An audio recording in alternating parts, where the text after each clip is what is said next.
Okay, welcome all to today's council meeting, Wednesday, 29th of November.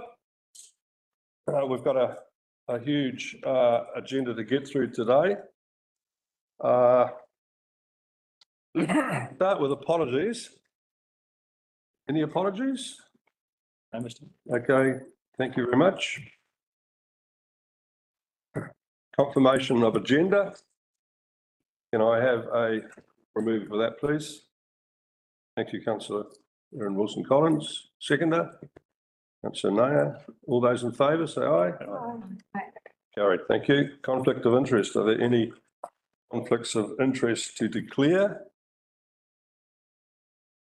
No, there are not. Prior to the presentation and petitions, Councillor Paniora was requested just to say a brief statement about what's happening that is of concern in our community. Thank you, Councillor Paniora. Thank you. I'd just like to take a brief moment to acknowledge the passing of Waikato Dennis Brown, who leaves behind 2 young children. It has been a deep loss to both his tamariki, his whānau, his friends and the community. Ko haere ia ki tuna moingaroa, moi mai rā, moi mai rā, moi mai rā. Mental health is becoming a serious issue in the community, and as leaders in this community, I would like to acknowledge the epidemic that's occurring with regards to our young males in the community. In the recent months, a number of passings have occurred. I want to extend appreciation to the community and organisations that are bringing this issue to light and providing education on it. Kia ora tātou. Thank you. Thank you. Okay, we move on to presentations and petitions. Just to background this, Alana will sound a 30-second bell before the full time of 5 minutes. Because we have a huge agenda, which I don't know how we're going to get through today, it's so large, we will not be having questions and answers. If you wish to make questions or answers, just I would say directly contact the presenter. So first on our list is Sue Curtis and Stu Middleton, Sport Northland. Thank you.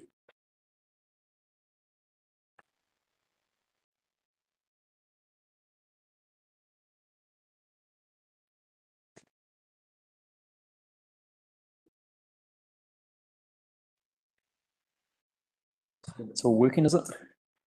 Speak loud. Thank you. Yes. Cool. Welcome. Kia ora. Ko Stu Middleton tuku ingoa. Louder. Ko Spaces and Places Manager Mahiana for Sport Northland. Here today to speak to the submission for the targeted rate for current sportsful and proposed developments for that into the future. So I understand that you received a paper recently that has the details in relation to the values of those proposed targeted rates. I'm going to give a quick background on where that's come from and the reason for that proposal. So speaking today on behalf of the Cody Coast Recreational Society Incorporated, even though I am from Sport Northland. So the society was established 2010. The current sportsful project was initiated 2012. There was a Northland facilities rate, which the sportsful project was identified as a priority project 2014 when that was refreshed. 2018 sportsful was actually developed and opened. In 2021, 3 district councils and sport developed Kokiri Te Waka Haora, which is a strategy for sport, active rec and play right across Northland. As the pillars for that strategy, there were plans put in place for each district and also a review of the Northland facilities plan. The Kaipara Spaces and Places plan identified 3 priority projects. Those were 2 sitting adjacent to each other, Pioneer Park and Memorial Park. The recommendation was for those to work collaboratively together rather than try to go full steam ahead in different directions. We worked with community and held a number of community consultation sessions. We got very good response to that. I think we had about 40-something people at the first two, representing 20-something organisations, and those organisations have continued to work collaboratively to come up with the plans for what they can do together to ensure that there is one project that addresses both parties' needs into the future.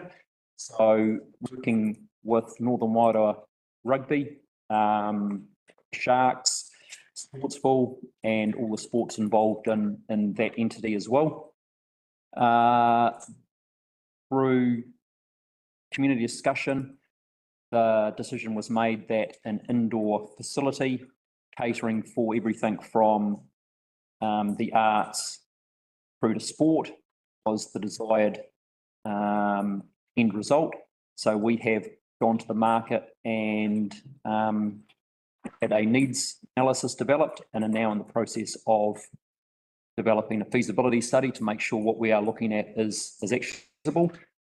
The Sportsful, as it currently sits, has been a huge success, held highly by Sport New Zealand and Sport Northland. So successful, in fact, that there's a com sitting down at Sportsful now where the current venue is hired and used to such a degree that the office space needs to be extended. So it's showing already that it's outgrowing itself. And the operations of that continue to increase in relation to operating and maintaining. So the proposal is for a targeted rate for the first 3 years to actually offset the cost running the current facility, and then when the new facility is built, to continue to actually provide operational and long-term maintenance funding for that facility. Happy to take questions. Yeah, we've got time for a couple of questions. Councillor Paniwara. Thank you. I'm just noting the expenditure and handed around, and how come we haven't been given your Irish fees, contribution fees, so that we can have a better understanding of the long-term viability based on the income that you're generating present? Because of course, you want it for 3 years, but then what's going to happen after the 3 years? Yep. Good question. I'm sure we're happy to provide that sort of information if that's what's required. That's why Sue's sitting beside me. She's the numbers person, so her to answer in any more detail. Thank you very much. Look, this proposal for a targeted rate to maintain the and drive it, I think will probably certainly be considered by council in its deliberations for the long-term plan.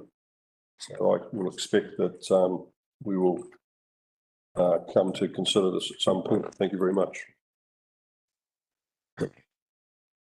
The next presenter is Hūhana Lyndon from the Green Party, MP.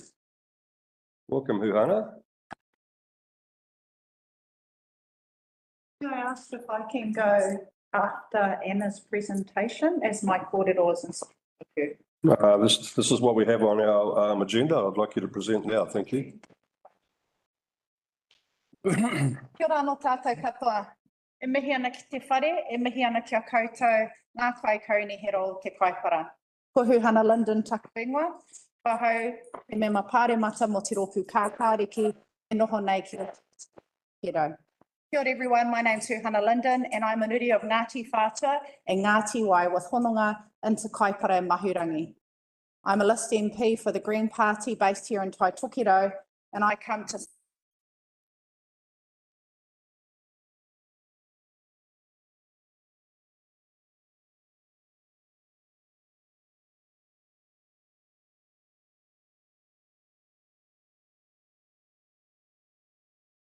Aotearoa, Te Uri o Hau, Ngāti Whātua Whānui, standing in solidarity for Te Taiao and for our people, it's important that council consider the ramifications of not having the plan. A plan is important in policy to guide us now and into the future. The people of Kaipara have felt the bite, the no of climate change just earlier this year. And I mihi to our marae, our communities, and our people who gathered to work hard to restore, alongside council and government, in the way with which we responded to Cyclone Gabriel. The Green Party, of course, stands strongly for climate change planning and climate change adaptation because the issue is now, not tomorrow. And our young people, our tamariki mokopuna, look to us for leadership in this space. In thinking about our loved ones who have passed and acknowledging iha pera and your mihi to those that have passed within us and our elders, and in taking heed from those of our kaumātua who also call upon us to be the leaders now and into the future for Te Taiao, for our environment. My inoi, or my plea to council, is to reconsider. Let's work together with hapu, iwi community to co-design the solutions, a really strong policy, a really awesome plan, and that all of our programs of action can be of benefit for the entire community. The time is now, it is not tomorrow. Our people look to us for the leadership required to guide us into the future, and as a mokopuna and an iri of Ngāti Whātua and Ngāti Wai, this is my plea today. Kia ora koutou katoa.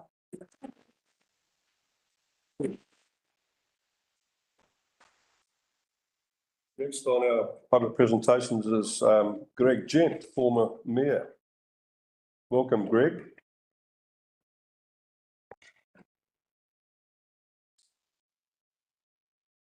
Thank you, Mr. Mayor, councillors, staff. I very much, it's a bit harsh, very much appreciate the opportunity.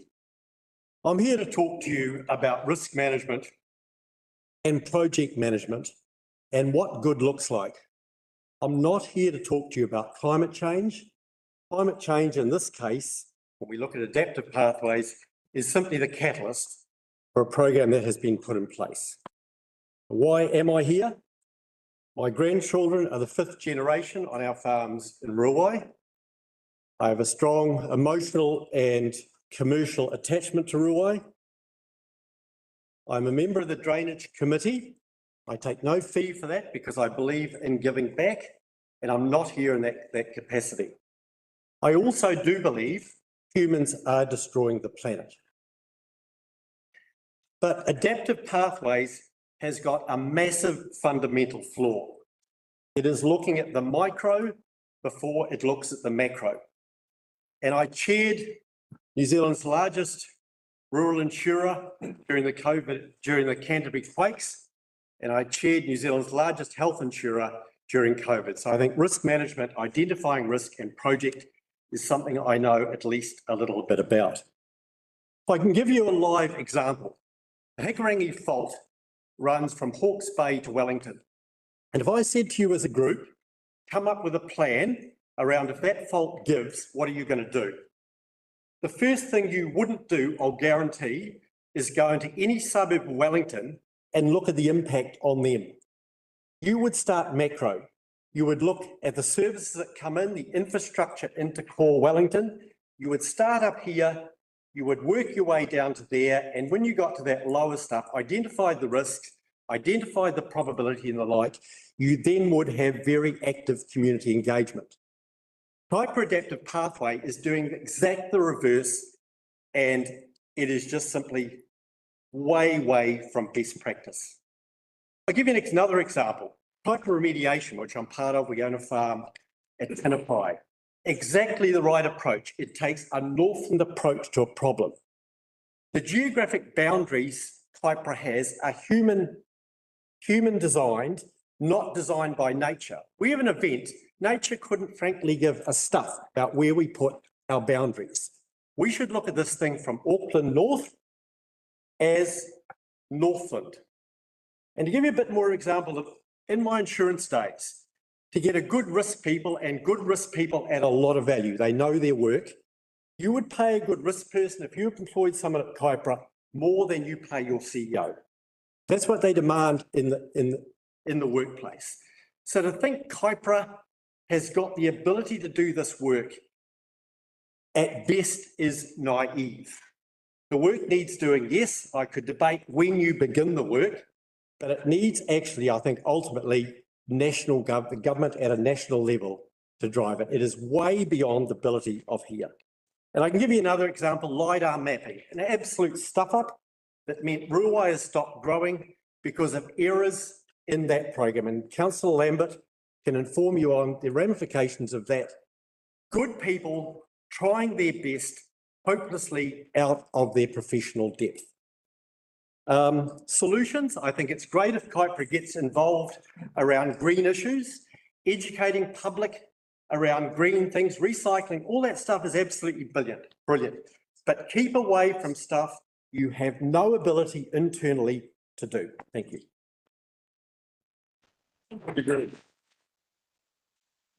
Okay, next on our list is the presentation of a petition from Anna Kernoth. Welcome, Anna.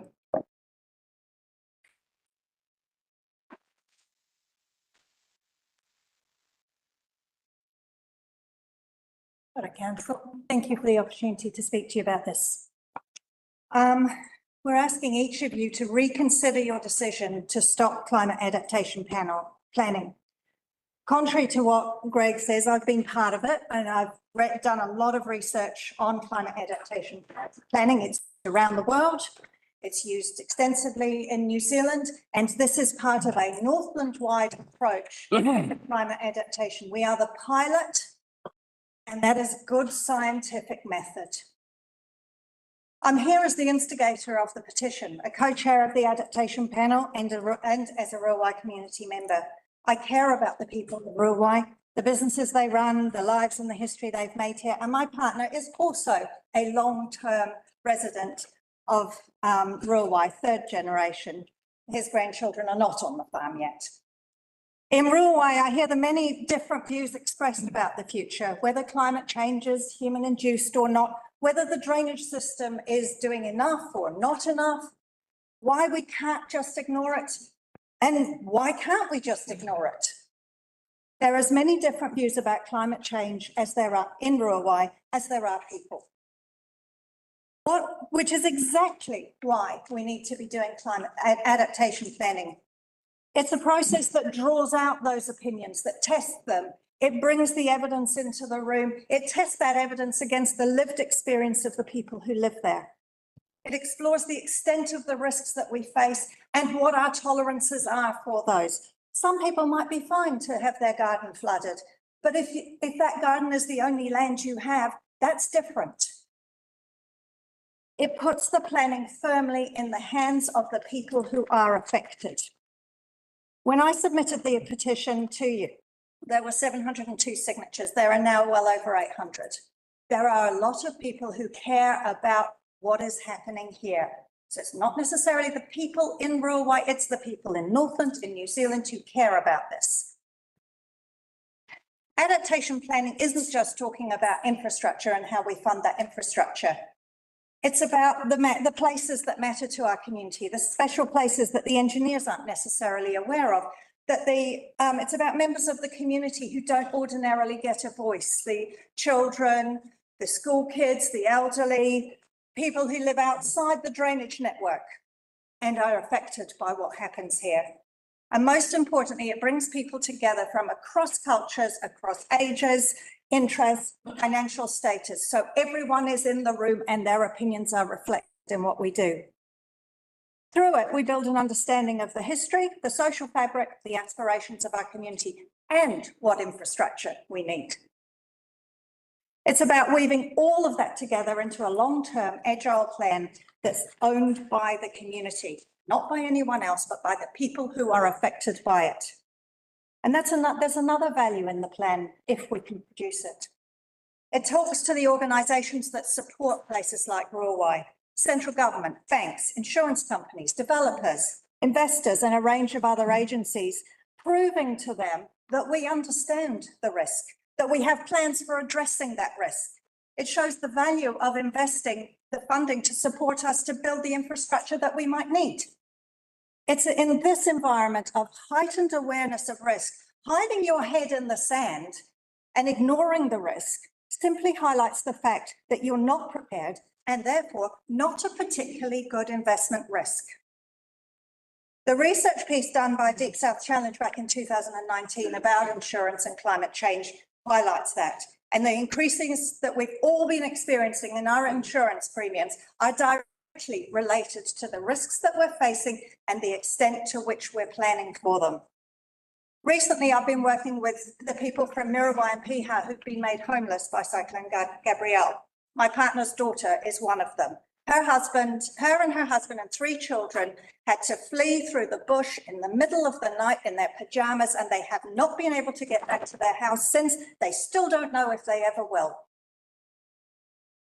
It is confronting how quickly lives can change. And what's even more disturbing is what happens when you don't have a plan in advance. When people who've been made homeless by an event are not in a good place to plan solutions.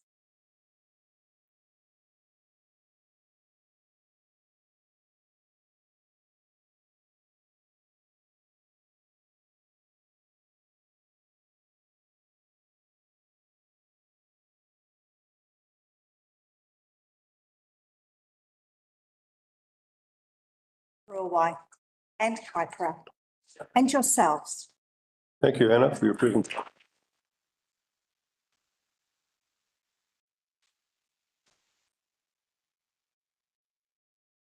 Next on our agenda is the confirmation of the open minutes. Can I have a mover for that, please?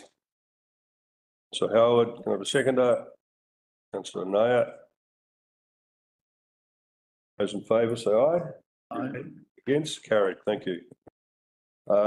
We move next to Deputy Mayor Larsen's Northern Wairoa War Memorial Hall Complex Working Group. Motion. Yeah, thank you, Your Worship. I am going to move the motion as per the agenda. Could I have it up on the screen, please? So Councillor Larsen has moved this motion. Can I have a second to that? Councillor Manderson, thank you.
You want to know what that is?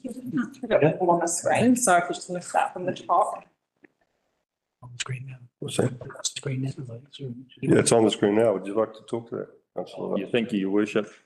Yeah, thank you, everyone, for considering my motion raised today. I think we're all critically aware of the situation with the Memorial Hall here in Dargaville, and that's one of the reasons why we're sitting up here today.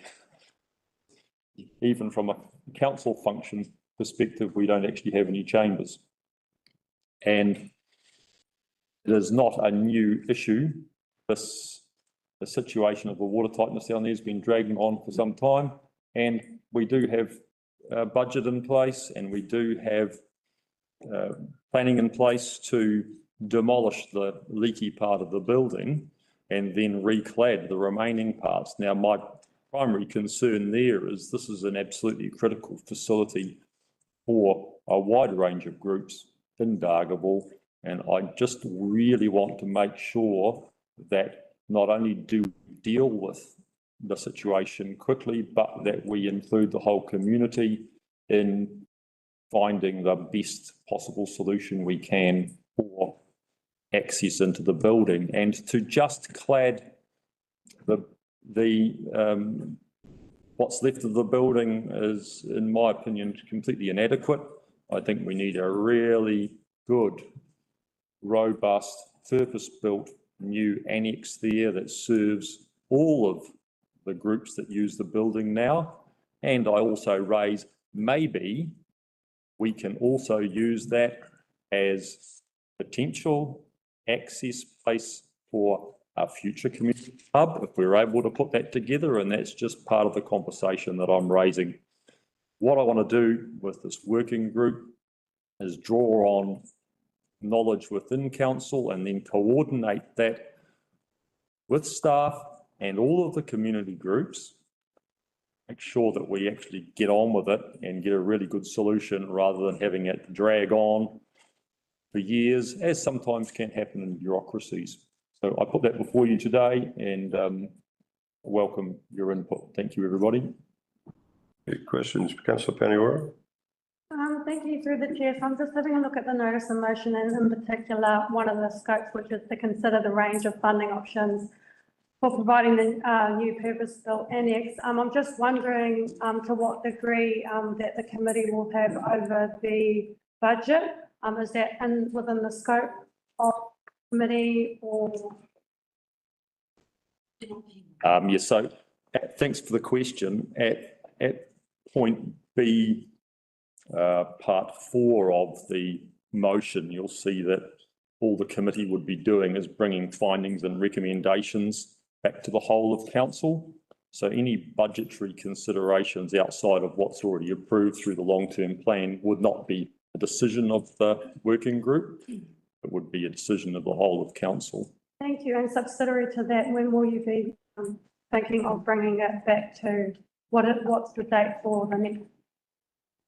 Be brought back to the council. Yeah, thank you for that. So what I would envisage the process from here would be is that if this motion is successful, that I would then liaise with staff to arrange a program, liaise with the appropriate community groups, and then set down a time frame from there on. Councillor Nair? Thank you, Mr. Mayor. This is not a new issue. So when we were looking to or actually close down the Anzac Theatre, there were a lot of, I understand, negotiations, queries, conferences with the interested parties has already happened. What we are looking for is a permanent solution, and the permanent solution, if I get it right, or you correct me if I'm wrong, was to get rid of the annexa and build something to go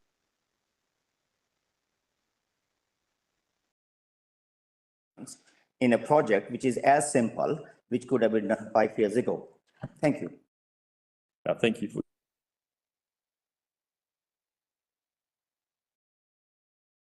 Okay, so I'll repeat my questions. My question is why we are delaying the process of reaching something which can be done in a month. Why we are starting a new conversation on a very outstanding, old outstanding matter. What we're gonna achieve. Oh, thank you very much for that question, Councillor Nair. So there is a program in place for demolition, but not for the creation of a purpose-built new annex. And my opinion is that we need a proper annex for that complex to function properly. And I want to actually front foot getting that started now, not wait until the demolitions happened and then next year start thinking about it. And that's why I've put this motion up. So it's the opposite of what you're suggesting. I want this to happen quickly, not slowly. Thank you. Any further questions? Councillor Aaron Wilson? Comments?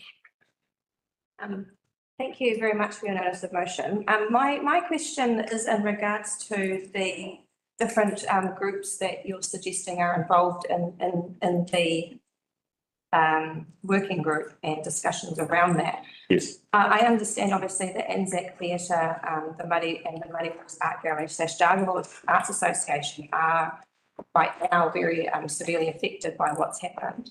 The CAB has temporary at the moment, but the DCB, I'm not sure. Can you explain why they're involved in the conversation for the annex? Oh, sure. Thanks very much for that. Yeah, well, I've put the DCDB in there because they have a general interest in Dargaville's development.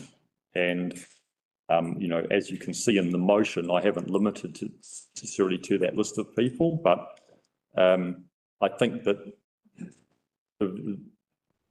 I'm not the Dargaville expert, and I'm really trying to facilitate this to make it happen. And that's why I've asked both yourself and Councillor Lambeth, who are very well connected with the groups there. And that's why I would value your input on how we make that group and include everybody that does need to be included in that conversation.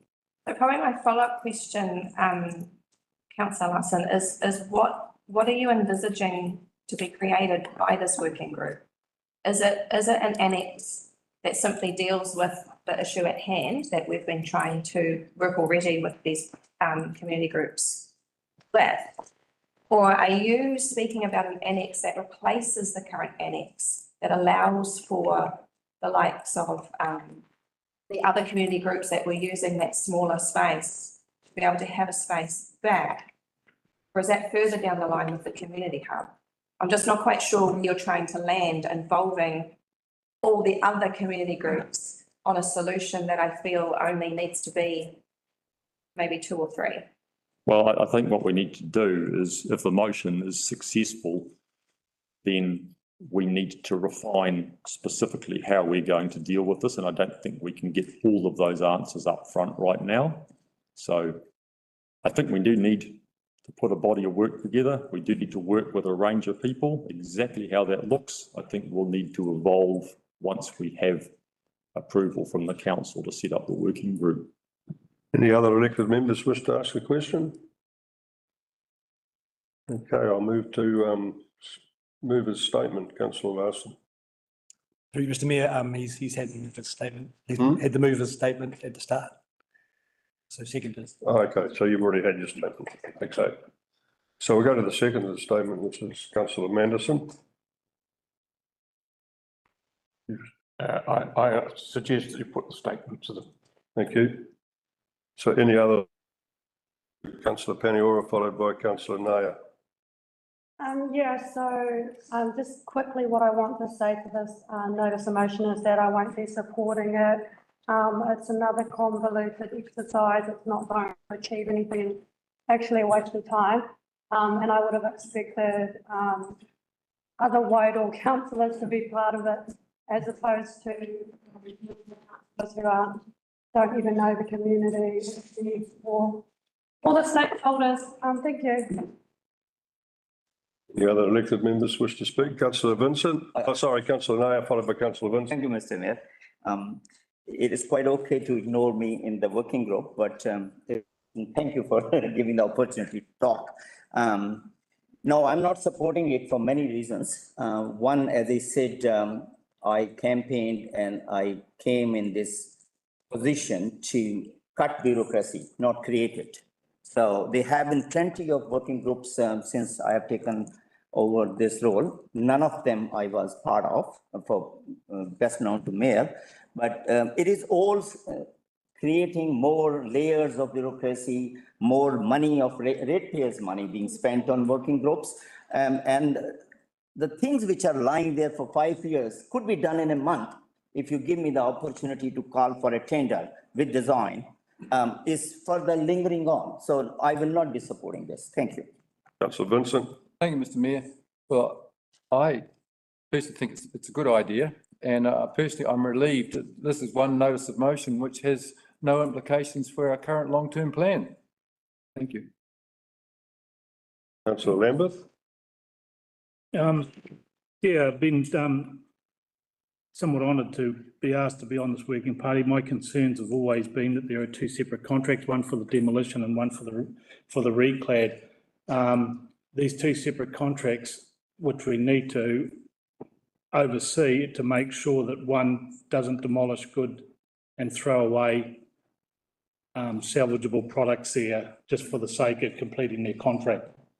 And I think that's what this working party will make sure that it does do, that both work in conjunction with each other. Thank you. Any further members wish to speak?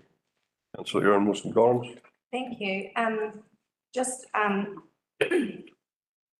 I've already been working with the Anzac Theatre and the Dargaville Arts Association with the CE of council, and there's already been a lot of water under the bridge, to quote Councillor Anaya from earlier. But there's a heck of a lot more to go. So the crux of the matter right now is we've got a very generous Dargaville Arts Association who have no home. We have the Anzac Theatre in operation in what is considered temporary space, and they are in limbo. But the community was very vocal in wanting to ensure that that theatre, the cinema, carried on running because of all the good they do in the community. The Citizens Advice Bureau have moved out now and are now having to pay rent where they didn't previously, I believe, because they had peppercorn rental with KDC. And they're now scrambling to find funding to be able to continue their operations, of which they have limited funding. So that's what we're really dealing with. I'm looking at the proposed terms. They have nothing to do with overseeing demolition and looking at operational activities of that demolition. It's about looking for funding options to be able to solve the issue that those three community groups are dealing with. My concern with the terms of reference is that it seems to be looking at an even bigger picture than what we actually need to deal with. I believe that there are two issues here. One is sorting out the homes for these three organisations that have been disrupted by the closure of the town hall so that they can all remain operational and provide the good that they do in our community and provide funding to our community. The second issue is the community hub, library, performing arts, whatever it's going to be, situation of a second build that obviously won't happen overnight. The first issue can and should be dealt with quickly as possible, and that's why having people involved and working together to find the funding options for that immediate issue is important. I'm concerned we've got too many chiefs in this working group, too many people involved, and as Deputy Mayor Larsen has alluded to, he's not a Dargaville expert, and we're possibly creating something that can't get across the line because it might grow too big. So I'm just foreshadowing that that the working group, if it goes through, that they stay focused on the key issue, which is the Anzac Theatre, Dargaville Arts. Thank you, Councillor Howard. Thank you, Mr. Mayor. It's interesting that we have a diverse range of comments and thoughts from various members here. What I hear from Councillor Wilson-Collins is that there are needs, there are absolutely needs. So I could only encourage, if this is to be passed, that the panel get on, focus.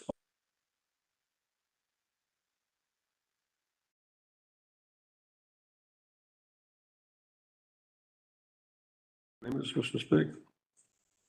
Okay, look, I'll be voting in support of this motion. I think that nothing drives change quicker than having a concentrated approach to something, and I think it's commendable that Councillor Larsen's brought this forward to drive something rather than have it drag on.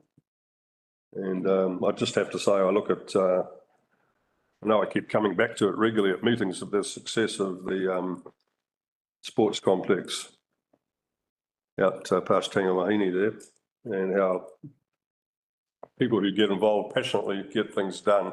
So best of luck with that if we vote to support it. Can I move as right reply, Councillor Larsen? Thank you, Your Worship. Hey, thank you everyone for your input. I really appreciate it. And I just want to speak to a couple of things. You know, look, with something like this, you've got to be inclusive and you've got to bring people.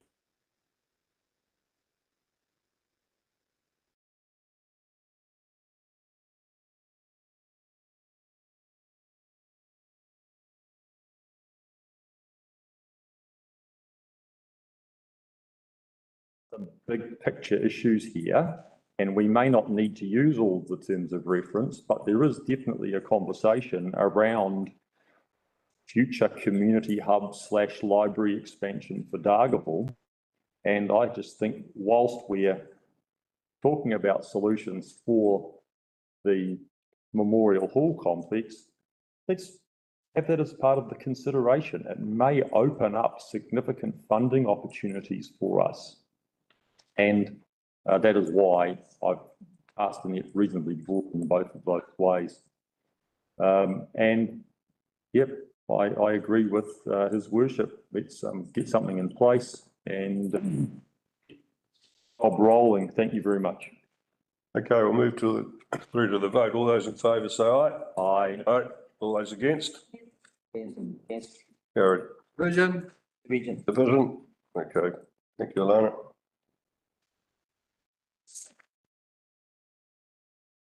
Councillor Howard. 4. Councillor Lambert. 4. Councillor Larsen. 4. Councillor Manderson. 4. Councillor Nair. Is it me? Yes. Against. Councillor Peniora. Against.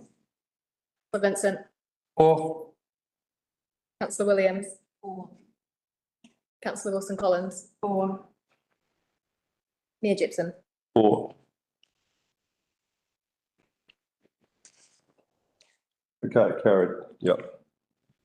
I'd like to move on to the next part of the agenda, which is 5.1 Ruawai, excuse me, I'm speaking, 5.1 Ruawai Adapted Pathways Pilot. And I would like to move it, I'm still speaking, I'd like to move a motion that the Kaipara District Council notes the staff report on the Ruawai Adapted Pathways Pilot, pauses the Ruawai Adapted Pathways Pilot and all related expenditure, and C, consults on the climate smart program through the 24-34 long-term plan. Can I have a second to that?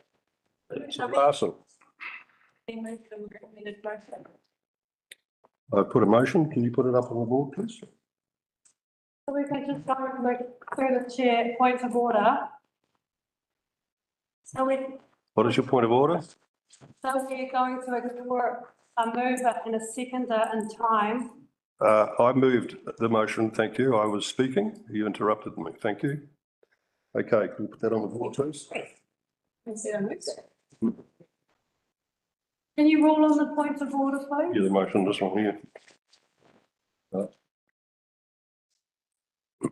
Not used in time. No, I'm putting the motion up on the board first. Could you please stop interrupting? You need to rule on this. I asked you not to interrupt. That's your first warning, please, not to interrupt. Can you put that on the board?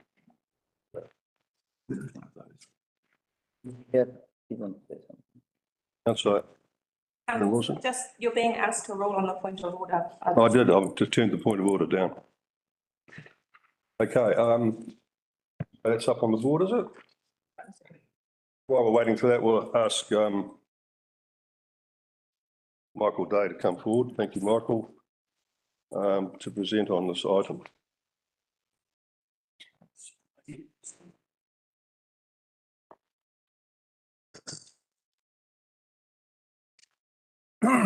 Yep, there it is up there. Can you blow that up?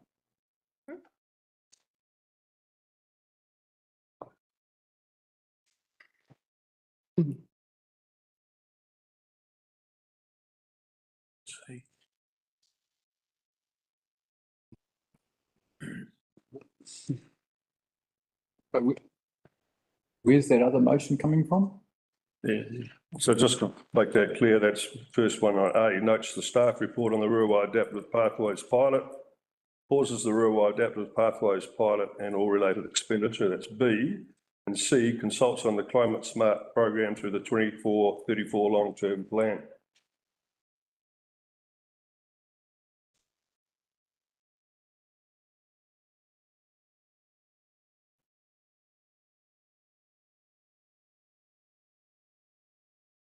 Groundhog Day. Let's see up there. Oh, okay, there it is. Okay, thank you, Michael. I thank you, Your Worship, and good morning, elected members. My paper is quite comprehensive, and so I will take it as read. My role here is not to advocate for or against the project. It is to provide advice on the process and to try and assist minimising any potential risk to council. To that end, I'd like to thank the community panel and mana whenua for engaging in the process, for seeing the potential value project to create for building the resilience of your community. I note that Ruawai Adaptive Pathways is the pilot program for both Kaipara District and the Northland region. This was chosen via a council decision in December 2021, and it was chosen because Ruawai was identified as being at current and future risk.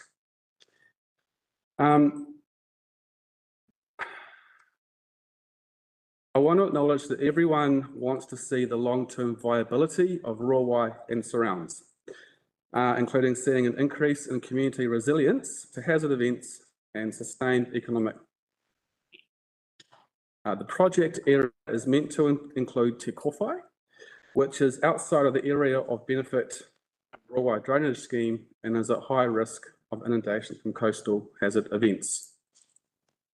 As a pilot adaptation program, this was never going to be easy, as there's no real rule book for how community and council develop a long-term pathways plan for current and future generations. The intention had been to develop the adaptation plan by the end of, and everyone involved in the project has been running really hard to try and ensure that this happens. To this end, I have recommended that Council agrees to continue the pilot program for the remainder of this financial year. A fundamental premise of adaptive pathways planning is providing the community with appropriate short, medium and long-term response plans, including identifying the appropriate timing of physical resilience works. My report has outlined a number of advantages continuing on with the status quo, including having the lowest.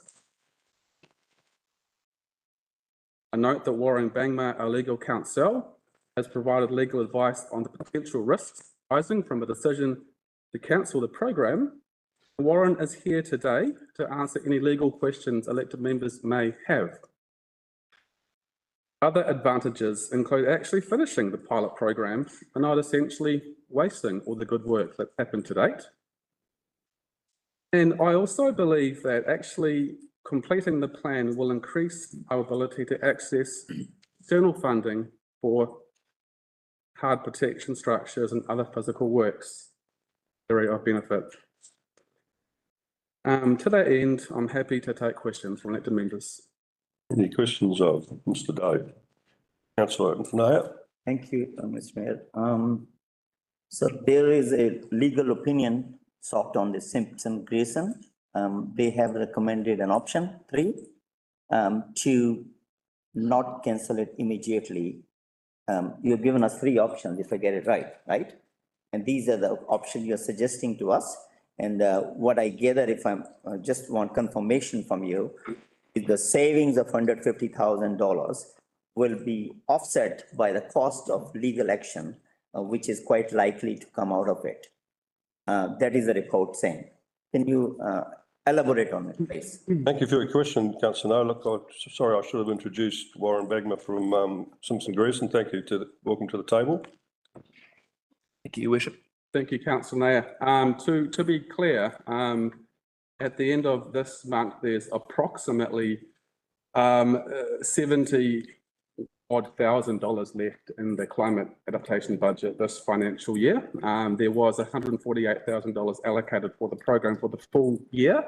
We're now essentially halfway through the year, and so there's a circa $70,000 left. I can get Warren to speak to this, but I would hazard a guess that if we were challenged by Lawyers for Climate Action or any other entity, we would probably burn through more than 70K. Yeah.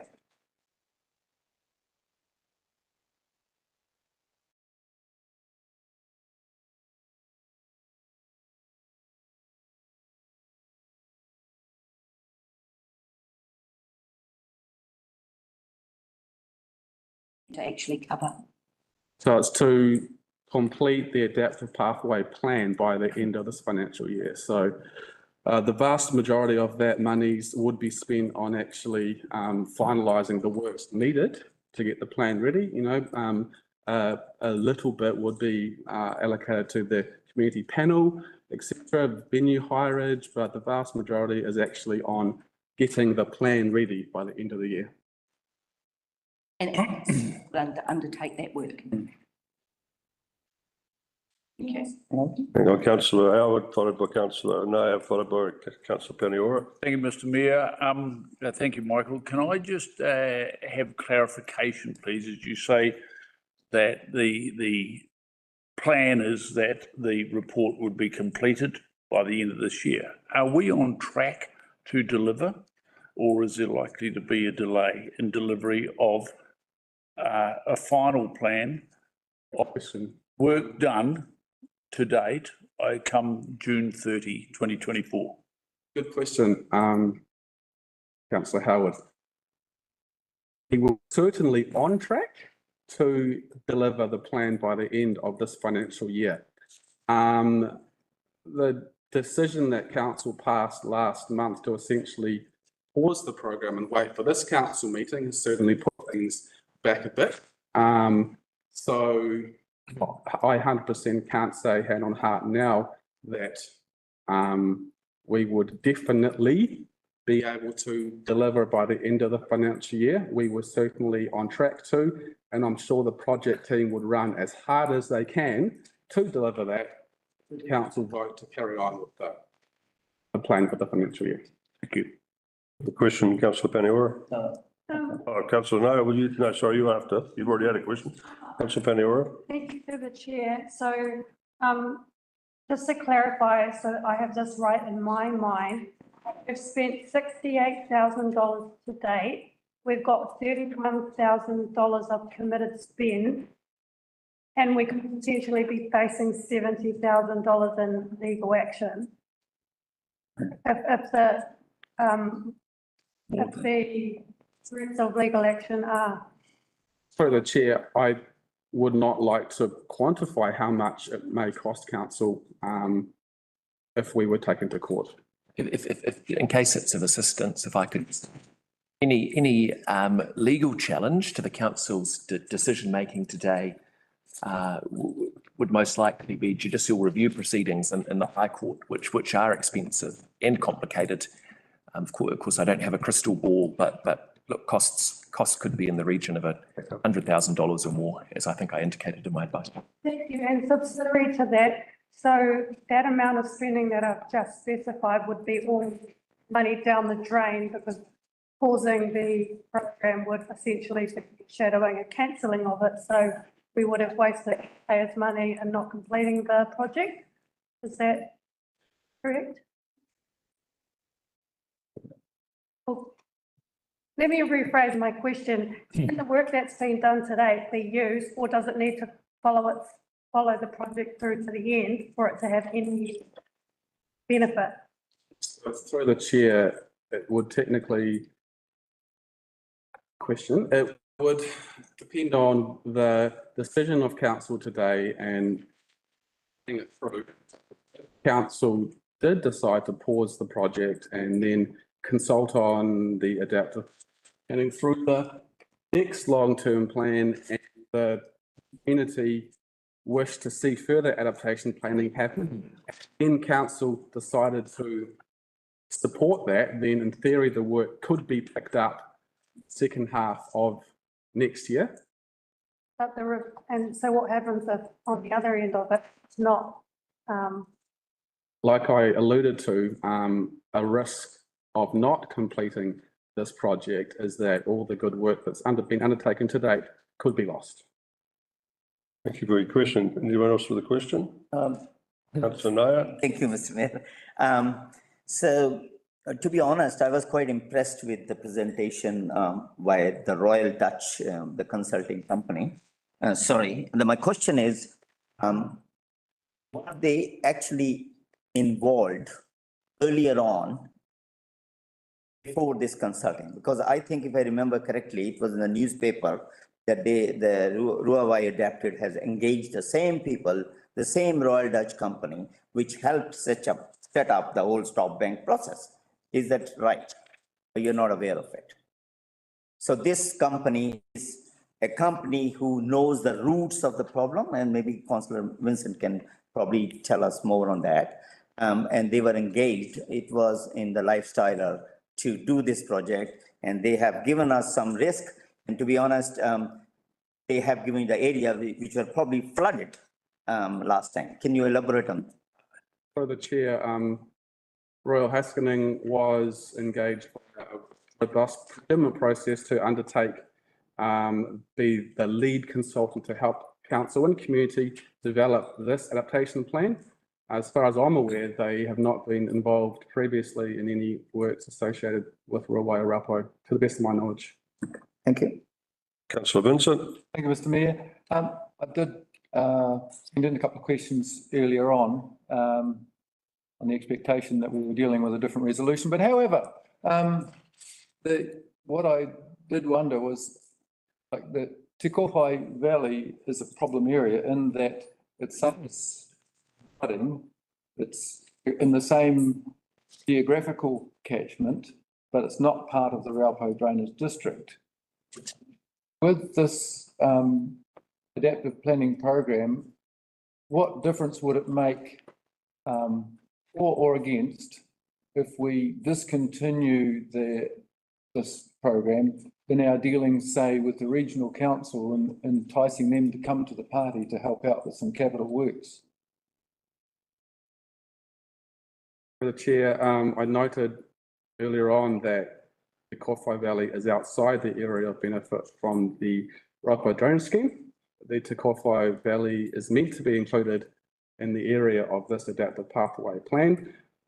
I touched on that I believe that council could be in a better position to secure external funding if we complete the project.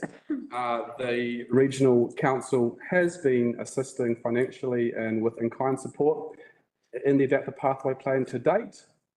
I can't talk to the second point of your question, though. I can't guess what may or may not happen with regards to NRC funding post this decision.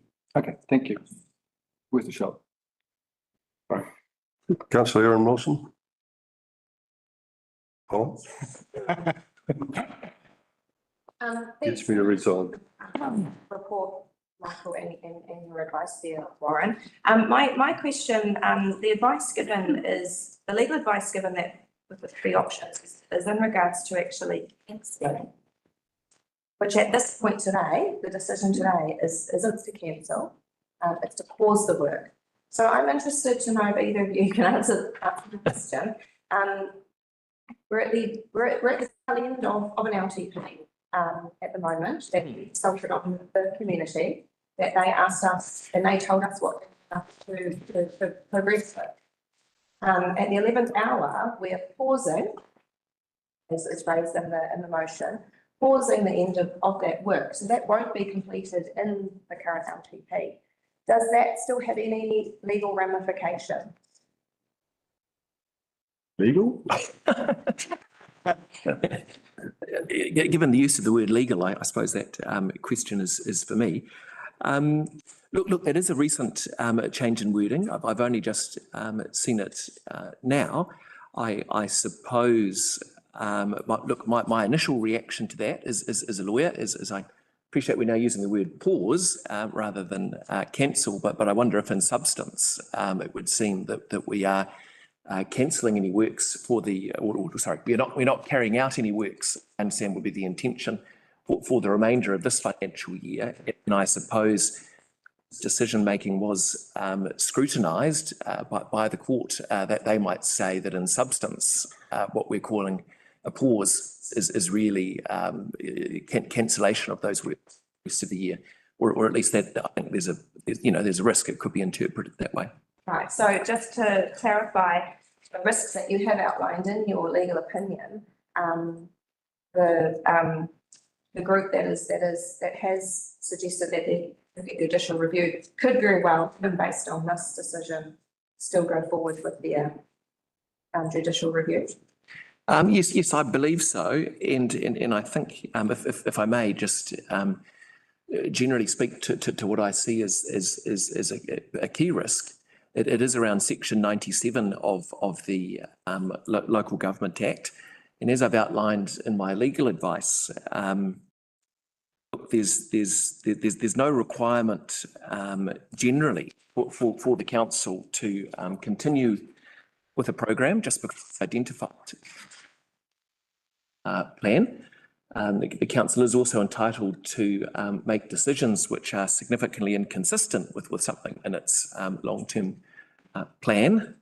However, if a particular matter sort of reaches this threshold of being a significant activity, section 97 provides that where the council is looking at ceasing, or I think we might reasonably say perhaps pausing, or at least it's arguable, or significantly altering the level of service for a significant activity under section 97, that's where that section of the LGA jumps in and basically says that the council can only do that through amending its LTP following the consultation that's sort of set out in section 93E. So it sort of takes away that discretion from the council, if you like. And I know there have in fact been judicial reviews in different contexts. Dunedin City Council, I think, faced a judicial review proceeding where it was challenged for decision-making relating to its stadium. And the ground of the challenge was, look, this is significant. It's a significant alteration. You can't just do that without making an alteration to your long-term plan. So I think that is a key legal risk for the council here. It's not normally it's not my role to say whether an activity is significant or not. Mr. Day has addressed that in his report, and I do note, Mr. Day, I have the reference here. At 68 of the agenda, which is assessing the different options. He expresses the view that the Ruawai adaptive pathways is a significant activity, and therefore ceasing, perhaps pausing it, could only be pursued through an amendment to the long-term plan. Thank you very much. Thank you. I'm having trouble hearing you. I'm sorry, Ryan, for the hearing issue. You can speak up for me. I do apologise, Your Worship. I will talk louder. Yeah, if you could just refer to the motion behind you. Yes, sir. What would you consider would be your risk with that, considering it talks about consults? Yes, well, your worship is quite right. I mean, there are two separate parts of that notice of motion, as you rightly point out. My answer to Councillor Wilson-Collins was in relation to B, which is pausing the adaptive pathways pilot and related expenditure, and the legal risk around that, because there will be no further activity undertaken for the remainder of the financial year, that could, despite the use of the word pause, be interpreted as ceasing what Mr. Day has assessed as a significant activity. Okay. Councillor, sorry. Happy to answer another question, sir, if there is one. Oh, thank you, Your Worship. Yeah, thanks, Warren. Just wondered, are you aware of the key decisions document related to the long-term plan that Council issued, which has set out the rationale behind the decisions that it made in the long-term plan and communicated to the public what its expectations were around those decisions? I'm aware of that document in general terms. And are you aware that Council communicated on page 19 of that document to the public and I'll just read it out to you. It says, as council decided, as more information is brought forward around investigations into the impacts of climate change, our approach to climate change may change. Are you familiar with that? I've got it here.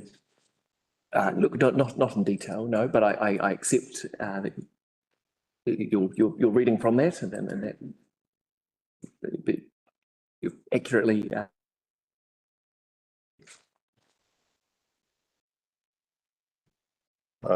We've had our questions. Thank you, Councillor Panara. Any further questions from elected members? Okay, thank you very much. You can stand down.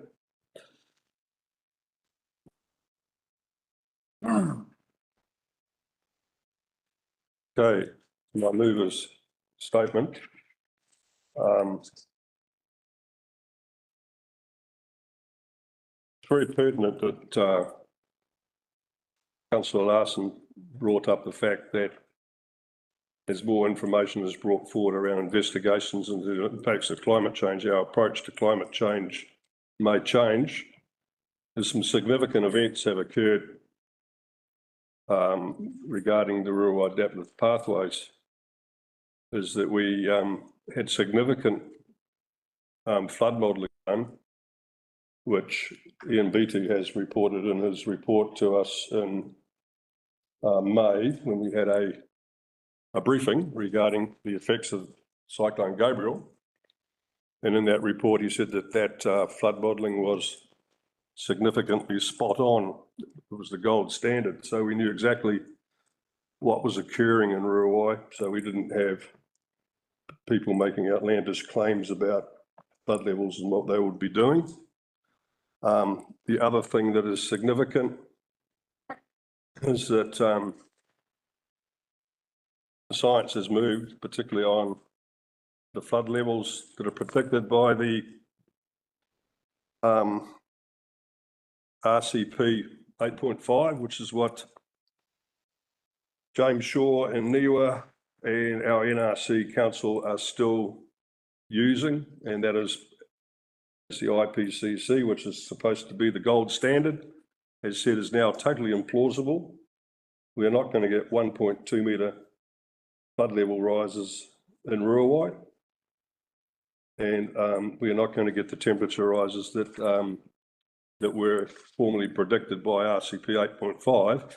In any case, even under the worst case scenario, the Raupo drainage scheme has protected the community for 100 years and still would under the most severe possible scenario. So the adaptive pathways is no longer required. It's an adjunct to what is already happening. The adaptive and mitigation that's occurring there is already well in place. And I would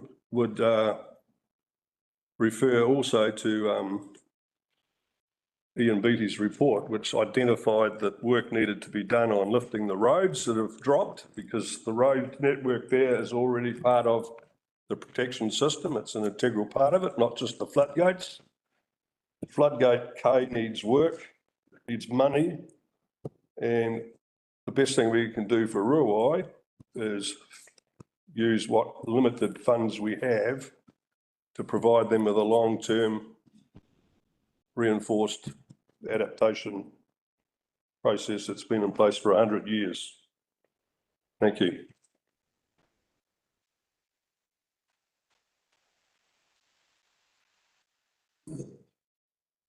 Second statement, Councillor Larsen. Oh, thank you, Your Worship.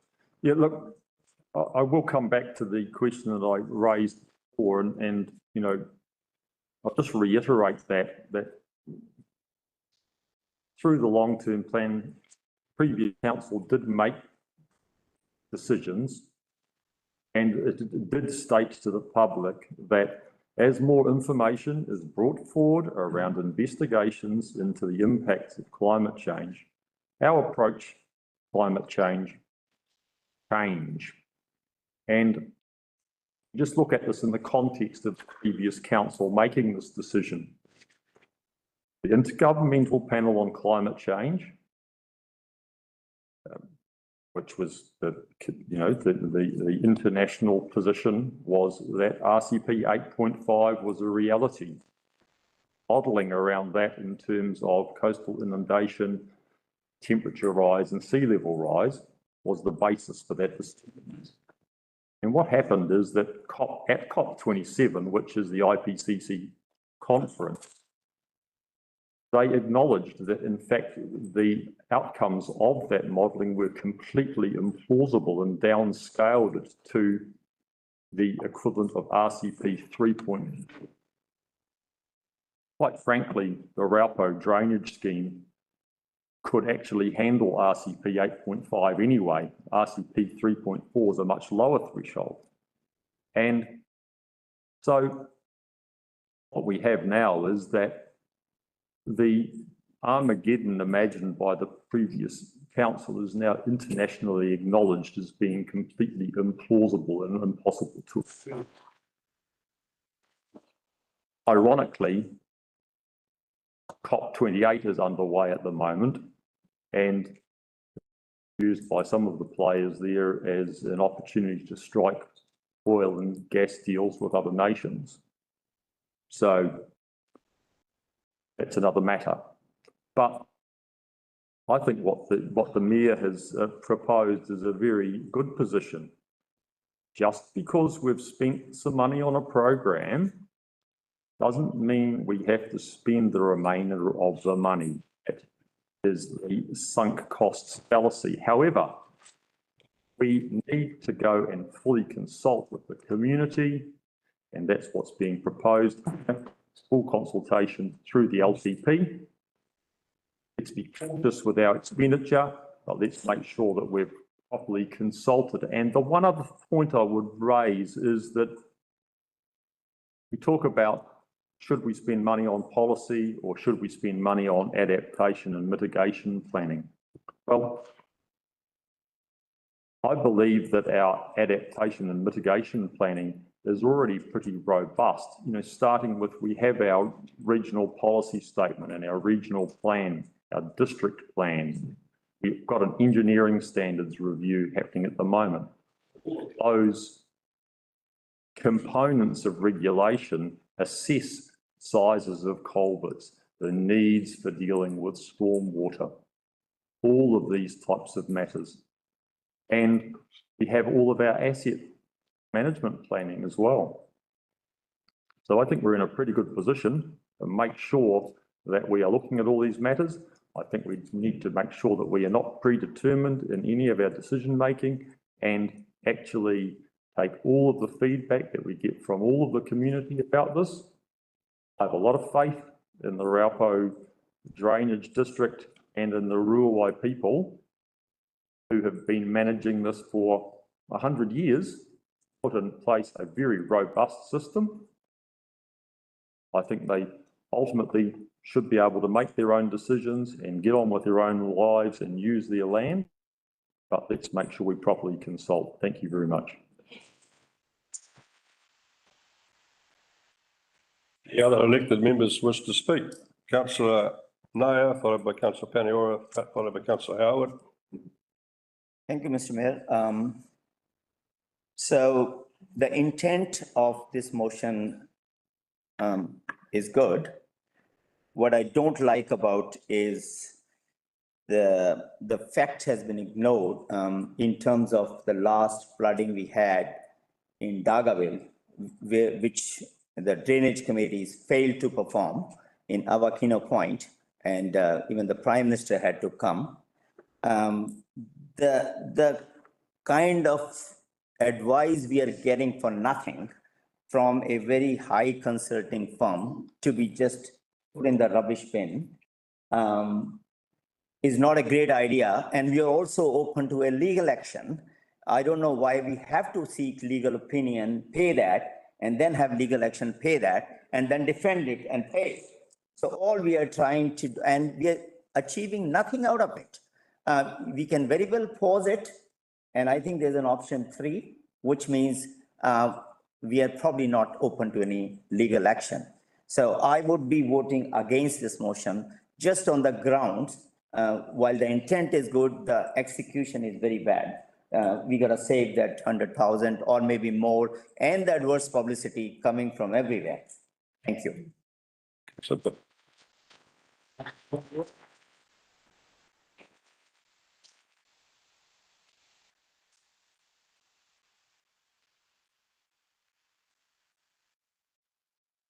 Thank you through the chair. I mean, I said a lot in regards to the original substantive decision that we had in terms of this at our last meeting, and the writing's on the wall. So this will go through.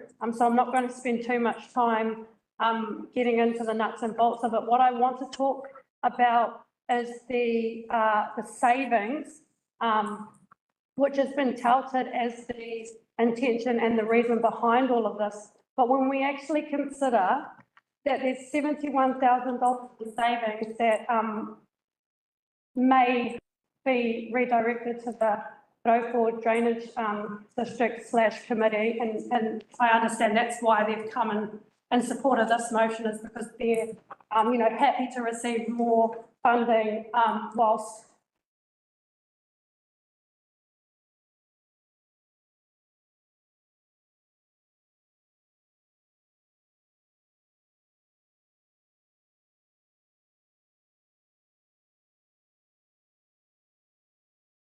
that they will judicially review this decision, which will probably cost them nothing. They can do it in their own time, but which will cost between 70 and 100,000 to the council. There goes the savings, not to mention all of the good work that's already been done and spent to date on a project that I would 100% back. And then adding on to that, the consultation that we're now asking from the council to go and do with the community, which is going to cost thousands more, which will actually put the decision into the red in terms of the savings that we're supposed to be making in this decision today. One of the recommendations from the original paper was to rescind the decision at the previous council to stop the subcategories. Now, that's not addressed in this notice of motion, so that decision still stands. There was no justification or reasons put forward for it.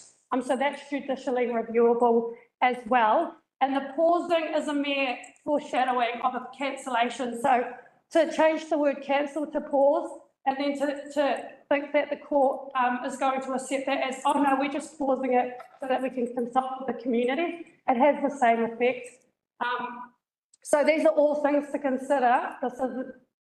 This decision is a predetermination of the views already held by councillors. We've received climate denier books for Christmas presents, and so this just goes along the lines of the same thoughts and feelings of elected members.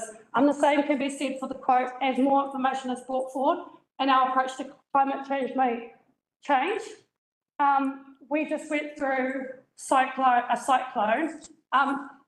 This cyclone that's being, the Road Drainage District that's being touted as standing up during the cyclone, well, there were a number of factors that were in our favour that meant that we didn't flood it as much as we could have. In the future, it may be worse.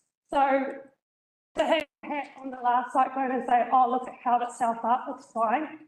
It's just nonsensical. So obviously won't be supporting this and really this the rest of the councillors. Thank you.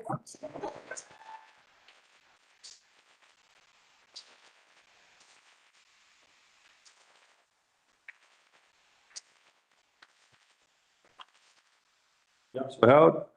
Thank you, Mr. Mayor. Wow, what a lot can happen and change in a month or 6 weeks. And when this first came up, and I have to say that there's been an awful lot of time and energy spent reading, speaking, learning everything I can, because I certainly knew very little about this when this first came up. That said, I'm very much looking at the contrary information flows from both sides. And, you know, once again, we end up having to decide something, potentially something in the middle, one way or the other. I certainly have absolutely, I don't have any aspiration to waste money.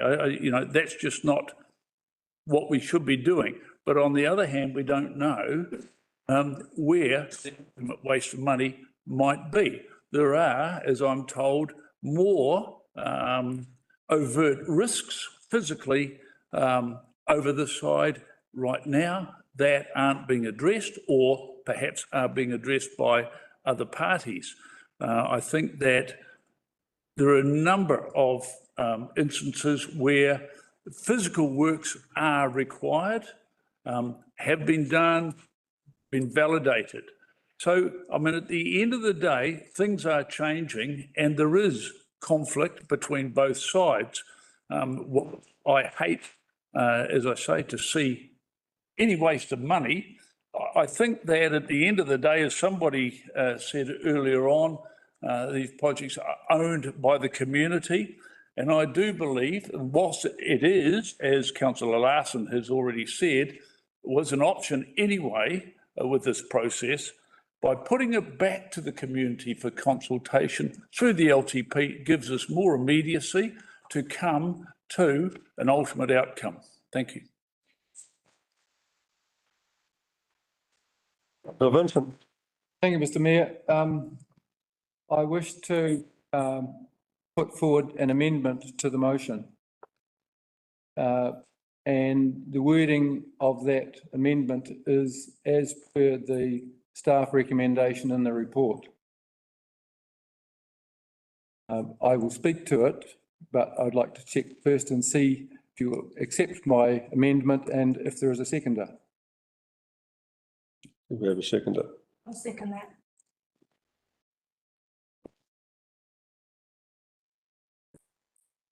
So my amendment should be familiar to most of the elected members, at least those who've read their agendas anyway. What I have to say is, and I'm speaking as an observer appointed by the council at Adaptive Pathways meetings, I crossed out the original heading to change it to the old Chinese curse, may you live in interesting times. I also wondered if we would happen upon Groundhog Day as well, with seeing a preempted amendment to the staff recommendation. Now, I want to preface my remarks with explaining why I walked out of the October meeting when it was considering this item.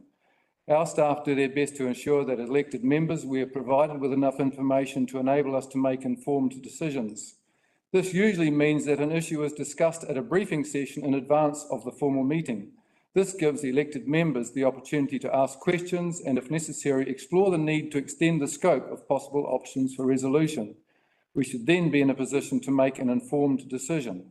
Now, there was a briefing on this item on the 4th of October, and the staff report and recommendations to the formal meeting on the 25th of October reflected this preparation. The motion which the Mayor presented at that meeting came as a complete surprise to me and no doubt to many others in the room too. The Adaptive Pathways project is part of a current long-term plan and annual plan. In the annual plan adopted just a few months ago, our collective commitment to our community.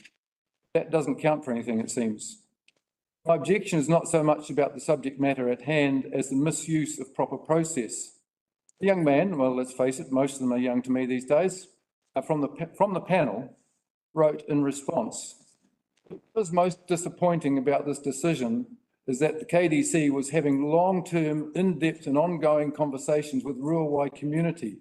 Regardless of opinions about climate change, having the opportunity to regularly discuss important matters with council staff has been invaluable for all of us.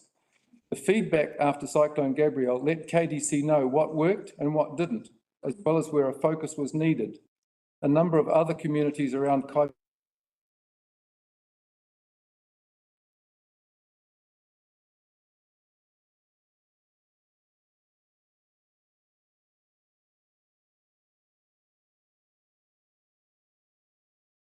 of reversing decisions harmful to council's reputation as a responsible decision maker.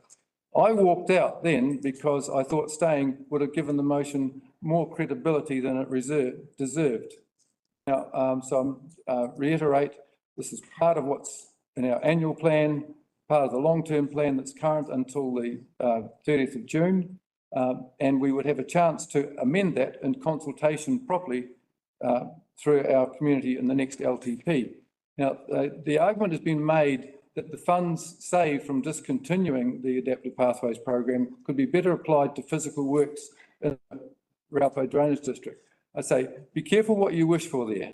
This could represent a dangerous precedent.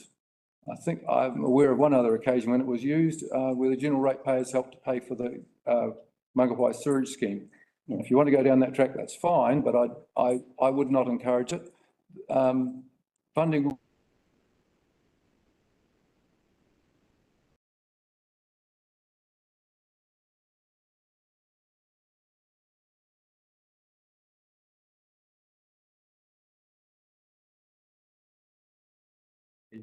surplus building.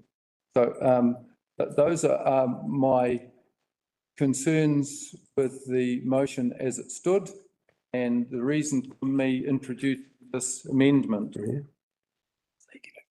Thank you. Okay, thank you, Mark. The second, Sarah Wilson-Collins, would you like to speak? Can I ask a process question, please? Any questions? No, can I ask a process question, please? Certainly. Thank you, Councillor Marris. CE Marris. When I speak to this amendment, if the amendment fails, I haven't spoken to the original motion. Do I get to speak again to the original motion? Yes, you do. Thank you. Right. So first of all, I would like to thank Councillor Vincent for taking the opportunity to put forward this amendment, which I tried to move at the beginning of this item and was seconded, but apparently that doesn't count for anything. I'll need to learn some more processes and how they work. I'm feeling quite disconcerted with the approach that's being taken and the reasons for that approach, the reallocation of funding from the Adaptive Pathways pilot suggestions. I'm not entirely sure that there's a full comprehension of what the Adaptive Pathways pilot is for and what the intention behind it is. Now, being a pilot program, the purpose of developing this pilot in Ruawai was so that there would then be a very easily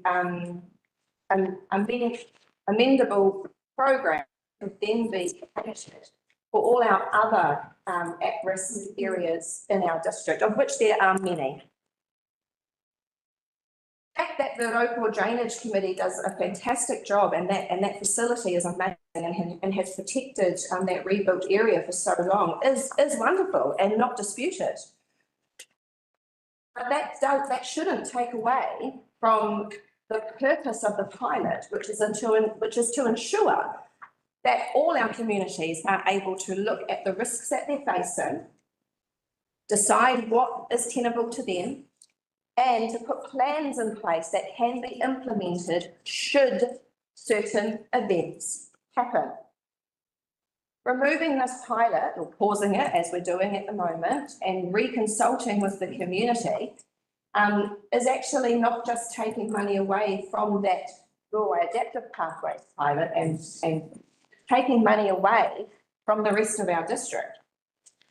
The likes of Tinopai, Mangawhai, Bailey's Beach and Dargaville, just to name some of our settlements that are affected or could be affected by flooding, increased weather events, etc. They then lose their opportunity to develop their own plans. I'm also concerned with the suggestion that, not the suggestion, I'm concerned with the mindset that we have something called Adaptive Pathways pilot project. Adaptive, but we're saying we need to, rather than invest in a plan that's going to tell us when to implement adaptation, we need to just put in the adaptation. We're taking away a project which is on the ground level, speaking to our community, consulting with our community, giving our community the power, and we're taking that away and saying, oh, well, let's just lift the road. The purpose of the plan and the result of the plan itself, I think, far outweighs the $70,000 that we seem to be discussing that might, you know, do a couple of kilometres of road lifting. I just don't understand. I can't quantify the debate that's been given today to the result that is being suggested, and I would support the amendment that allows the work to finish, allows the plan to be developed, that allows other communities who are asking when is it our turn to then have something to work with, which makes it easier for those communities as well, that provides certainty for our community. So when an event, as has been spoken of this morning in Ruawai, happens, everyone knows how to react and deal with those issues, rather than having people in limbo for months and months and months. Thank you.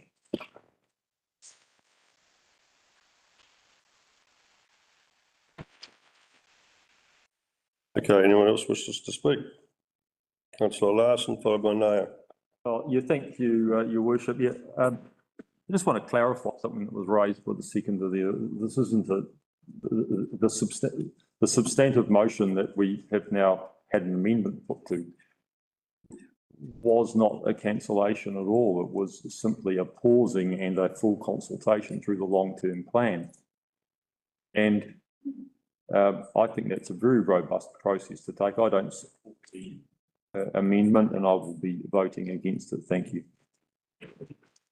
Thank you, Councillor Naya. Thank you, Mr. Mayor. So I will be supporting the amendment, but there are reasons for that. What I find, with due respect to Councillor Larsen, the previous motion, which took a lot of our time, was a saving of $30,000. This motion is a saving of 70,000, or so-called saving of 70,000. Actually, it's a loss of many hundreds of thousands and time. What I'm more concerned about is the millions of dollars which we are taking in unfinished projects, which keep going passing, and with 25% escalations, causing ratepayers grief, and the rates hike are ignored. So I would say we should not be penny wise and pound foolish. That looks like the trend which is going on. I'm very disappointed. So I'll support the amendment with whole heart. Thank you. Councillor Howard. Yeah. Thank you, Mr. Mayor. I think for clarity, I'd like to suggest that for me, this is about $71,000. This is about the information that is provided, and with changes that are made, I have no issues about, you know, preparedness, etc. But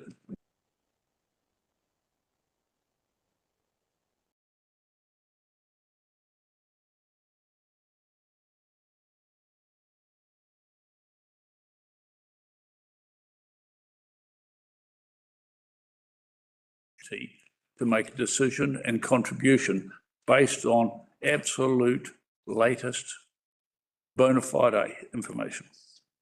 Thank you. Anyone else wishes to speak here? Okay. Yeah, look, I'd like to mirror what Councillor Larsen has said. The motion that I put forward gives a way forward to have consultation with the community.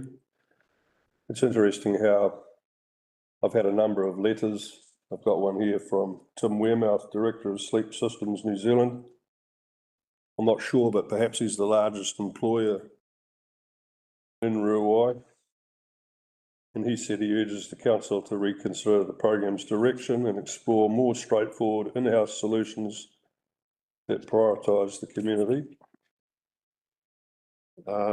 We've heard from former Mayor Greg Gent today, who's identified that the rural adaptive pathways is not the way to go. Community. I've had Ian Beattie's comments come through to me, and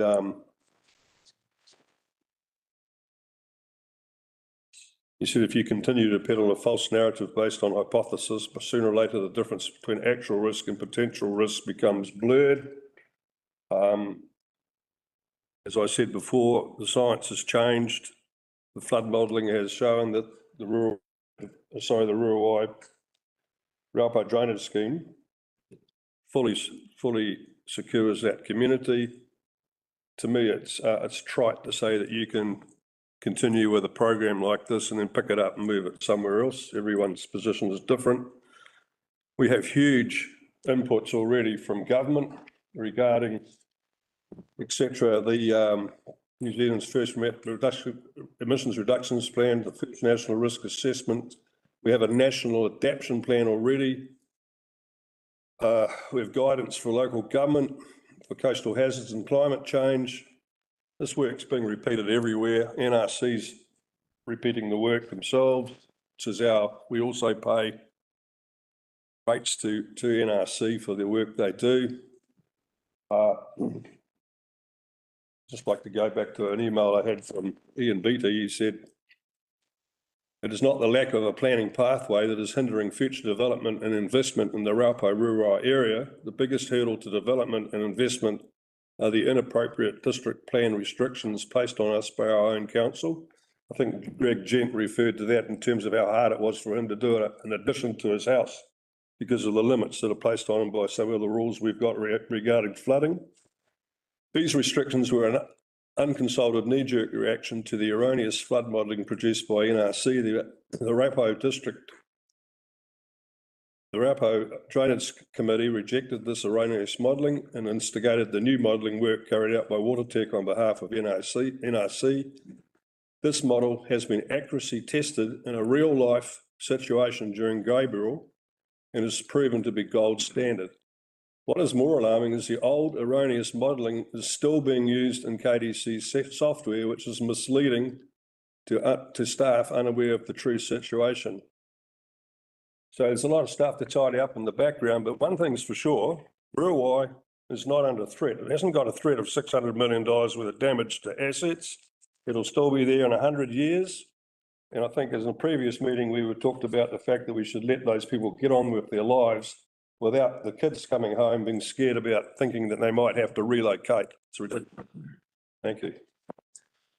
Okay. So I'll put this to the vote. All those in favour? Get a final right of reply. Through you, Mr. Mayor. Oh, look, I am. My apologies. Yes. No, you don't. You don't. You're on amendment. You don't get right of reply. On amendment. Sorry. Process, Mr. Mayor, could you be clear about what you are putting to the vote before you do put it to the vote? And have it up on the screen? Through you, Mr. Mayor, if you want. Okay, let's go through it before we put it to the vote. Through you, Mr. Mayor, you're voting on the amendment that was put forward and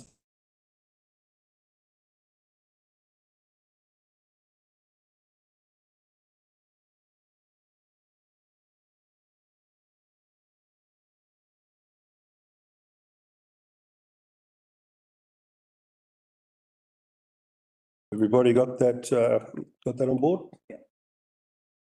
Before we put it to the vote.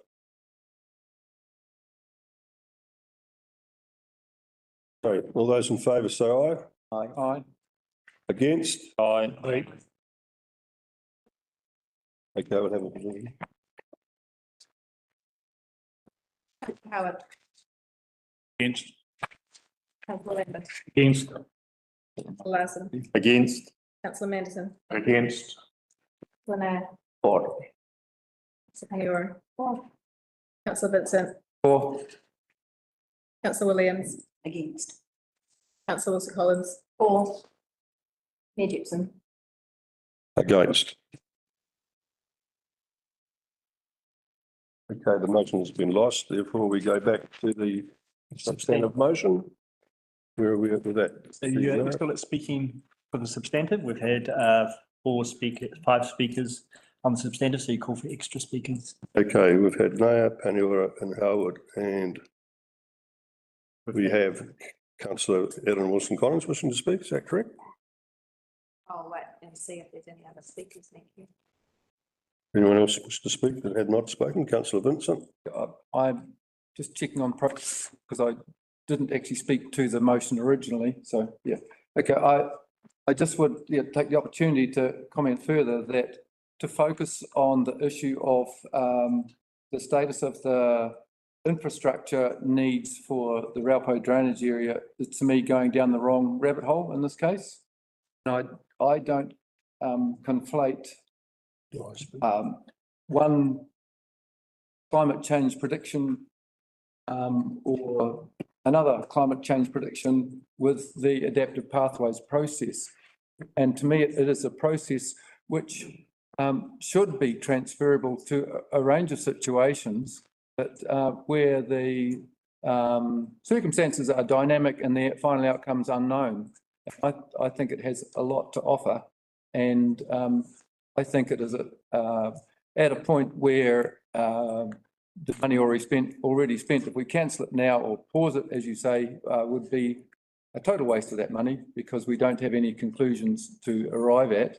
And certainly it would be my expectation that in terms of any continuation of the program, that it would be assessed through proper consultations for the next long-term plan.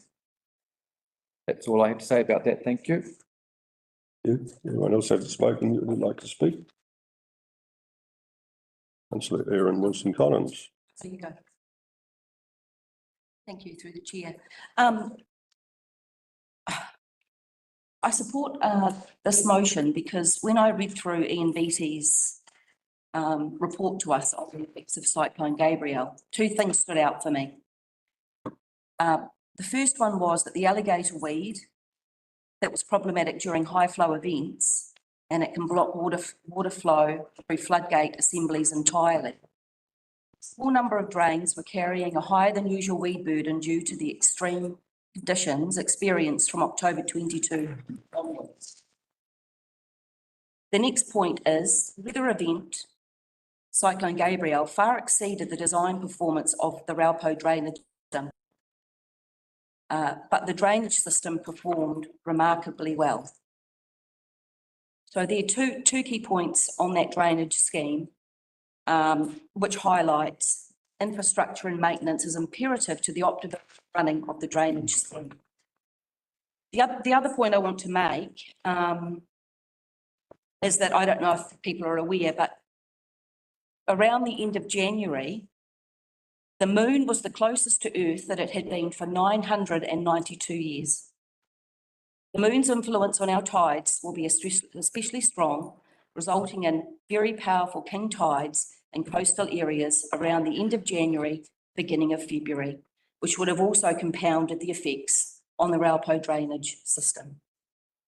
So I think going back out to consult with the community, I think I see that as a broader consultation on what the 1.5 million over 10 years would be used for, or potentially could be used for, and ask some specific questions around the climate debate.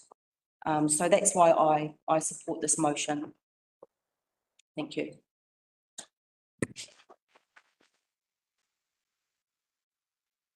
Councillor Aaron Wilson-Collins. Thank you, Mr. Mayor. The Mayor has expressed concern for children worried about whether they need to evacuate their homes or relocate their homes. An adaptive pathways plan would tell them exactly when something like managed retreat might need to happen and when. So without the plan in place, I would counter that they would be far more anxious about their futures and about the effects of climate change on their homes. And in fact, it's the children, it's the younger generations around the world who are pushing for climate change action and for decision makers in the world to make decisions and lead change that they would like to see, because it's them that are going to be dealing with the effects of whatever is coming, because we don't know. We don't know. I would like to actually read an open letter to the councillors, which I'm sure you've all already read I'm sure, as part of my debate. To the councillors of the Kaipara district, my name is Emma Phillips and I'm one of the youth representatives on the Ruawai Adaptive Pathways Committee. The decision not to approve the work of this initiative has disappointed me and left me feeling that the council does not care for the community of Ruawai and the challenges it faces. You are elected representatives. You have a duty to the people of the Kaipara both now and in the future. The Ruawai Adaptive Pathways Committee was implemented to create possible plans in conjunction with the community for extreme weather events and future geographical and climate change. Ruawai is an at-risk area. The flats are roughly at sea level and one only needs to drive through after a storm to see how prolific surface flooding is.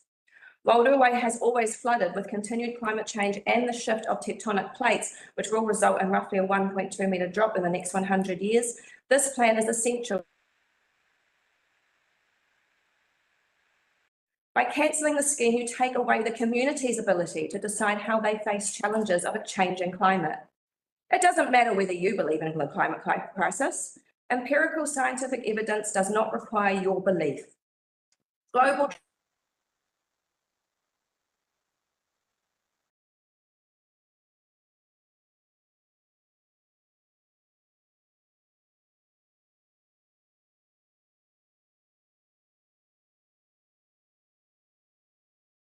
flooding will greatly increase, as well as the depth and duration of the flooding. Through the Adaptive Pathways Committee, modelling has been created which shows the likely effects sea level rise will have on water levels in Ruawai. Through the committee, the community has been able to discuss the effects this will have on the various businesses, agricultural practices, services and communities in Ruawai. However, if the project is axed at this point, there will be no solid solutions left for future generations of Ruawai.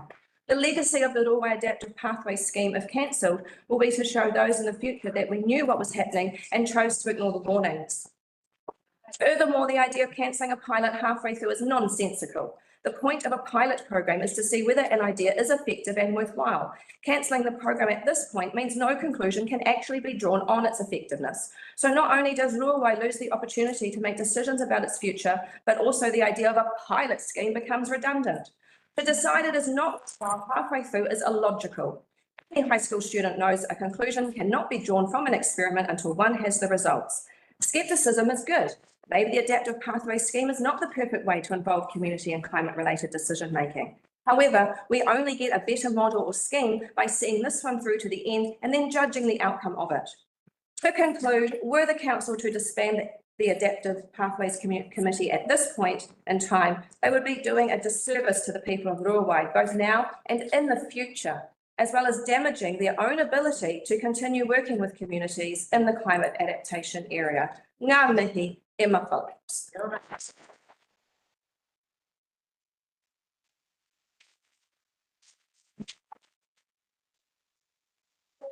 Has anyone else not spoken yet? Okay, I have a right of reply. It's a pity that schoolgirls don't get a better education about what's actually happening. Our education system and our media deals in climate porn half the time. Doesn't come out and show people what the actual empirical evidence is showing. If you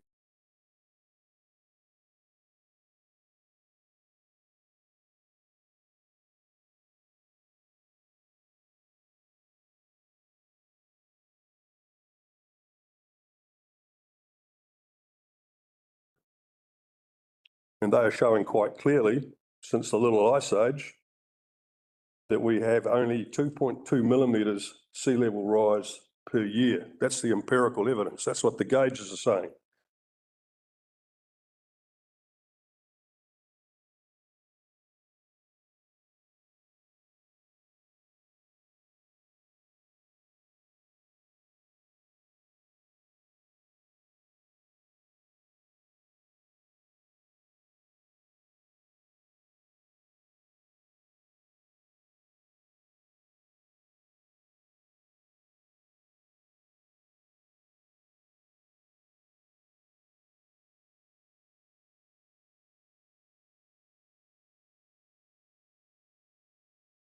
All sorts of things going on, but here we have an organisation, NRC, who is not using the latest science that the IPCC themselves, which is what all you Greens like to say is the gold standard of the science, says is implausible now. They've abandoned it. So we need to get real and stop spending money where we don't need to. Spend it on what's real, which is physical works. That's what's occurred for a long time. Physical works required still at Raupo is significant, and every dollar we can turn that way is the real adaptation. So that is all I have to say before we put this to the vote. All those in favour say aye. Aye. Against? Division. Carried. Can I have a division, please? Councillor Howard. For. Councillor Lambert. For. Councillor Larsen. For. Councillor Anderson. Councillor Nair. Against. Councillor Hayward.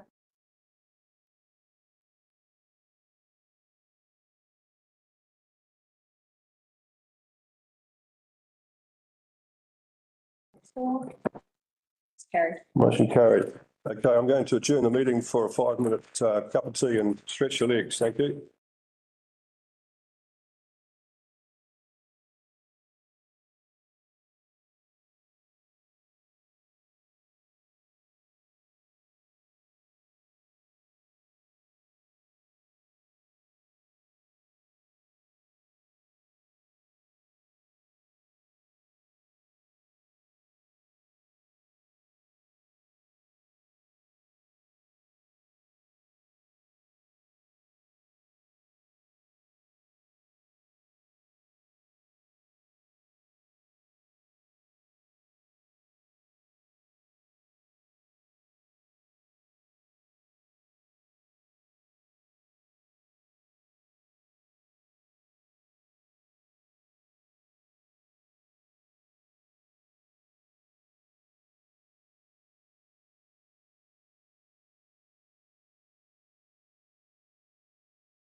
Okay, thank you. Welcome back to reconvene today's meeting, 29th of November.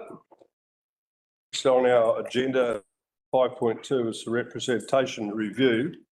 I thought before having any motion here, we'd listen to what Dale from the electoral officer, welcome Dale, and Sarah Morris, we'd listen to their presentation before we consider the motion or the notice of motion. Thank you. Going to have another notice of motion.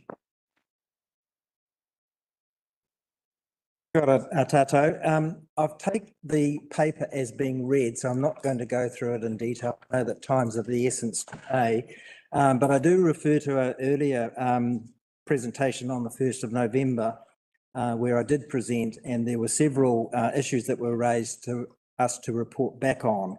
One was the latest 2023 population estimates. What were they? What was the effect? And the second one was the comparison with similar territorial authorities across the country. Now, both those issues are actually included in this report. So I guess I'll just move through very, very quickly.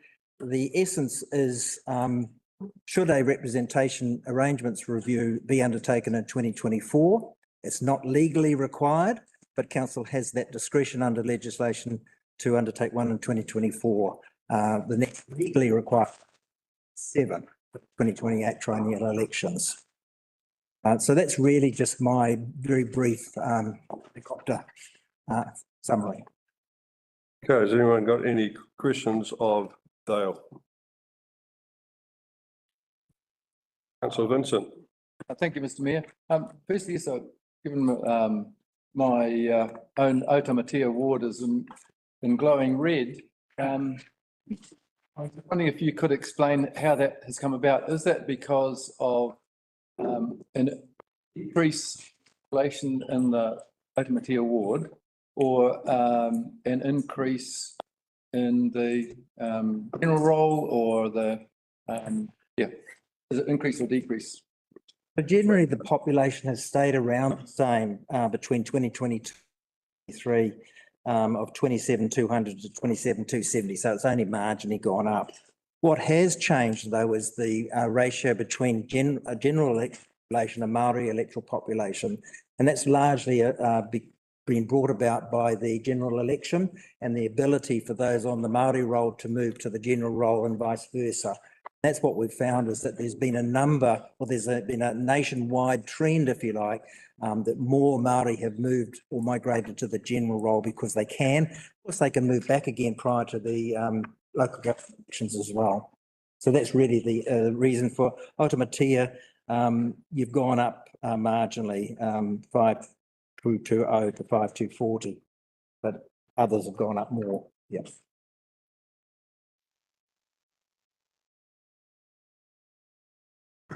Any further questions? Councillor Ayers. I was going to ask a question which is very basic. You have already given a recommended option, I guess, and you have said not to undertake.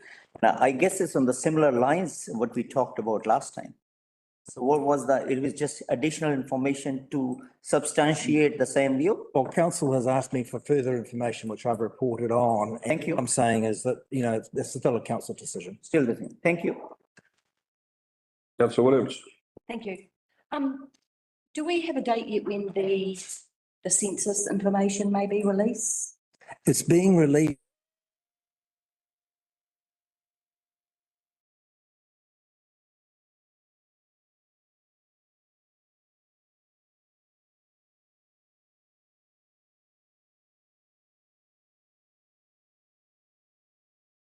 Census won't be available for use. These are what we must use.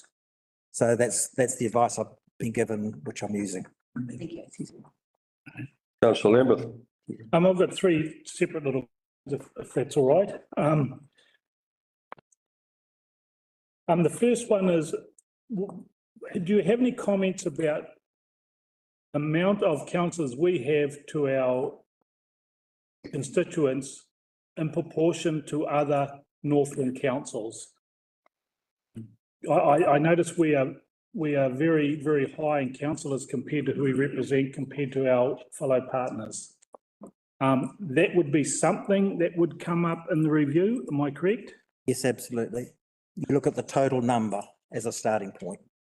Okay, and with the Odomatea ward going into the red, that could be, I don't know if manipulate's the right word, but countered with slight boundary movements, and that would have to be done in the review, am I correct there?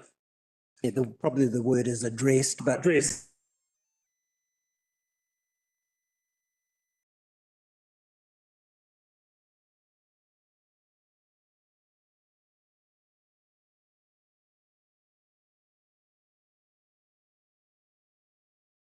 also say yes.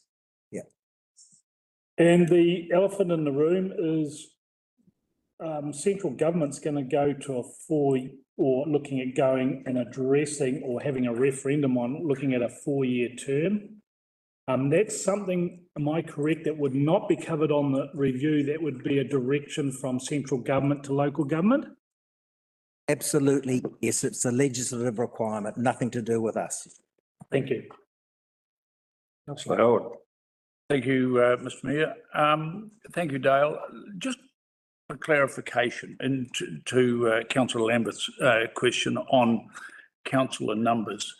Is there any guidance provided by the Commission as to minimum and highest level numbers, or is it totally to do with the council concerned?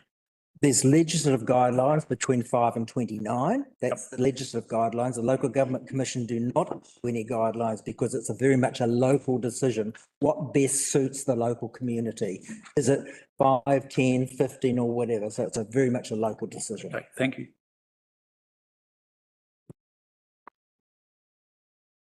I'd like to ask a question regarding the coalition's statement last week, referring to referenda for Maori wards. What was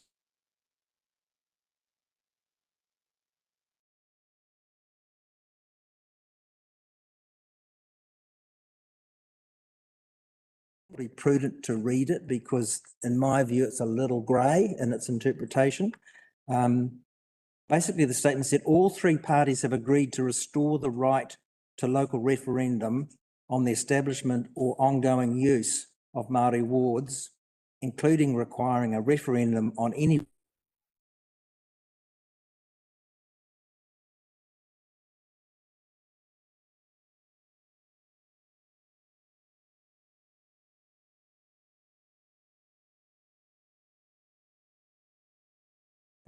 Does it mean all territorial authorities with Māori wards must have a referendum in 2025?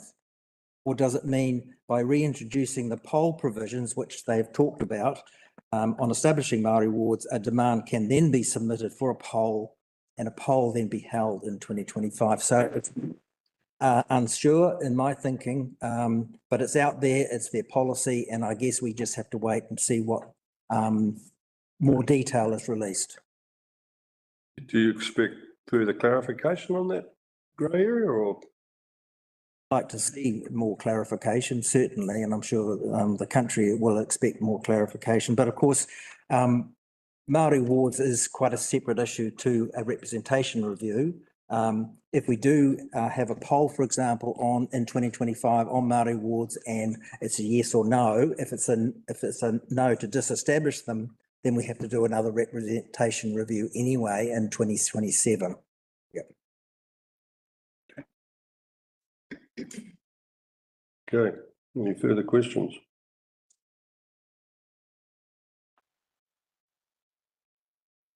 Can I just clarify one thing? Sure. So Dale, just on that last point, you're saying that the direction from the government is unclear at the moment. However, it's going to have no material effect on the decision to hold a representation review now or later.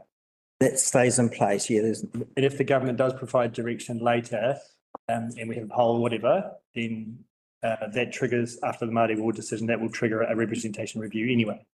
Okay. So should we have a poll at the 2025 elections, If the poll says no to Māori wards, we must go on to another representation review in 2027.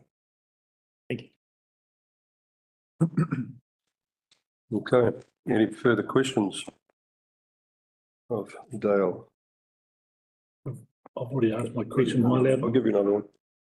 It's going to have no effect on first past the post or STV. Completely separate. Okay.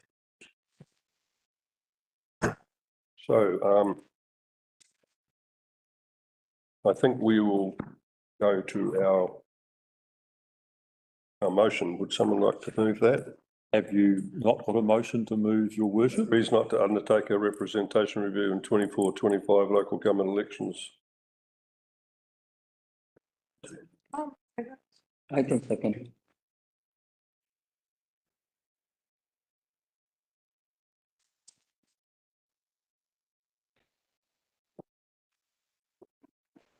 Okay,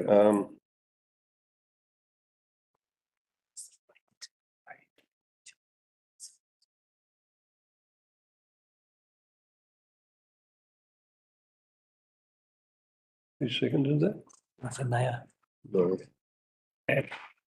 Okay, so mover's statement, Councillor Paniora. The chair, I'll be supporting this motion because it's an unnecessary representation review that we aren't required to do. And I think that the political landscape is very dynamic and moving at the moment, and we don't have a fuller account of the statistical information at hand to really gauge what the what the population is doing in the Kaipara. So we just don't have the information at hand, and I'll be happy to support that. Thank you. Councillor Nair. Thank you, Mr. Mayor. Yes, on a similar lines, we have more information. I was not even sure why we asked for it, to be honest, because we decided on not wasting ratepayers' money on an exercise, which is probably not going to give us much. So I will be supporting to go ahead with what Dale Oflosky has presented for the second time. Thank you. Okay, any other elected members wish to speak? So Williams. Thank you. Yeah, I think I will be voting against this motion. I think that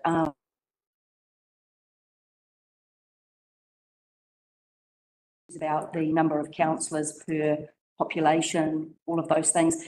We may get the census information early. Yeah. Thank you. Councillor Howard.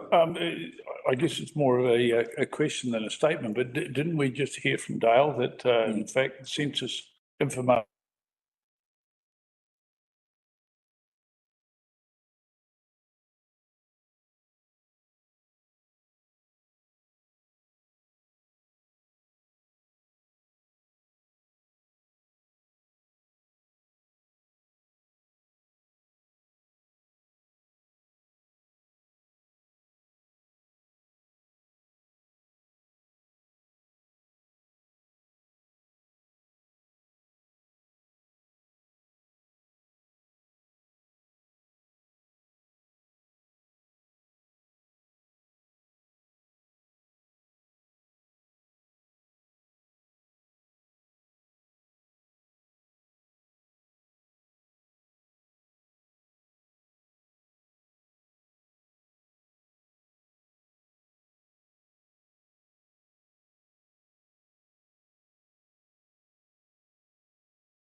until we had an amendment.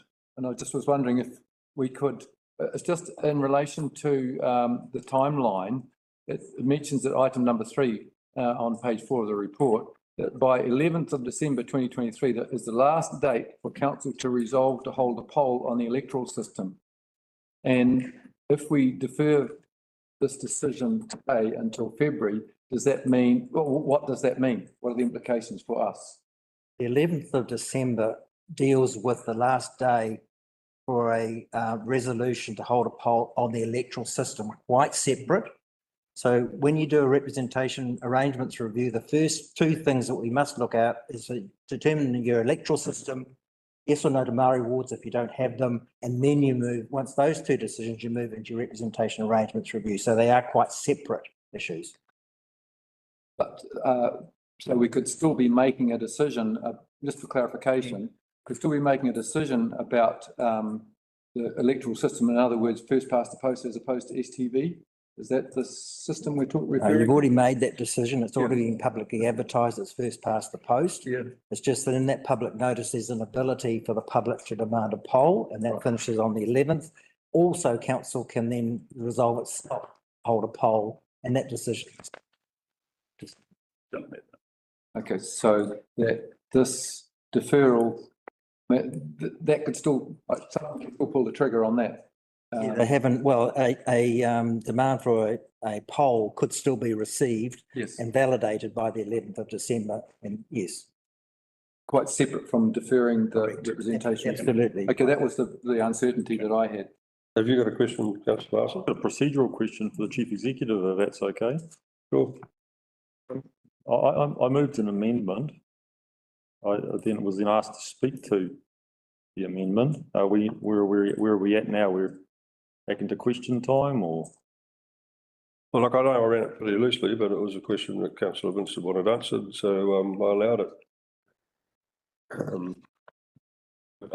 Having said that, is it now that Dale's there, is there any further questions arising from Councillor Vincent's question?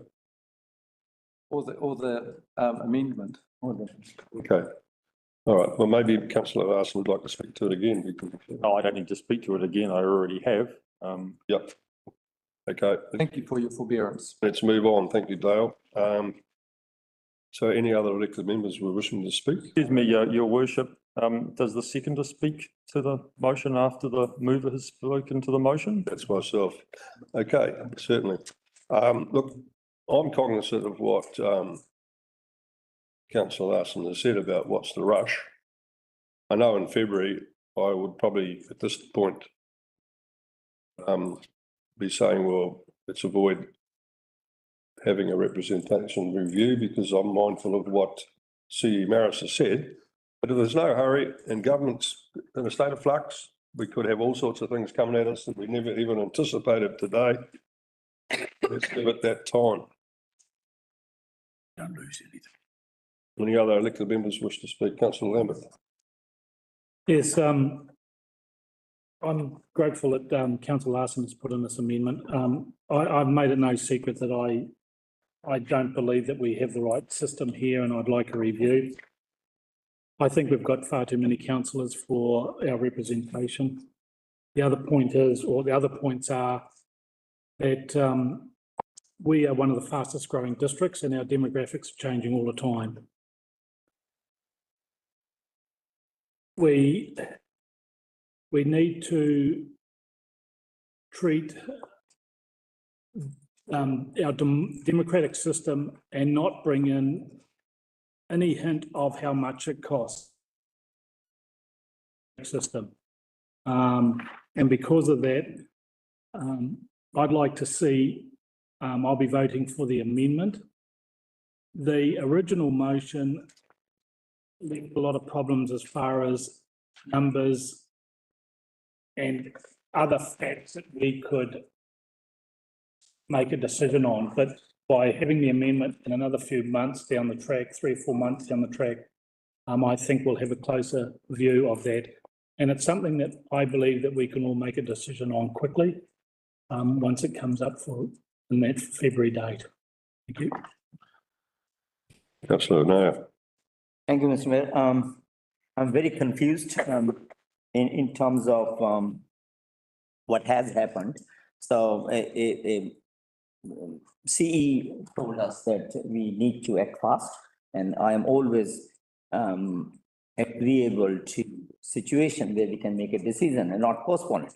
Any postponement means costing more money, more shall I say, uncertainty, and I don't see any reason for that. And it's wastage of money. Mr. Oflosky came second time, collecting more data, and still you are incapable, or we are incapable of making a decision, asking for more to come. I don't see any rhyme or reason for this dilatory tactics and wasting our time. Thank you.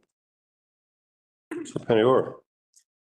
Thank you through the chair. I'm also confused. We had a previous meeting where we kicked the can down the road in terms of decision making around this, asked for more information, come back, and all of the information that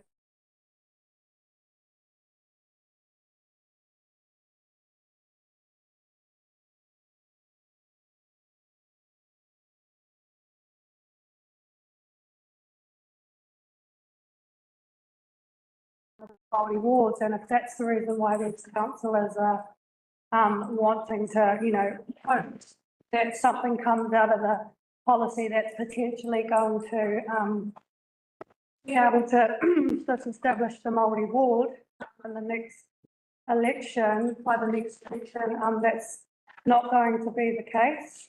I could probably answer the question around the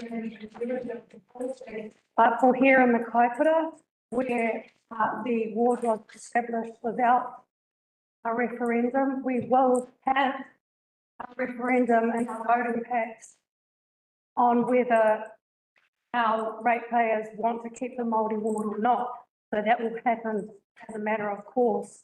That's again separate from the representation review that we're kicking down the road today, is purely about the number of councillors and the boundaries. And these figures look pretty accurate to what I would have anticipated. And so we can't make a decision today on it. So create more work for the council. I just don't understand why we would be doing that and just not making a decision today based on what we have available. And I think, like, I'm not really bothered by either the amendment or the substantive motion going through, because from what I can see, we're going to miss timeframes anyway. The timeframes are so tight that we would have had to have a decision today, really, in terms of the representation review for it to be able to hit those key milestones and all of the other work that the council has today. So I'm neither here nor there on it, but I'll probably be voting just probably against it. But yeah, very on the fence with that one. Thank you. Thank you. Any further statements? What a reply. Oh, one statement here. I will thank you, Mr. Mayor. Look, I think that the essence of this is there is no more information that is going to come that can make any decision in time. Maybe clarity from the government, but in fact we can't do anything, even for the, as I understand it, for the 2025 election. I think I'm right in saying that. I'm not sure that that there is a need to delay. We can make a decision. Okay, so there's no right to reply here. So I put it to the vote for the amendment. All those in favour? Aye. Against? Against. I think we need to do a count on that one. Thank you. Councillor Howard. Against? Councillor Lambert. For? For. Mayor. Against. Peniora. Councillor Vincent. Oh, against, I suppose. Councillor Williams. For. Councillor Wilson Collins. Against. Mayor Jepson. For.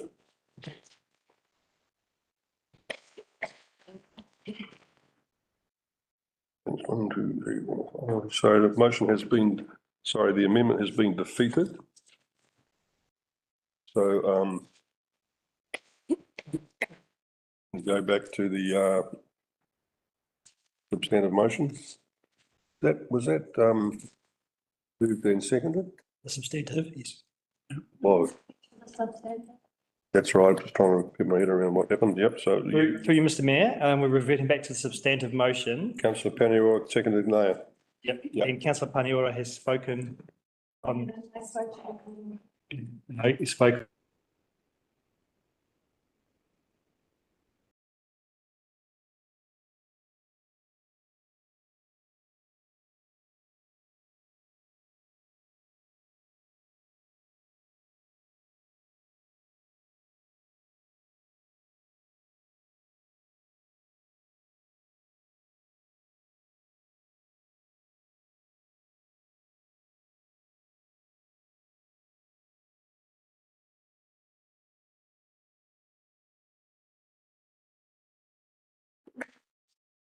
I think in terms of where the voting's gone, this will lie on the table anyway, because it's going to be lost. So, yeah.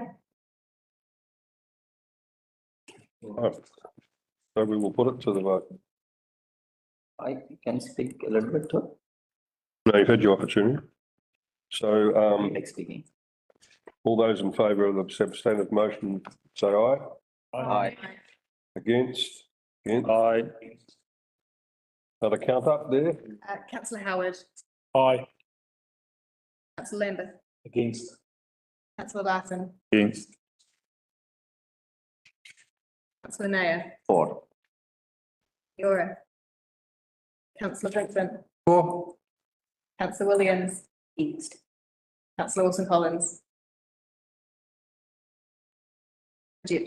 Mayor Gibson. Against. That- Motion carried then, obviously. Yep, okay. I move a motion that we adjourn for lunch, given that it's 12. All those in favour of adjourning for lunch, say aye. Yeah. Get on aye. Only got through one then. How long, Mr Mayor? 2 minutes. I thought they were. That's one.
Okay, welcome back.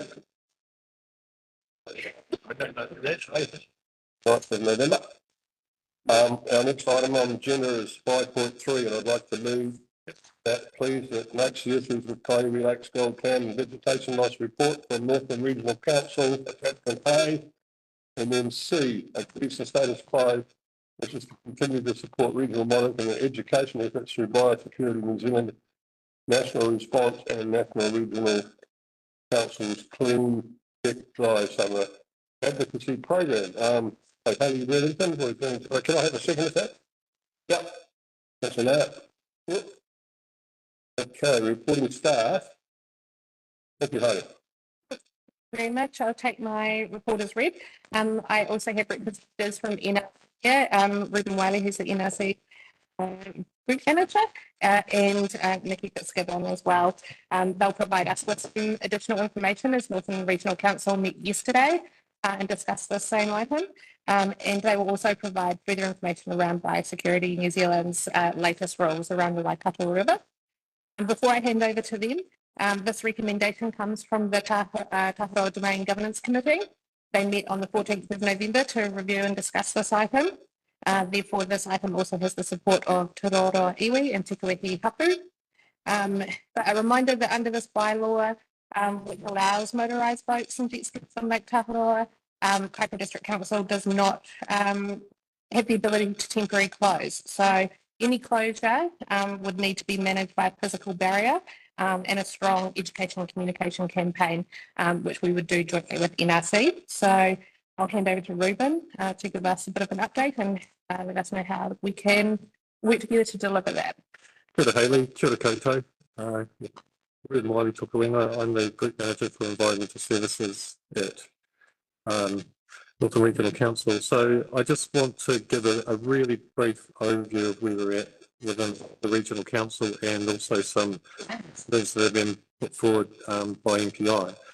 So yesterday our councillors voted in favour of providing $300,000 of funding towards delivering of what's called a small-scale management plan to support our response to a clam infestation within our region. The activities that we anticipate under utilising that funding, including support for education, support for compliance, support for kaitiaki monitoring. But the caveat there is that we anticipate that the body of work that funding supports would be developed in conjunction with our partners. And when I say partners, the biosecurity response for managing the risk around this gold clam incursion inherently requires parties that have responsibility in respect of the management of this this risk to participate in partnership. And so when I say that, I talk about Department of Conservation, Northern Regional Council, iwi and Hapu, and of course Kaipara District Council. And so our recommendation to the Operations Committee in respect of the boat ramp closure was bearing in mind that that is one component of a collective whole of activities that contribute to managing the risk of an incursion that will, if it occurs, will likely permanently modify that lake. And so I just wanted to give that as context and also to emphasise that the Northern Regional Council is coming to the party by way of its decision yesterday. And just one other update is that MPI has issued a controlled area notice for, in effect, from Lake Karapiro down through to Port Waikato. And again, that is not a mechanism that eliminates risk. It's one tool that helps reduce risk. So what that does is it means that there is a strip in the middle of the river where if boats, wake boats in particular, or only, if wake boats enter that area, then they're not allowed to go anywhere else in the region. But it doesn't mean black boats can't use the area, it means that they can't go anywhere else. And so the policing around that is very limited. And so the reason I say that is a limited tool, it is just one other mechanism to manage risk. And so I guess the emphasis that I want to make is that the strength of the partnership that would manage this this risk hinges on all parties participating, and the recommendation from my team for the boat ramp to be closed contributes to the strength of that partnership. And I'm happy to take questions. Okay. No. Thank you, Mr. Mayor. So, you know that when in July or whenever it was discovered in Waikato, recently they came out with those 13 areas, right? And you have seen this one which you're talking about. The previous one was about education level, wake hours and all. Now they're taking the extreme step of whosoever uses this will not go elsewhere in New Zealand. What more you want? So what we're recommending is risk management. We're not recommending that a controlled area notice goes over the lake. What we're recommending is that there is control over the use of motorised vessels, because motorised vessels are the highest risk in terms of the vector for gold clam incursion. But they didn't think like that. They said wake is the highest risk, if I read it right. Wake boats are the highest risk, yes. So I think biosecurity and MPI knows more than we do. Anyway, thank you. Any other questions? Councillor Lyndon. Can you tell me how many boat ramps there are on Lake Taharoa and how complex it's at? Lake Taharoa itself, we have one boat ramp access point at Lake Taharoa, but there's informal access points all around the lake. Yeah, that's my point exactly. There's at least 7 different access points that boats are launched on that lake. And on the other 2 lakes, there's another 2 on each one of them. That you've got the staff to monitor and enforce the ban if it comes at you or not. Is that to anyone, whether the regional council or the district council, maybe? Is that through the chair. So I'm happy to respond to that on behalf of NRC. So we're committed. We obviously have resourcing limitations. What we've committed to is providing funding support for education and a degree of compliance within our capacity to do so. On top of that, we're anticipating a presence when it comes to biosecurity checks at the lake. So it's like any form of compliance. You can't be there all the time. That's sort of like you don't have police officers on the side of the road at every point. But there is value in having a presence to enable individuals to be aware of the issue and to enable staff to respond if they become aware of the issue. But so that's on my behalf. I obviously can't speak to Hayley. But I'll just emphasise that it's about supporting a behaviour change, and it's not about eliminating risk, it's about reducing risk. And anything that we can do to reduce risk reduces the prospect of the lake being seriously compromised. And to answer on behalf of KDC, through the chair, we have 3 Taharoa domain officers and a team leader who are on a roster over the summer period for with 7 days a week.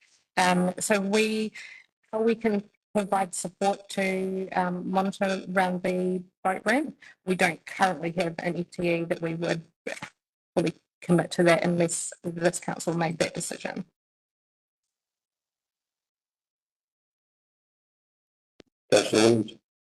Chair. I just wondered, at the previous meeting of the Taharoa Domain Governance Committee, I spoke a bit about funding from the government in regards to cleaning stations and other ways that we can mitigate this risk. Is NRC aware if there are funding areas that you could look into? Yeah, so Nikki may be able to pick me if I get this wrong. The quick answer is we are working, so MPI is one of the partners that I speak of that we need to work with. So they are currently working through their national response to this. And part of that national response will eventually identify how they support regional councils. Part of the reason why NRC funded the $300,000 was it's a placeholder to enable us to undertake some work with national response is being delivered.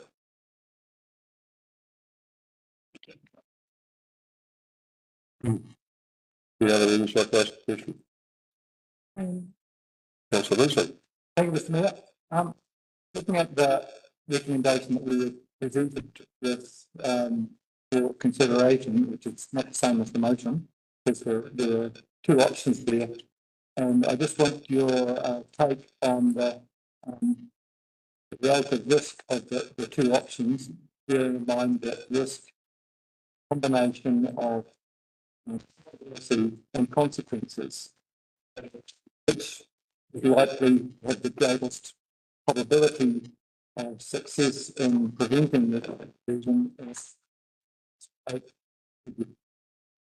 guess you would confirm, but I'd like you to confirm that the consequences these the larvae getting into the lake would be the same, would it? If the larvae get into the lake, it will have the same consequence, irrespective of the means by which they get there. Biosecurity management is about creating multiple barriers to manage risk. The boat ramp closure that we've recommended is just one barrier. And then on top of that, so part of the other barrier is this plan that we intend to develop, which is referred to as a small scale management plan. And that is going to, so if an incursion is identified, then we can kick into action and try and eradicate as soon as possible. So the take home is, if the boat ramp remains open, you're removing a barrier that would reduce risk. Reduce the likelihood of inclusion. Which I was just wondering too, for the benefit of the councillors who weren't part of the Taharoa Domain Committee, could you explain, because I didn't get it originally, that we're not looking for a bunch of little plans. We're looking for the precursor. Could you just explain about the size and reproduction rate and so on? I'll defer to Nikki for this one, she's our expert. Kia ora koutou, Nikki Fitzgibbon, Flight Security Manager, Incursions and Response. So this is my bread and butter and things that I do every day. So the gold clam, you've all seen the photos of the adult clam. What they do is they actually spawn basically little baby clams. So they're tiny little clams and in good conditions, up to 400 little individual clams a day. They can also self-fertilise, so they're hermaphroditic. So they don't need another clam to actually then start contributing or breeding to the population. And what makes them really tricky to manage is that these little clams, they feel water current or movement. So, you know, you've got a boat, you've got someone walking through waders or even like a duck. They put out a little sticky thread and that attaches into that, whatever it is, and then that's how they move around. So that's what's the biggest risk is not necessarily the big clams, it's these little larvae that actually attach to everything. And so you may not know that you've got them on your gear and you have to either use steam, so heat, or for soft materials, you need to leave them with a knife so they're frozen solid, or 10% bleach. So those are your sort of management options in terms of trying to get rid of the clam. So filling out a good glass. That answer the question? Good question. Councillor Larsen. Thank you, Richard. Could you just clarify for me, like, so just in terms of the layout there, how many boat ramps are there? Taharoa. Yeah. There is one main boat ramp on Taharoa. However, there's the way the lake is laid out, there's lots of points you could access through the reeds and shallows. So this is just talking about, well, I know not the motion that's here, but in here we're talking about just closing one boat ramp if you were to close one. We would put a physical barrier at the top of the main road, so they wouldn't be able to access the main boat ramp. And so would people still be able to access the lake in other ways, like we've just heard about wearing waders or kayaks and things like that, other than at the boat ramp? This only covers motorised boats and jet skis, so people could access other equipment. And in multiple different locations other than the boat ramp? Yeah, okay, thank you. Thank you, Mr. Mayor. Just looking at a slide here that shows that surveillance shows it's present from Lake Maraetai and downstream in the Waikato River system.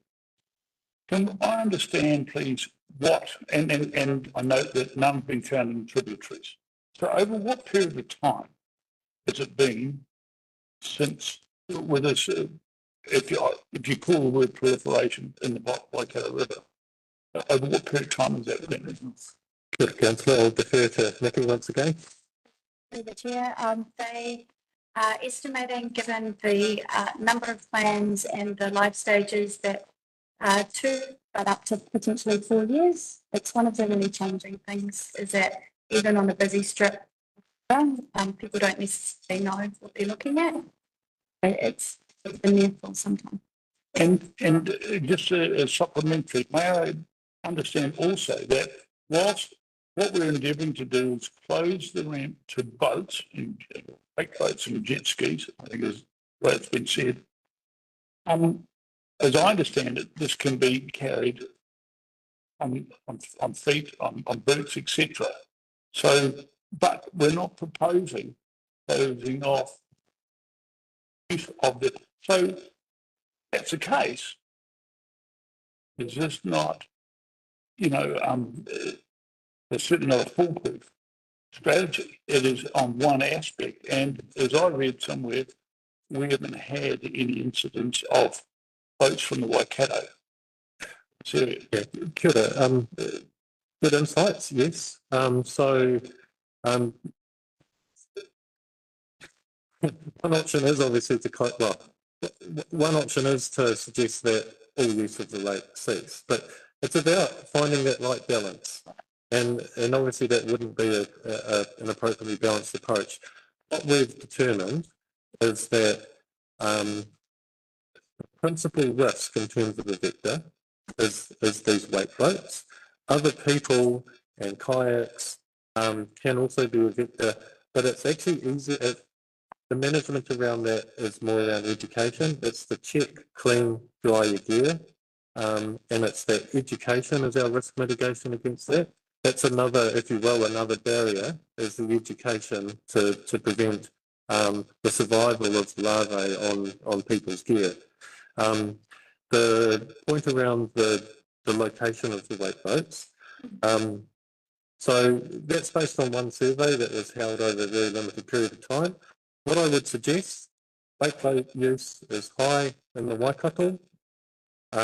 Wake boat use in Taharoa is also a popular activity, and so there is a risk of a vector occurring there by virtue of those two activities occurring. if I may, Mr. Mayor, one supplementary. So given that we can largely identify one lakeland, and if I'm not incorrect, it's somewhere near the camp, is it not possible to set up a washdown facility on lawns there? So Nikki might be able to correct me here, but our intention is to set up a biosecurity check at the boat ramp. So again, it's another one of those activities. I guess the fundamental point here is that there is no single activity that will bring the risk down to zero, but by undertaking multiple activities, we can manage risk. And so we're looking at all the things that we can do to manage risk. Thank you. That's the thing, right? There's a chair, following on from what you've just said, will all those biosecurity measures, i.e. washing down, be in place and functioning, have the right amount of staff in 3 weeks' time, but when the boats start trickling in?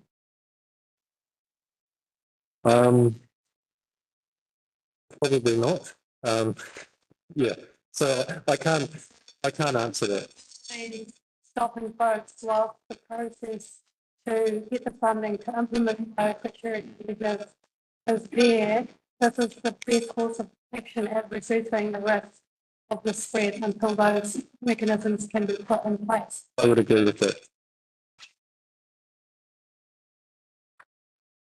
So, thank you, Ms. Mayor. So supplementary to that is that what, I mean, given an urgency factor, what could be done to move in 3 weeks, 4 weeks to get some facilities in place? I mean, you know, that's an urgency factor.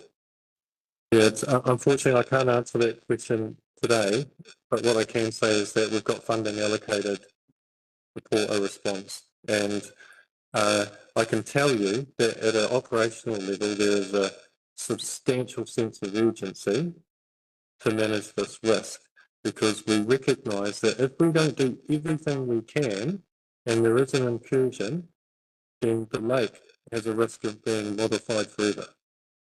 And through the chair, just so KDC are proactively messaging all our future campers, so everyone that has a booking over this summer, contacting them to make them aware of the gold clam risk and our expectations around clean, check, dry, and making sure that their trailers and equipment that they're bringing into the campground are appropriately maintained. And also we are using all of our standard communication channels to many day visitors as possible as well, to make them aware of the issues at the lakes.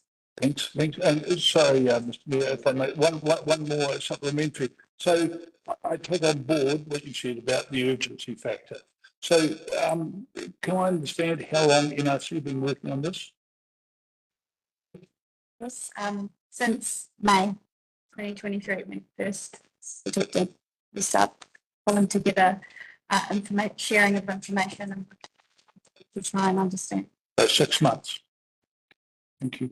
Thank you, Mr. Mayor, I have a procedural question. With my chair of the Taharoa Domain Governance Committee hat on, I understand the terms of reference of the Taharoa Committee include making recommendations to council. We are not considering the recommendation from the Taharoa Domain Committee.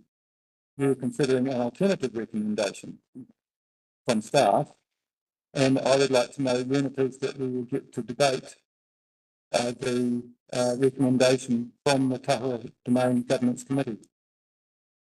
I think that's going to be coming through when we ask all that question. We'll be making that discussion. But we have a motion on the table, don't we, at present? Right. Your worship, would it be appropriate to seek some input from the chief executive to your right on this technical question that's been asked? Excuse me, through you, Mayor, we had a move in second. I thought we did.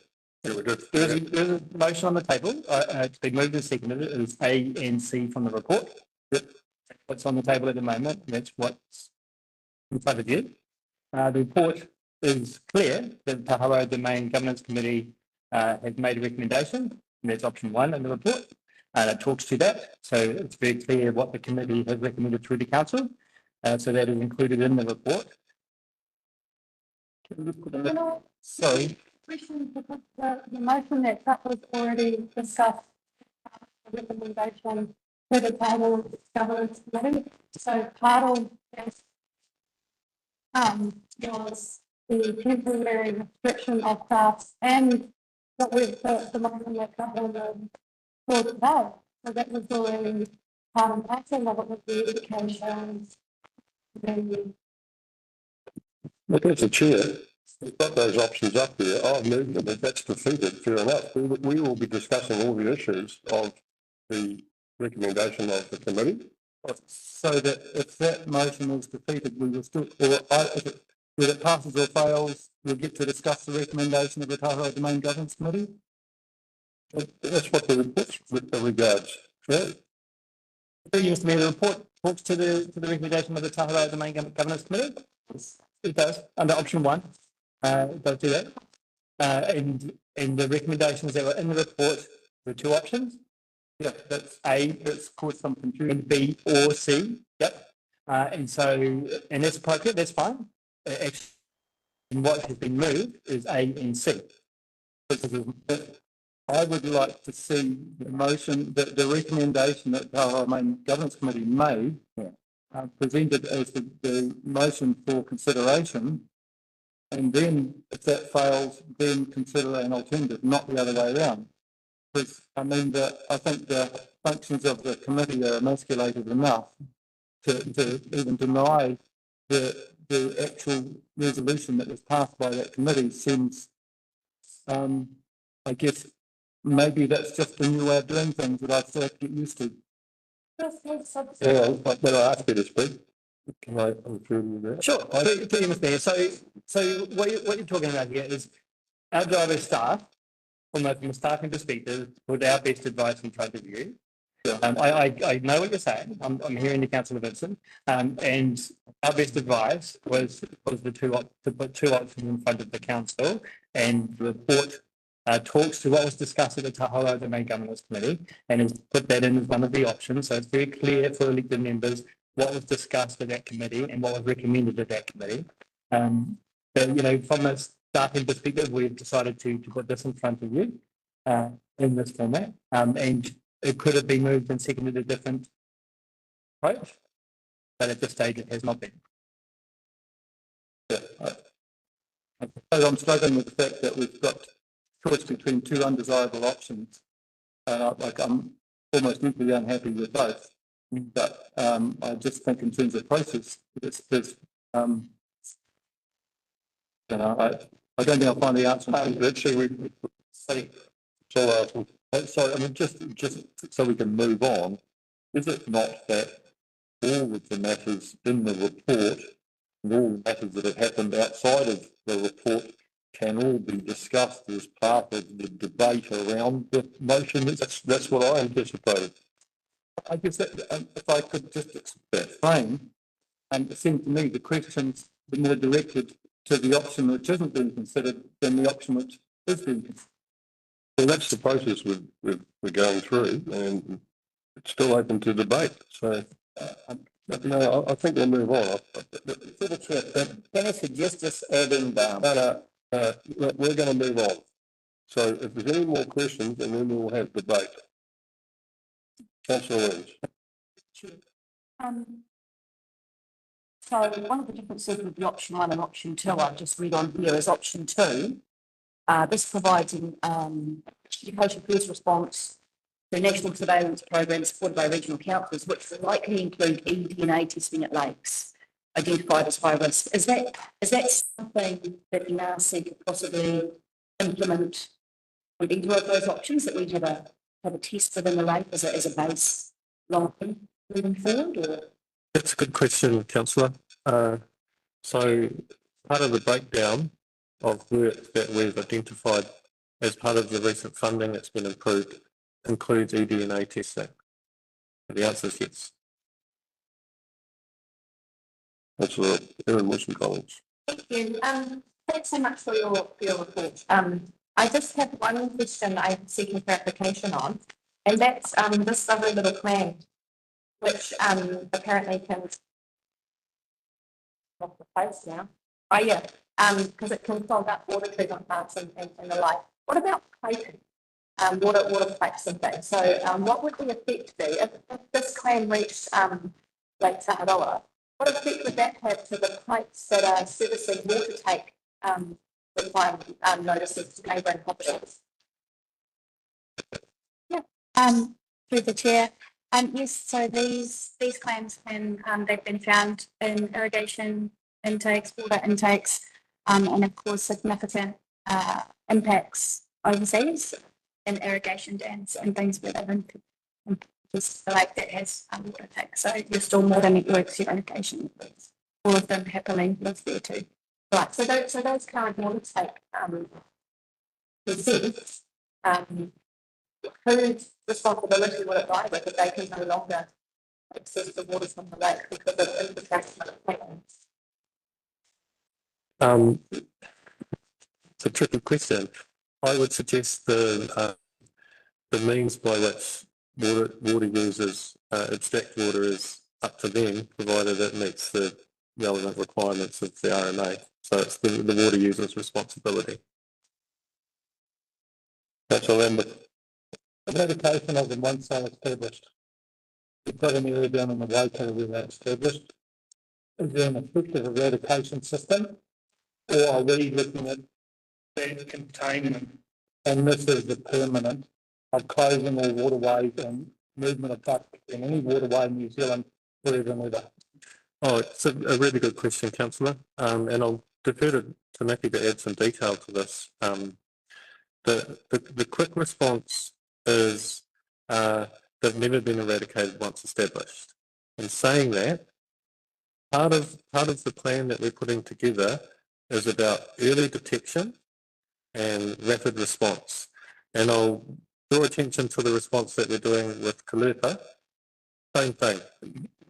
We have an infestation and we're going hard in trying to eradicate it. We're using mats and we're using suction dredging. And so if we detected an incursion, we would initiate the response that we develop alongside our partners to try and eradicate it.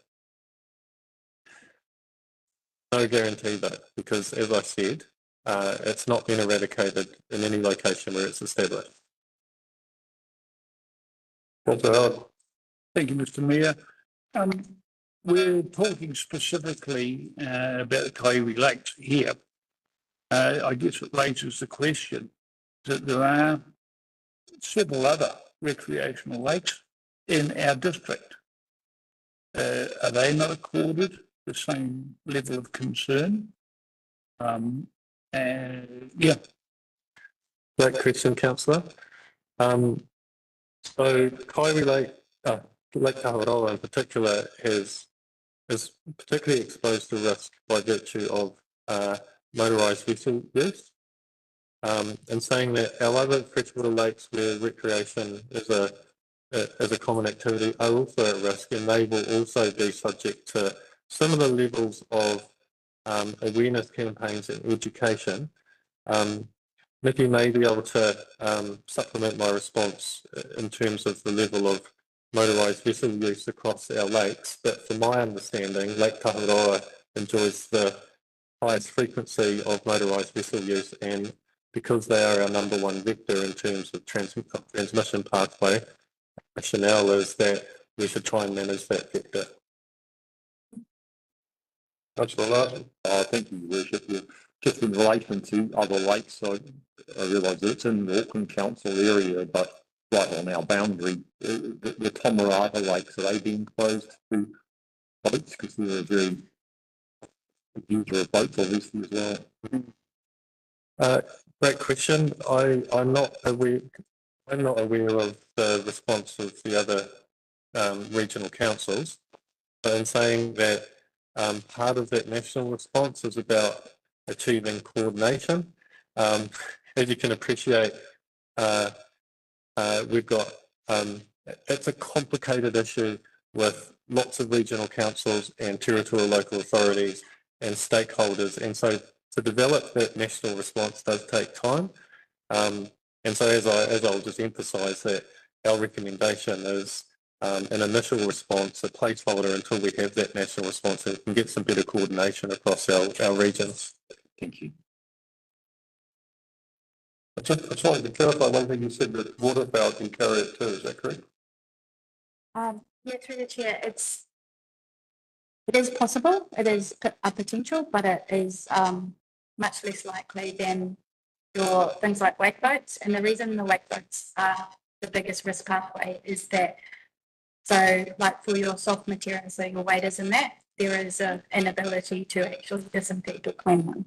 Whereas wake they have a low ballast water intake, and it's very, very difficult to actually disinfect that. And so that is what is the risk, is that they haven't got good methods to actually clean out the wake boat water, which then can be moved around between waterways.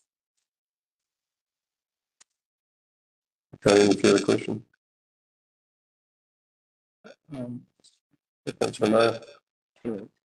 Might be kind of intrusive question or intrusive question. So I had not the capability, or maybe the capability issue of NRC, in terms of discovering something in this short period of time, on which biosecurity and NPA has put their heads and whole things, and haven't found a solution.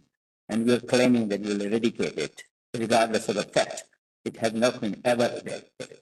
What gives you that confidence? Because I put NRC point on a scale of 10 low level, because we had their 10-year research in the Kaipara Lake, inconclusive on the basis of whether we should release trout, or is there conclusive evidence of their killing something else, a little thing. So what gives you the confidence that we go ahead and destroy 500 million of KDC revenue and put it at, and you'll be able to succeed? Councillor, so I haven't suggested that we have confidence in eradicating golden clam should they become established. What I've suggested is that we have a duty to work with our partners to do our best to achieve eradication based on early detection. The other point around sort of our confidence in this as a management regime.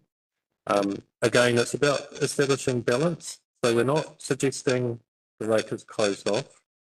What we're recommending is that we manage one of the key vectors. And so through that management, we are managing risk. And so I'll just leave it at that, because that's what the best evidence that we have available for us to put forward by way of a recommendation in terms of managing this risk.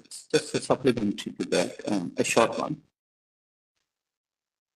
Maybe I could let it go. Thank you. Councillor Howard, followed by Councillor Paniora. Thank you, Mr. Mayor. Subsequent to the earlier question and the other lakes involved, I'm just wondering whether actually a viable strategy is, given that we're talking in isolation here, this lake, and there are many other lakes south of here, but north of the bridge, and obviously north of here.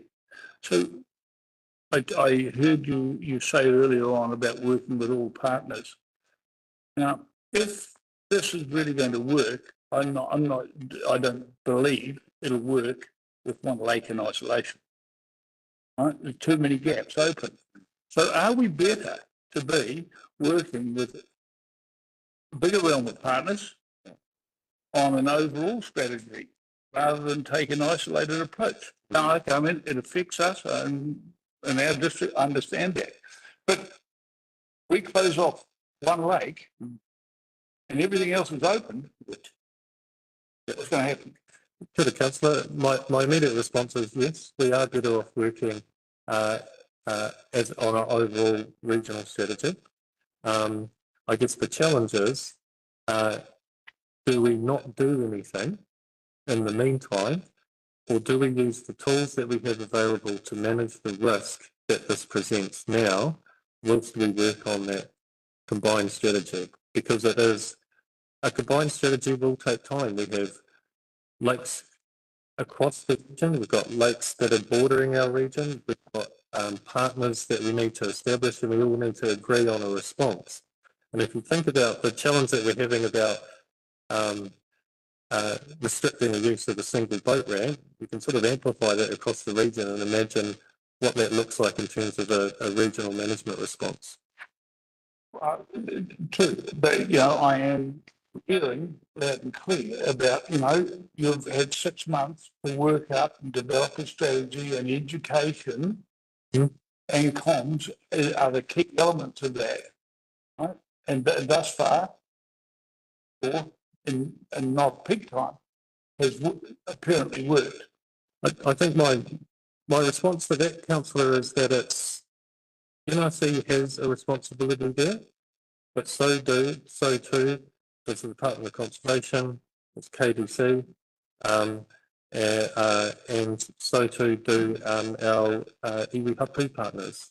And so what we're seeking is some management mechanisms so that we can get our house in order and develop and work together on what that response looks like. Okay, I guess my point is that an inconsistent approach across a bigger area, to my way of thinking, not the panacea. I agree. Thank you. Councillor Kaipara, you're the next. Councillor Mayo. Thank you. Just quickly, I was going to say, unless I lose it again, here is a document which is telling you that any boat which has been in Waikato River is banned to go anywhere else, right? That's the biosecurity orders. So you are telling me that somebody will still risk it or over prosecution penalty and try to get in there. How long are you going to wait for that boat to arrive so that you can do your research? Because they haven't come to tributaries. You'll wait for 10 years, a boat which is absconding from Waikato River to arrive for your research. So I just give me a reason. I'm losing common sense, honestly. Thank you. Look, to interfere there, so our question's respectful. You are familiar with that recent article? Yes. Okay, so the area notice. So yeah, councillor knows, alluding to the fact that if that's enforced, that's a fairly powerful response now, keeping wake boats out of the north. Yep. Kia ora, Chair. So, and Nikki will jump in here to provide a bit more detail. So the controlled area notice, again, is one tool. So what they've done is they've identified the stretch of river where they're restricting wake boats from entering and then saying, well, you can't go outside of that area. So that's wake boats. It's no other boats. So wake boats present the highest risk. The other element is we don't know where these claims have established. We know that they're in that stretch of river, but we don't know that they haven't established elsewhere. The other element of it is it's very real that some people will ignore that controlled area notice. The same way people ignore speed limits, the same way people ignore Resource Management Act provisions. There is a risk there. The consequence of that risk being exploited is an incursion. Any further questions? Thanks very much. Stand down. Yeah.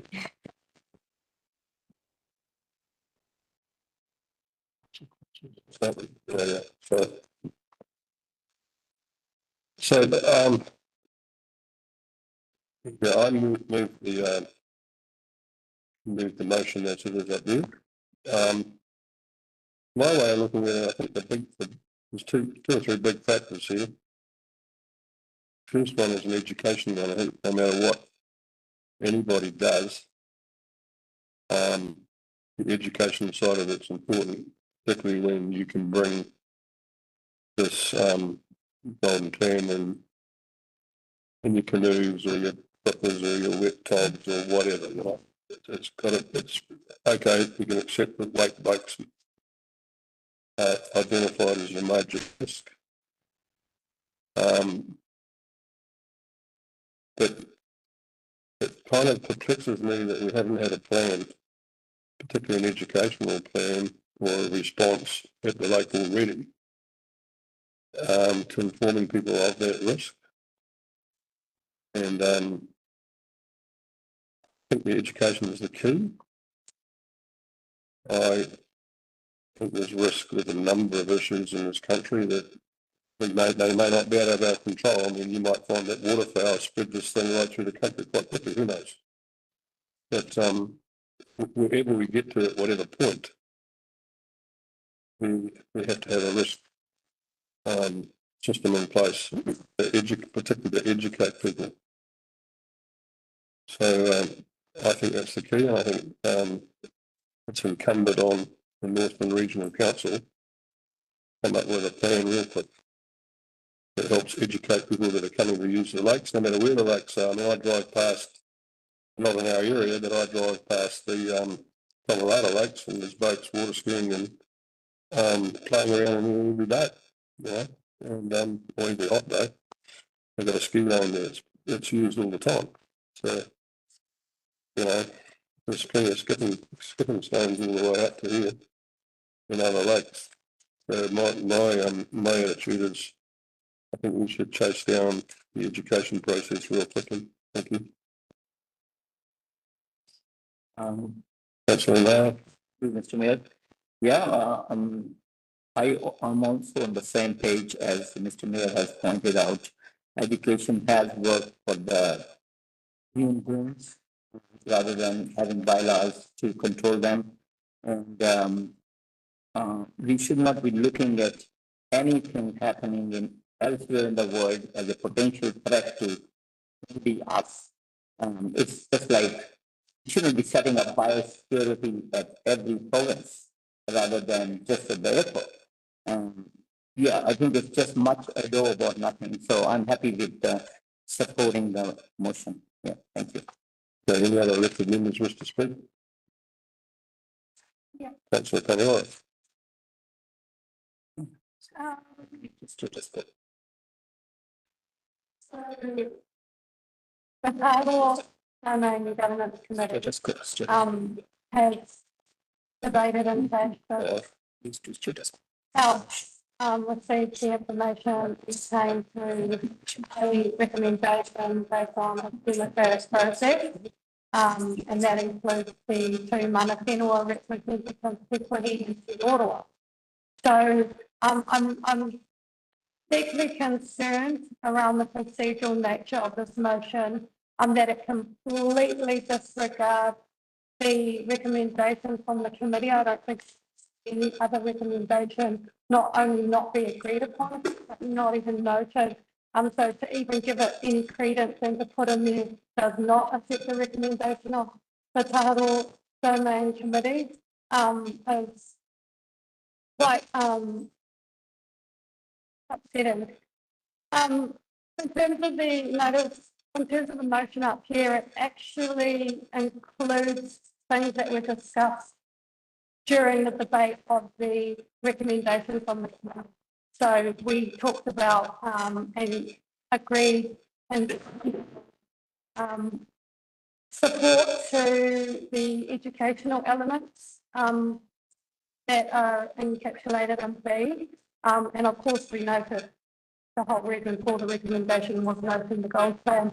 So I would go so far as to say that this motion does not reflect the recommendation of the committee because it's not clearly stipulating that it's that is the intention of this, and the status quo has been the status quo over the long weekend. They went out and education around that's already happening. So that's kind of irrelevant. Now, going to the actual reason for the recommendation from the committee, it wasn't to stop permanently craft into the lake. It was to give some time for other things that are going on down in the Waikato, as well as Northern Regional Council in collaboration with NPO and partners, etc., and so forth, putting a plan in place where we thought that there may be some funding opportunities to get some washdown facilities in there. It's no different to what we've been doing with the Cody dieback. So we took some time to pause. We put especially with Te Roroa, so this is not new to them, this type of thing. And we've got all of the facilities in there throughout all of the nature walks. And that was, one of the reasons why we thought, look, if there's anything that we can do to support it, given that we have a responsibility to the lakes, is there anything within our power to reduce the risk and to put things in place? We have that responsibility. We're not going to lose revenue, as staff have said previously. The bookings book out almost immediately every year. A lot of the recreational users are not bringing craft in, and the ones that are, I'm sure, will understand. Yes, some will be inconvenienced, but in terms of having a pristine, beautiful lake into the future, I think that they will understand. Now, this was actually in the front page of the newspaper, and we've only had one that I know of, one member of the public reach out and say he was concerned about it. I think the existing committee will understand what the rationale behind it is, and the area committed to putting a runway in place. So, you know, the financial implications, I don't agree with that. I also don't agree with the red herrings around the fact that there's only one boat, a boat ramp, but then there's other multiple entry points. There's one road in and one road out. And so it doesn't take a whole lot of manpower to be at the entrance point of the road to look at making sure that we're not having boats in from outside of the district.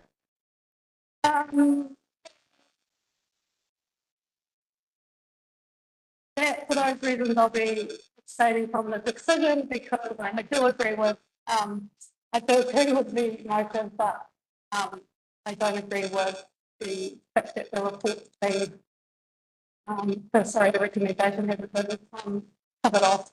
Thank you, Councillor Vincent. I have a procedure question, and then I'll write to make a statement.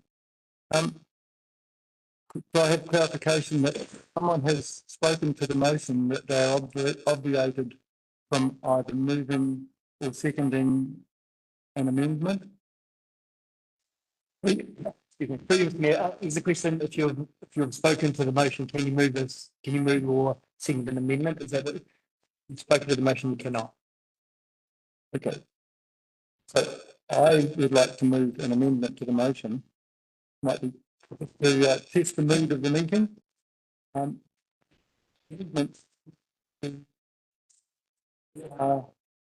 Replace what was paragraph C with paragraph B of the motion,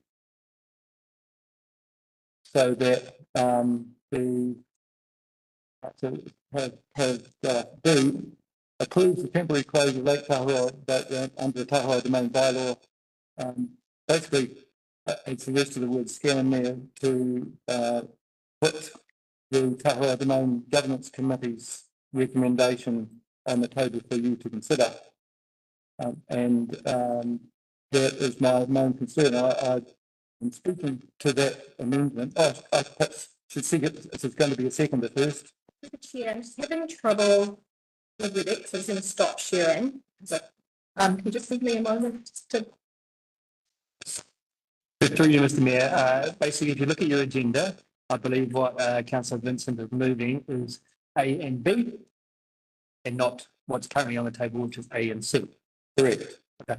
So, Mr. Mayor, given that everybody has the agenda whilst... Everyone's got that in front of them in their agenda, so that's not an issue having it on the board necessarily, is it? Might want to get a second. Okay. Did you have a second, Councillor Vincent? I'm not sure if I do. Do I have a second? You have a second? I'll second that. It's A and B then, right? Yes. Which means you approve the temporary closure. Is that now it's an amendment? So it's what it's effectively what committee said. Okay. Now I'm happy with the fact that we don't actually have the tools available to provide a comprehensive solution, and so we have, to me, to choose between two unsatisfactory alternatives. And however, the proposal from the recommendation from the committee was that, and so I would like the council to consider that. That it explicitly responds to the recommendation from the Taharoa Domain Committee. And that is my concern. Thank you. Okay, that's the movement statement. Second statement, Councillor Collins. Mr. Collins. I to defer my statement, which means that I'll speak later.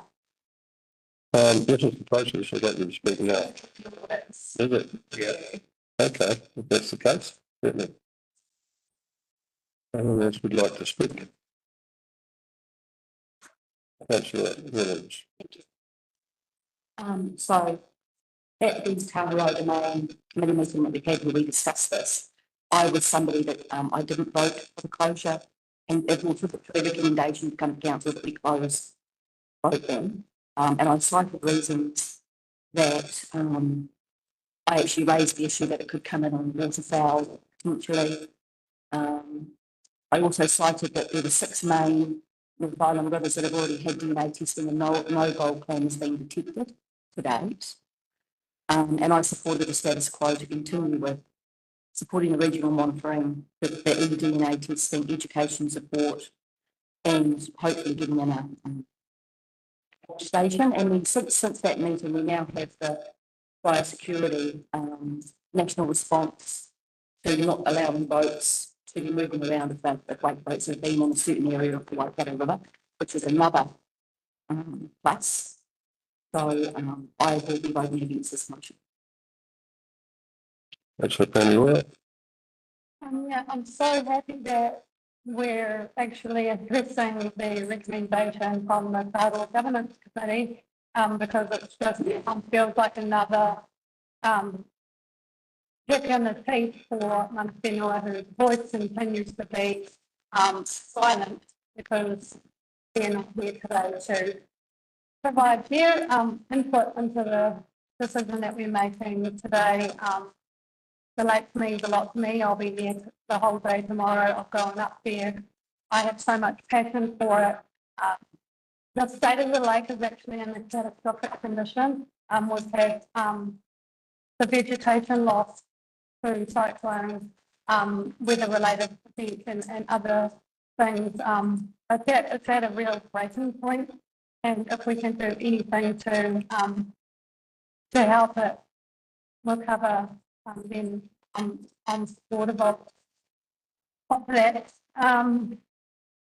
What I will say is one of the other considerations for the temporary closure of boats is that the funding that we could have, and I mean, we still can apply forward through NRC budgets as well, that if we temporarily close it for boat users, then there's way more of a chance that we can actually get the funding to put in the washdown station to open it back up again. At this point in time, based on the substantive motion, there's no necessity for central government to come to the party and to, for us to really build a business case. The same thing happened with the forest. The river was closed off. The fact that it was closed off allowed for the funding to put all of those measures in place that we see in place. So I just want you to take that into consideration and the motion that I think that. Thank you, Councillor Allen. Thank you, Mr. Mayor. I think that with all we've heard, and particularly that point that there is one road in, I'm just wondering whether, look, I mean, there's a risk factor. Let's accept that.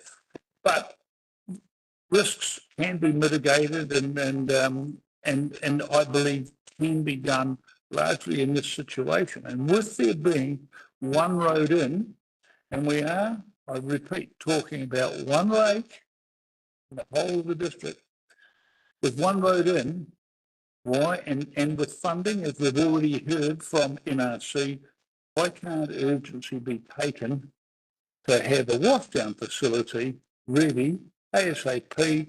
We know that the camp manager has already talked about facilities he can help with.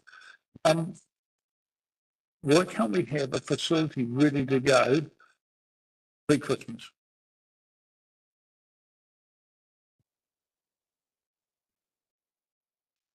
Agency. It's a question that we can't answer right now, right here. Councillor, Thank you, Mr. Yeah, I was also like Councillor Williams at that committee meeting, and I voted against the closure. I guess my reason was financial, economic, and reputational as well. So I wanted to bring back that reputation to Kairi Lakes with so many unannounced workers happening in the past, and doing something with common sense. I don't see if the lake is already dying, gold plan stopping will not stop it from dying. So there are hundreds of arguments for and against, but I will rather have status quo to save the trouble and do something which is more viable and worthwhile. Thank you. another statement, Councillor Aaron Wilson. Thank you. I'm glad that we are discussing the recommendation from the Domain Committee. I'm not surprised to see this come across our decision-making table. Power boats on the lake have been a debate for many years. So to have this as an option put forward to try and reduce the risk of this invasive species entering our lake isn't a surprise. Temporary closure, maybe a slight inconvenience for some people, but I guess it's deciding whether we want to take care of the short-term fun or the long-term fauna of the lake itself. But the lake is sick, and locals know that the lake is sick. I'd be the first elected member to move that we close Taharoa completely, whether that's temporary or not, for the ecological system to recover somewhat. I've said that before, I can say it again. Even though I camp there annually, even though I'm out there regularly, I enjoy it just as much as the next season. My concerns lay more with the future enjoyment of the lake and surrounding area. I support this motion as the recommendation from the committee. I respect the committee's decision, and I respect the debate that they would have had and the information that was provided to them that's been provided to us today. Thank you. Thank you. Councillor Lyndon.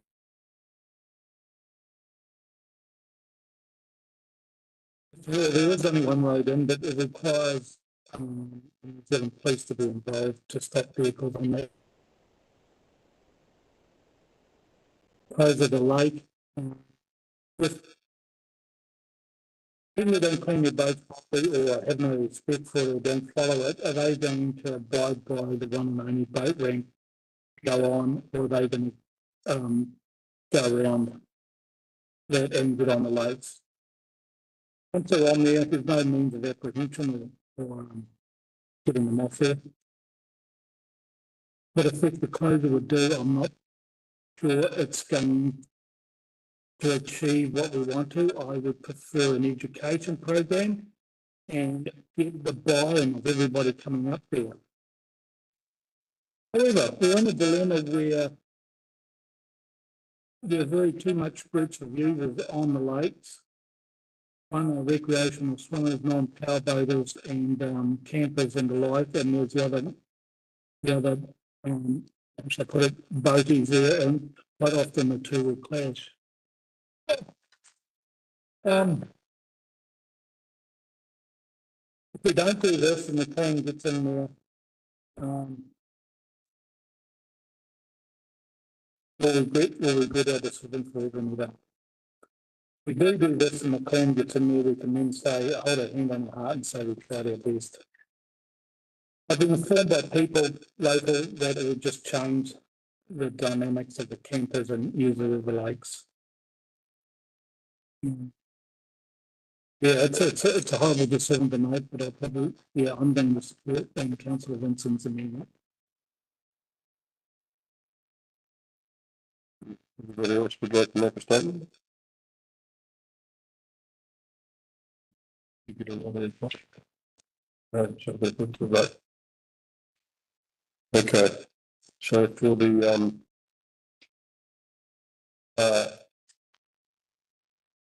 for this it's been put forward by Mark, we'll have a vote. All those in favour say aye. Against? Aye. Call division, eh? The division, there you go. Councillor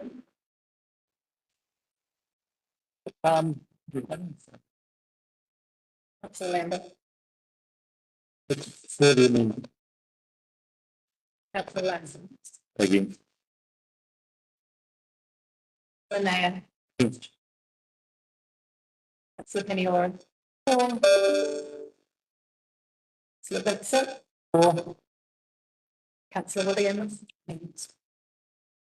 Councillor Wilson Collins, Gibson. Against. Yes. Okay. The 2, 3, 4.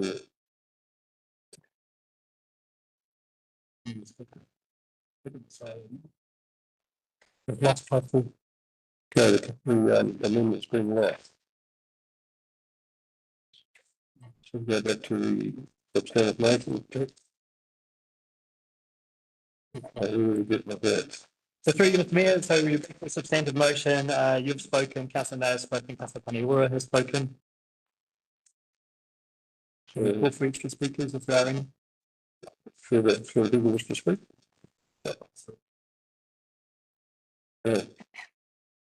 That's right, you're on Wilson Collins. Thank you. I just want to say one thing that I try and make notes on, I bother to make notes on.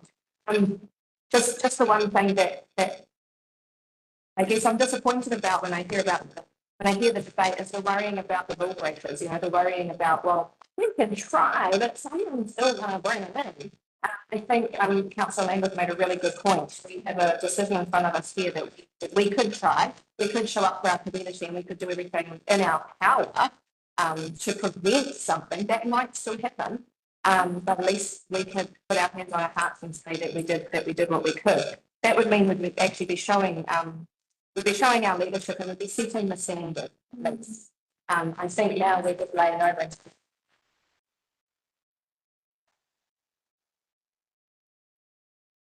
Other members wish to speak? Am I allowed to speak again? Another one.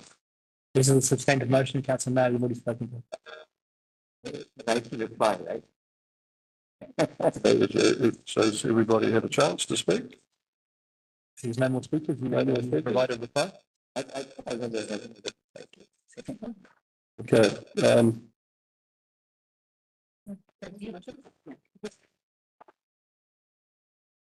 No one reply. Yeah, look, it's a hard decision. I think either way it could be criticised. You're right. I think that we need to concentrate on the education side of it. I think NRC need to have had since May. There's no signs up there yet as yet, isn't there? And we need to respond quickly to get that education process in place for the summer season. So, okay. All right, so we can improve on that as well, I guess. So I'll put it to the vote. Those in favour say aye. Aye. Against? Aye. We'd like to have that. And we'll call it and have a debate. Have a division? Councillor Howard. Sorry, Councillor Howard. Yeah. Councillor Lambert. Yes. Councillor Larsen. Four. Councillor Nair. Four.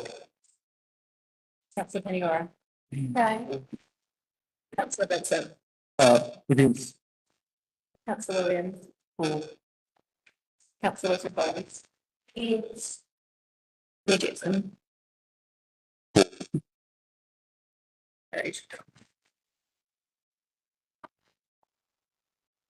Okay, it's carried.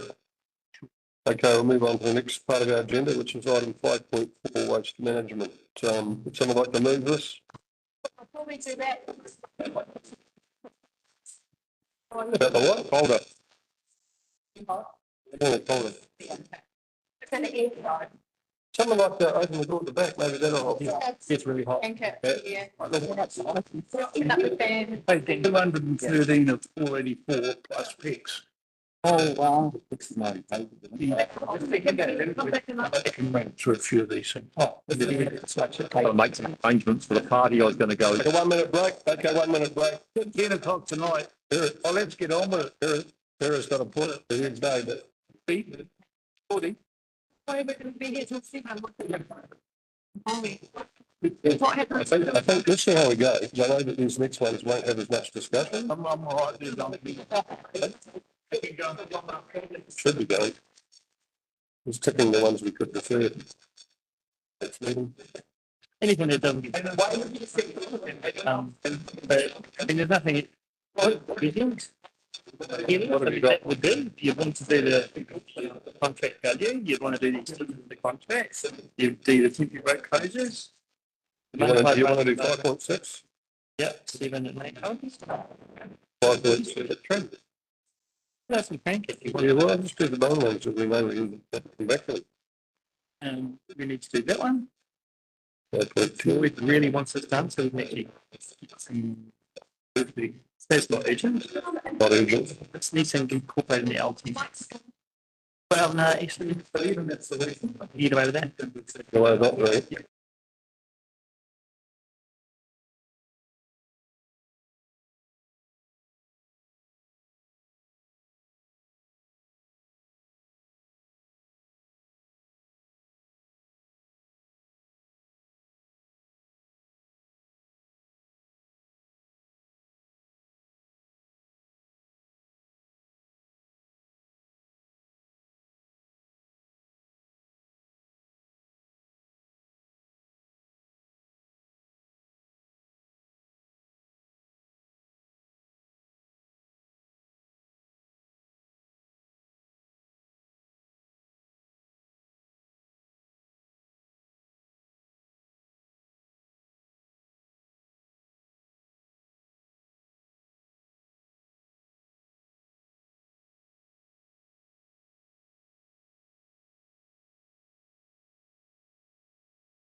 Gonna move on to waste management 5.4.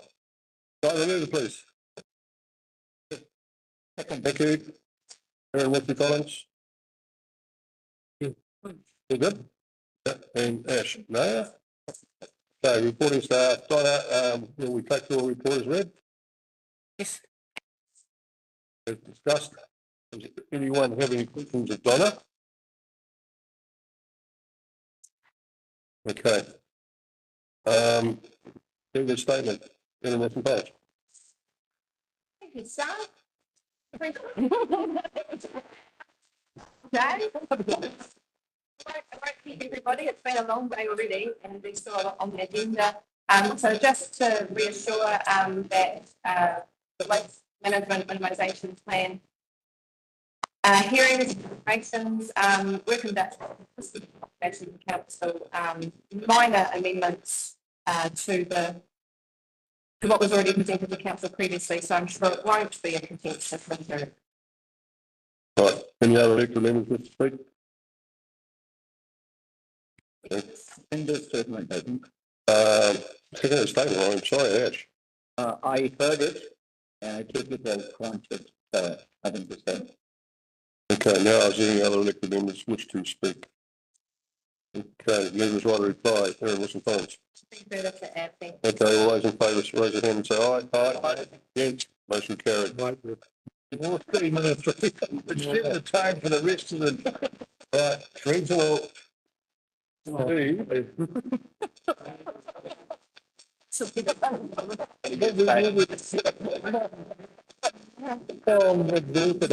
previous one. Gonna move to something good. So welcome. We have residents.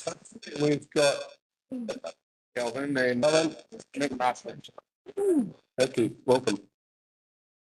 So would you like to present, please? No? So I get a minute for this? I'll move it. Thank you.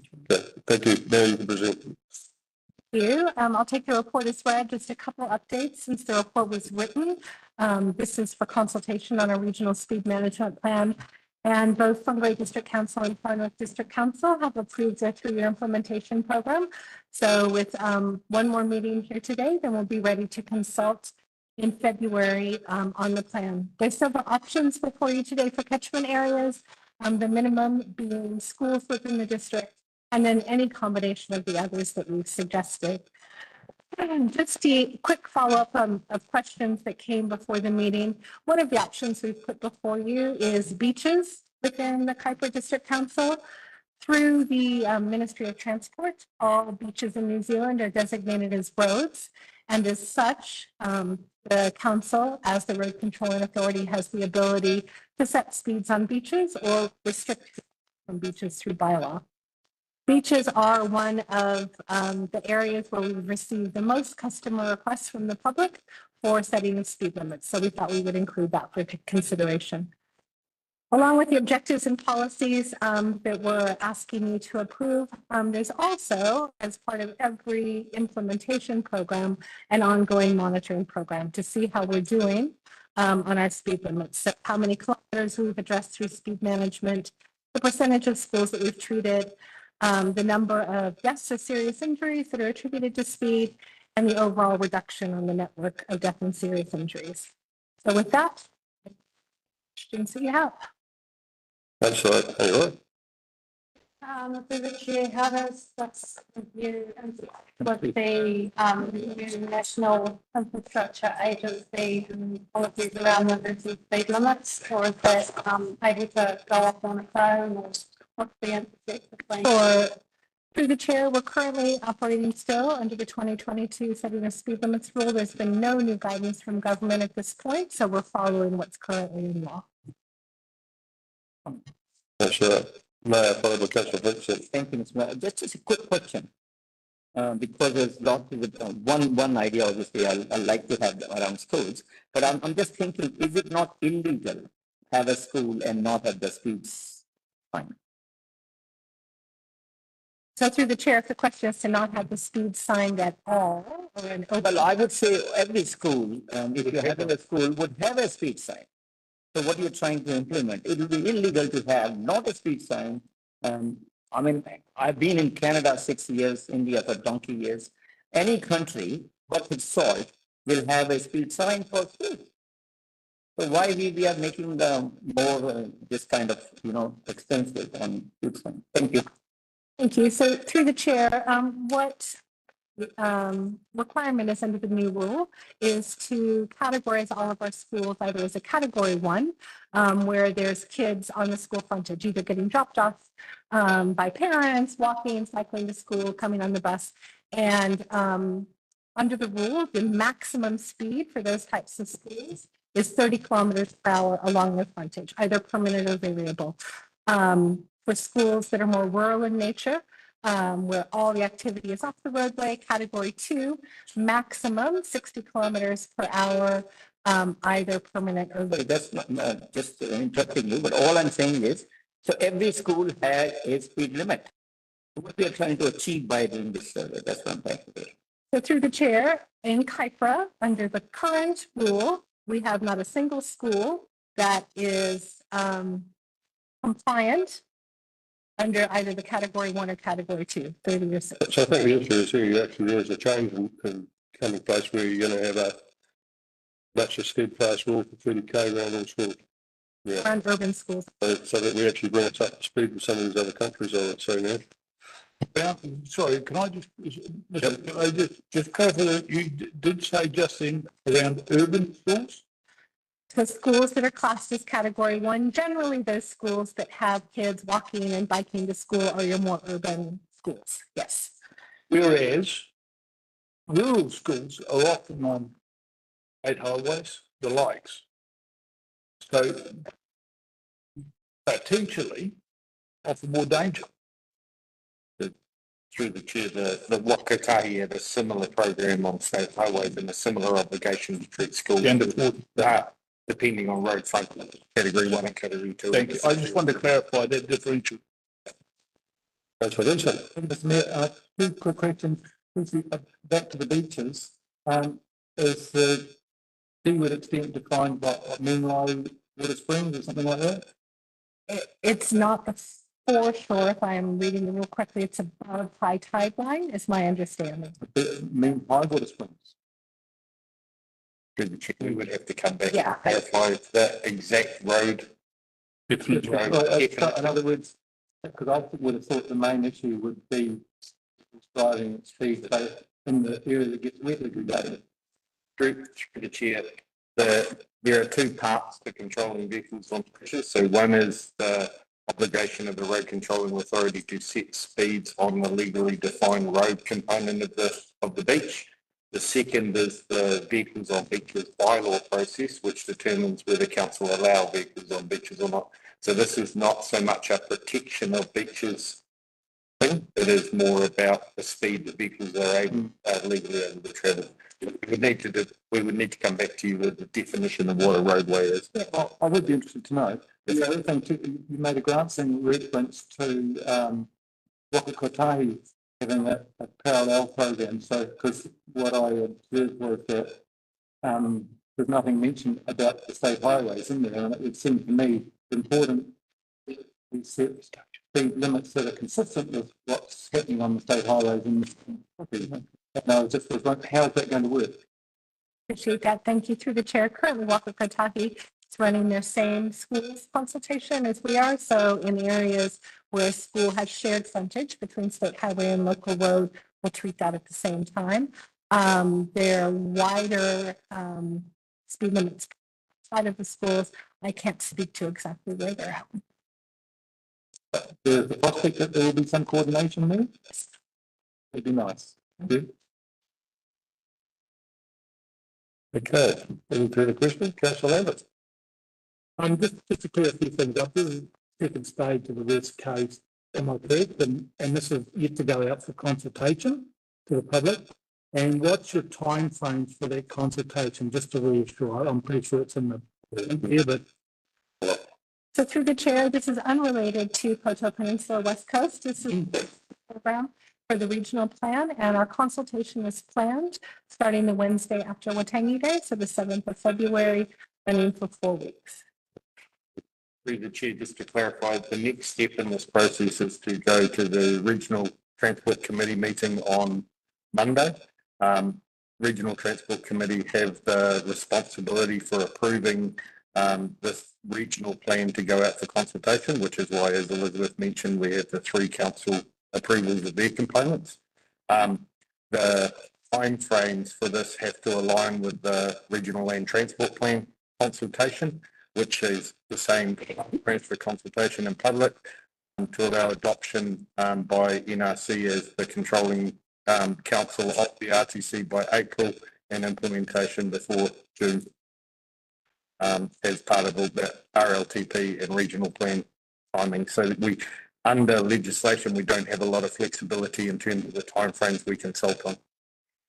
Just to clarify that, how much flexibility do you have? Is there a month, 2 months extra in that, or has it got to be that date? Through the chair, I would say weeks rather than because of the timeframe of getting approved.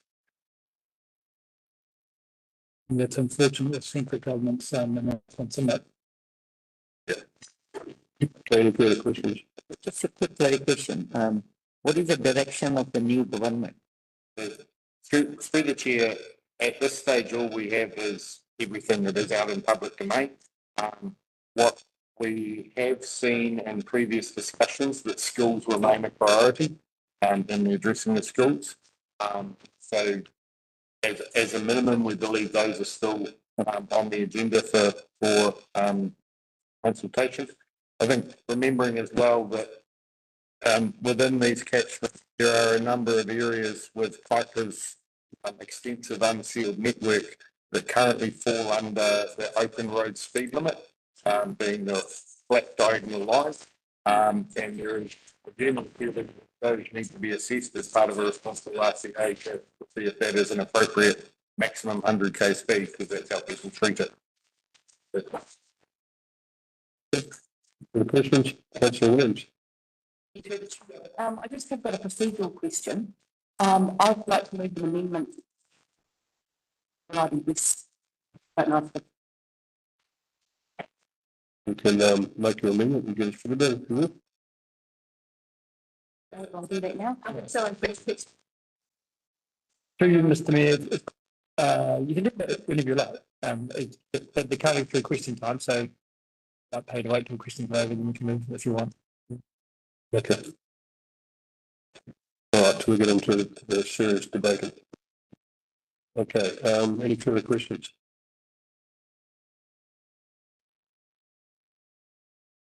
Yeah, the only one I have is I'm a little bit unclear about the beaches. So you're talking about speed limits on our roads that then transfer onto the beach?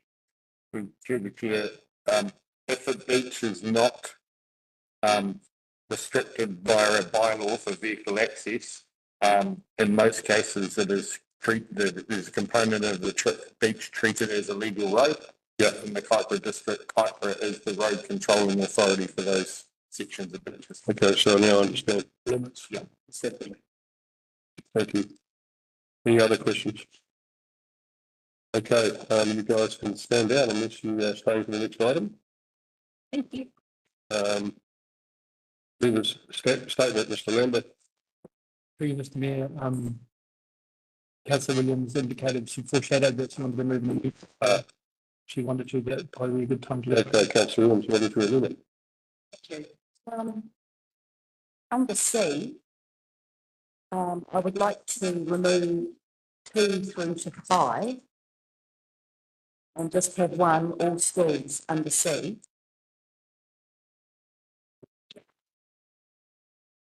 And give my reasons for it.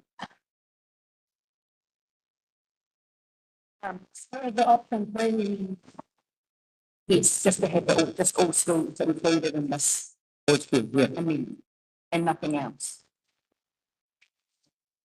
There's that option 3, is it? Yeah.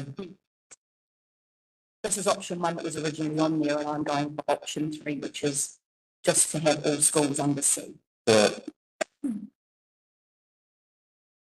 Okay, we've got a second. I'll second that. Can you put it through? Have you got your Well, it's a bit harder for you because I've got a bad copy, but Alana, are you up, still up? Okay.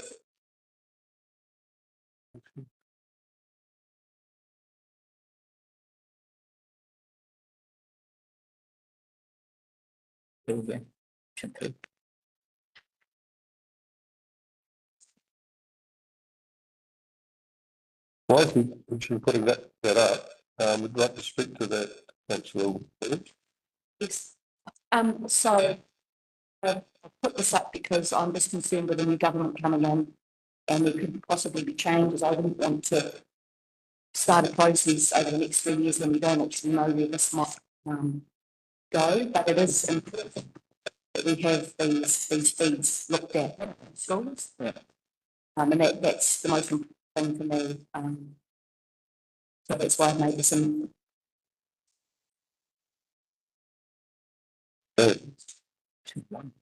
Second. Thank you, Your Worship. Yeah, I largely concur with what Councillor Williams has said. We have got legislative uncertainty ahead of us, and let's just make sure we know what's happening with that. But at the same time, the big safety issue is with kids around schools, and let's make sure we land that and get that right. So I agree. Thank you. Okay. Any questions? Councillor No. Just a question. This should be to Councillor Williams. So we have the minimum option of all schools already. And what difference it makes? So there was 2, 3, 4 and 5 underneath it of other areas in the Kaipara. For the implementation speed management consultation. So I've just left in all schools and I've taken out Dargaville urban areas of Ruawai, Mangataroto, Kaipara, Tangawahine catchment and beaches where vehicles are allowed. Yeah. I just have under C, I just have me focus on all schools. Yeah. So, okay. Are we still having questions or? No, you're some Statement. Okay. All right. So anyone like to make a statement? Yeah, so again, agree with the amendment, which was the reason for my question. I understand that the policy is going to have an effect on that and the response to my question that then still carrying on the out of date policies of the previous government, and I prefer that we put our energy into lobbying for rebuilding on this significant. And that ethics have been developing around speed limits that are not going to have a huge impact, but happy to still to be part of the review. Any other statements? That's a member. Yeah, I have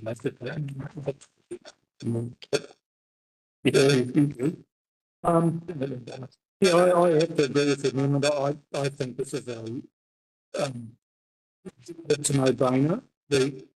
Besides other reasons that have been mentioned, I'm not going to go over those again, but also the reduced cost for consultation. I think there's 11 schools in the district that aren't on a state highway from memory.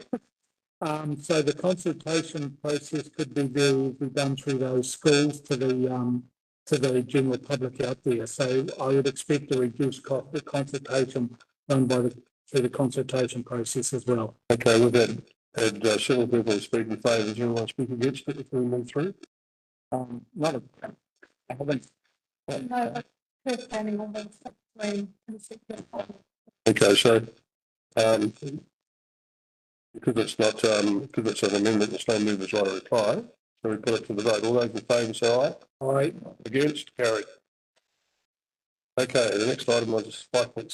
So, Mr. Mayor, you've carried the amendment. You need to move back and vote on it again, which is a substantive. So you just need to do another vote. The same vote. Same thing. Love democracy. All those in favour say aye. Aye. Against? Carried. Okay.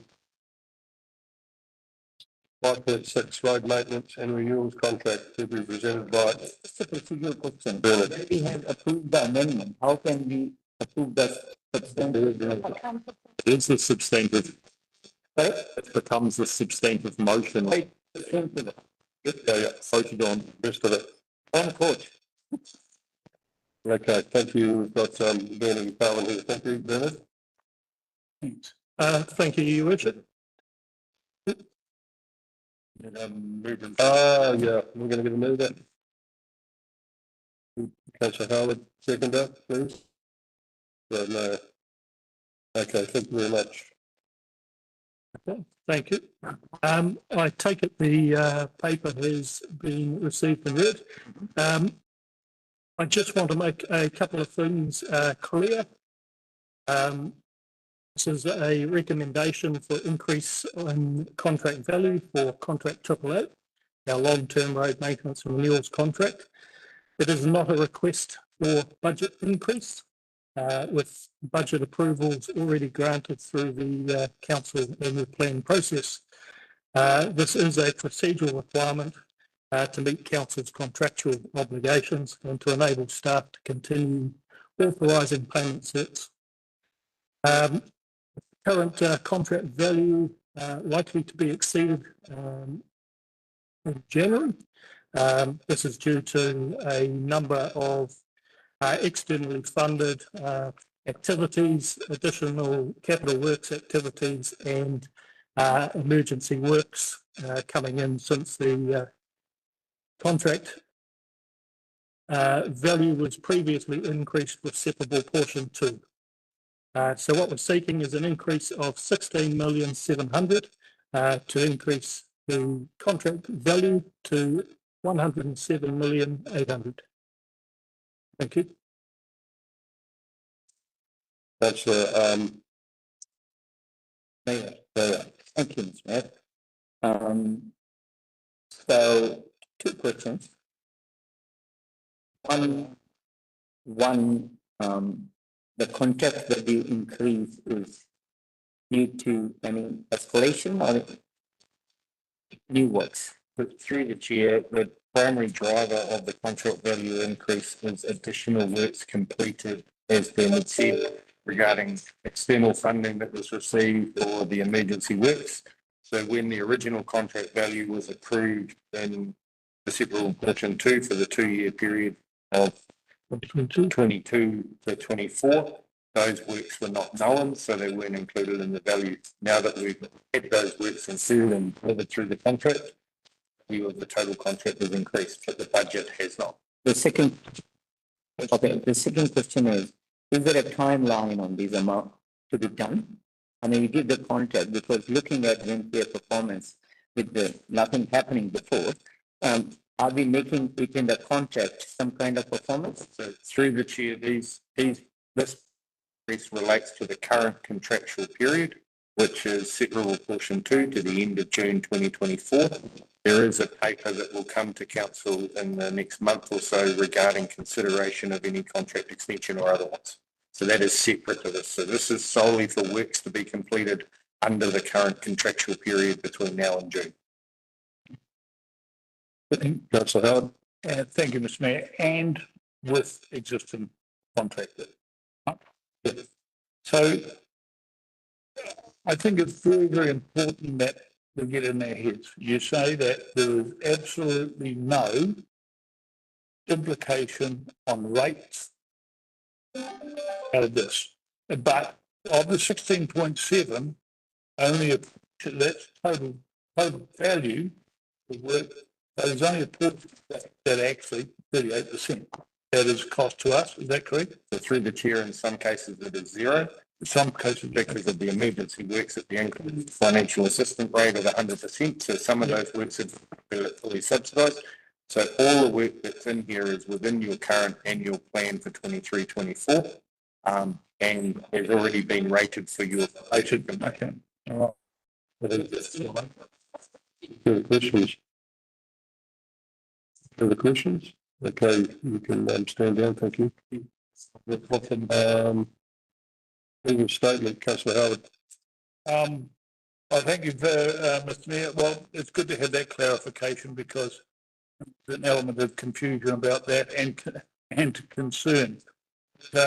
Given what it is, I appreciate the information, and I don't think that we have any option but to essentially it's been done. Councillor Mayor. Nothing to add, sir. Thank you. Any other elected members wish to speak? Okay, movers want to reply, Councillor Howard. Nothing further to say. Get to the vote. All those in favour say aye. Aye. Against, carried. Okay, the next item. $1 million question. Aye. 5.7. Don't you think?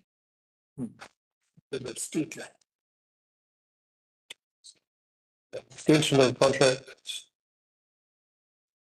for streetlight renewal and maintenance. We have Lashakar. Is that how I pronounce your name correctly? Is it Lashakar or? Thank you, Bernard and Calvin again. Thank you. Changes. I have a mover for this, please. Councillor Mayer, second, please. Councillor Howard. Thank you, Your Worship. Just a quick introduction. So, Mashir Khan, he is our operations lead within the Northland Transportation Alliance. His portfolio extends across our streetlights here in the Kaipara in the region, as well as traffic signals, our mechanical bridges and a vehicle ferry in the far north. So, very busy man. I take the paper is received and read. Just one error with this within the recommendation. Recommendation A includes dates of 1st of January 23 through to 31st of December 25. The correct dates is actually covered within the context. August 23 rather to July 25. So that's a 2-year extension.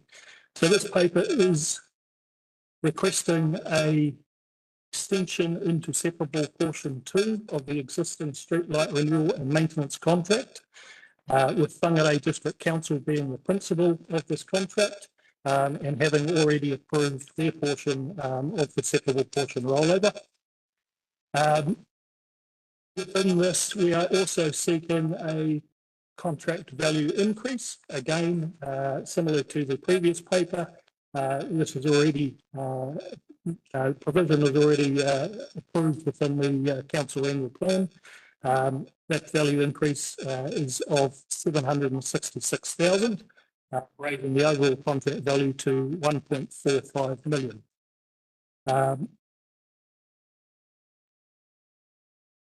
It's probably about it. Any questions? Any questions? Sorry, Mr. Mayor, can I just, before you go to questions, can we just probably correct that recommendation? Absolutely. So you're changing the dates, 1st of August 23 to 31st of July 25, that's what I heard. So we will change that in the recommendation with the agreement of Councillor Mayer. I would like to move and second it. You comfortable, gentlemen? Yep. Okay, thank you. I'm actually thinking that the earlier report also has wrong dates. The one you presented, I think the contract 16 million one. We'll leave it for now, Councillor Mayer. Just focus on. So I think we've got agreement contract started. Apologies through the chair. We have received some questions in advance. Would you like us to cover those first?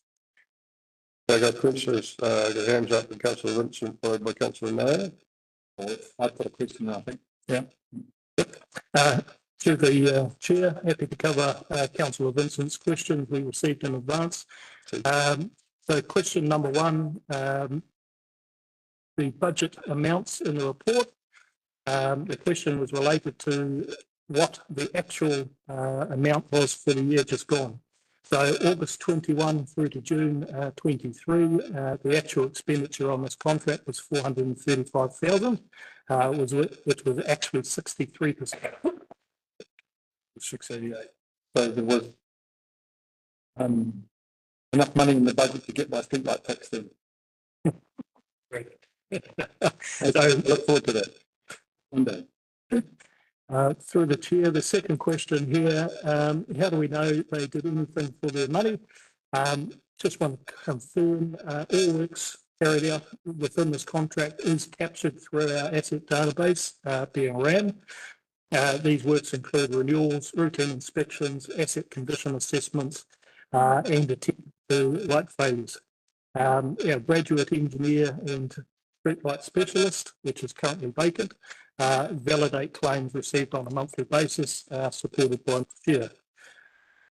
And you refer to the reporting regime, so I presume from that, if I hadn't, my eyes weren't glazing over at the time, I probably would have seen that and realised that there was an accountability loop there. But just, I did wonder if all the money was spent, did that mean then there wouldn't be any more replacements done until such time as the next budget round? Through the chair, if all the money was spent, then we would be required to come back to council and ask for a decision on whether any new budget would be applied. But as Brendan said, we have underspent budget in the previous term. I'll follow up on the service request. Thank you. Through the Chair, if I could also address the third component to Councillor Vincent's inquiry, it was relating to a light on the corner of Regent and Kilborough Street in Kaipara. This light, according to our records, the light was inspected at commencement of the contract, which was back in 2020, through the LED replacement process, and confirmed as operative at the time. Through further nighttime inspections on the 11th of September this year, the LED was found to be faulty and again replaced. At that point in time, it was confirmed following the replacement that it was operative again. However, we understand if it remains an issue, we will follow up with the contractor to carry out a further inspection and complete the repairs. Thank you. Thank you, Councillor. You have a question? Thank you. Yes, Mayor. So I have two questions actually. One is obviously like Jervois Street, it's a highway. The street lighting there is covered in there, or you have to go to somebody else? And do you take care of it or somebody else does it? Selwyn Park across light was off for 3 months. I personally saw it. Through the chair, if there are highway lighting, this one will the state highway, those are covered under the state highway lighting contract. So who takes care of the complaints? It is Wakatahi. No, so why not to you? That's what I'm Through the chair, we are council's roading department, not Wakatahi's roading department. But if you were working with us, you would have taken care of everything. Through the chair, we are responsible to look after Kaipara's assets, not Wakatahi's assets, which are actually a separate. Anyway, that's disputable, but my second question. That's what I'm saying. I mean, there's passing the buck doesn't help the constitution.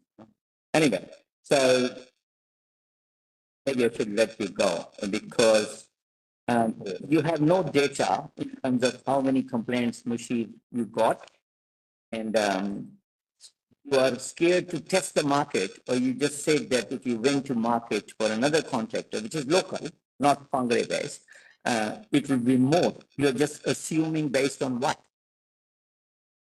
With the chair, I think you step back. When initially we formulated this contract, it was in 2021. Prior to that, Kaipara district did not have a formal streetlight maintenance contract, a proper contract. It was just a one-page agreement with North Power to do reactive maintenance.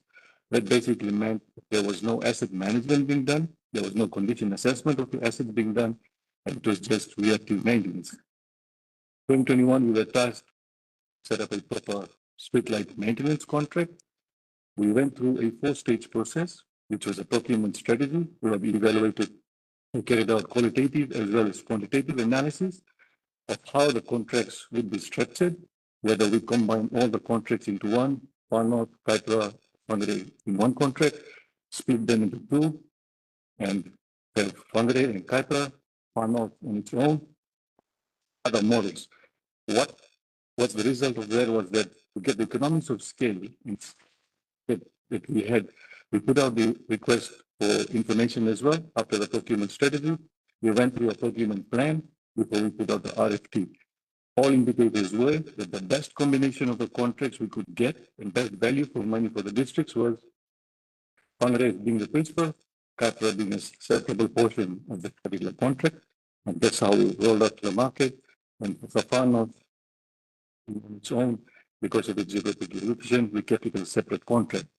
In saying that, commercially, I can say that with full confidence that Kaipara District Council has got a better economy of scale, based on economic scale, a better value for its money, because we are paying a considerable, significant amount of money for the Whānau District Council, that being a separate contract.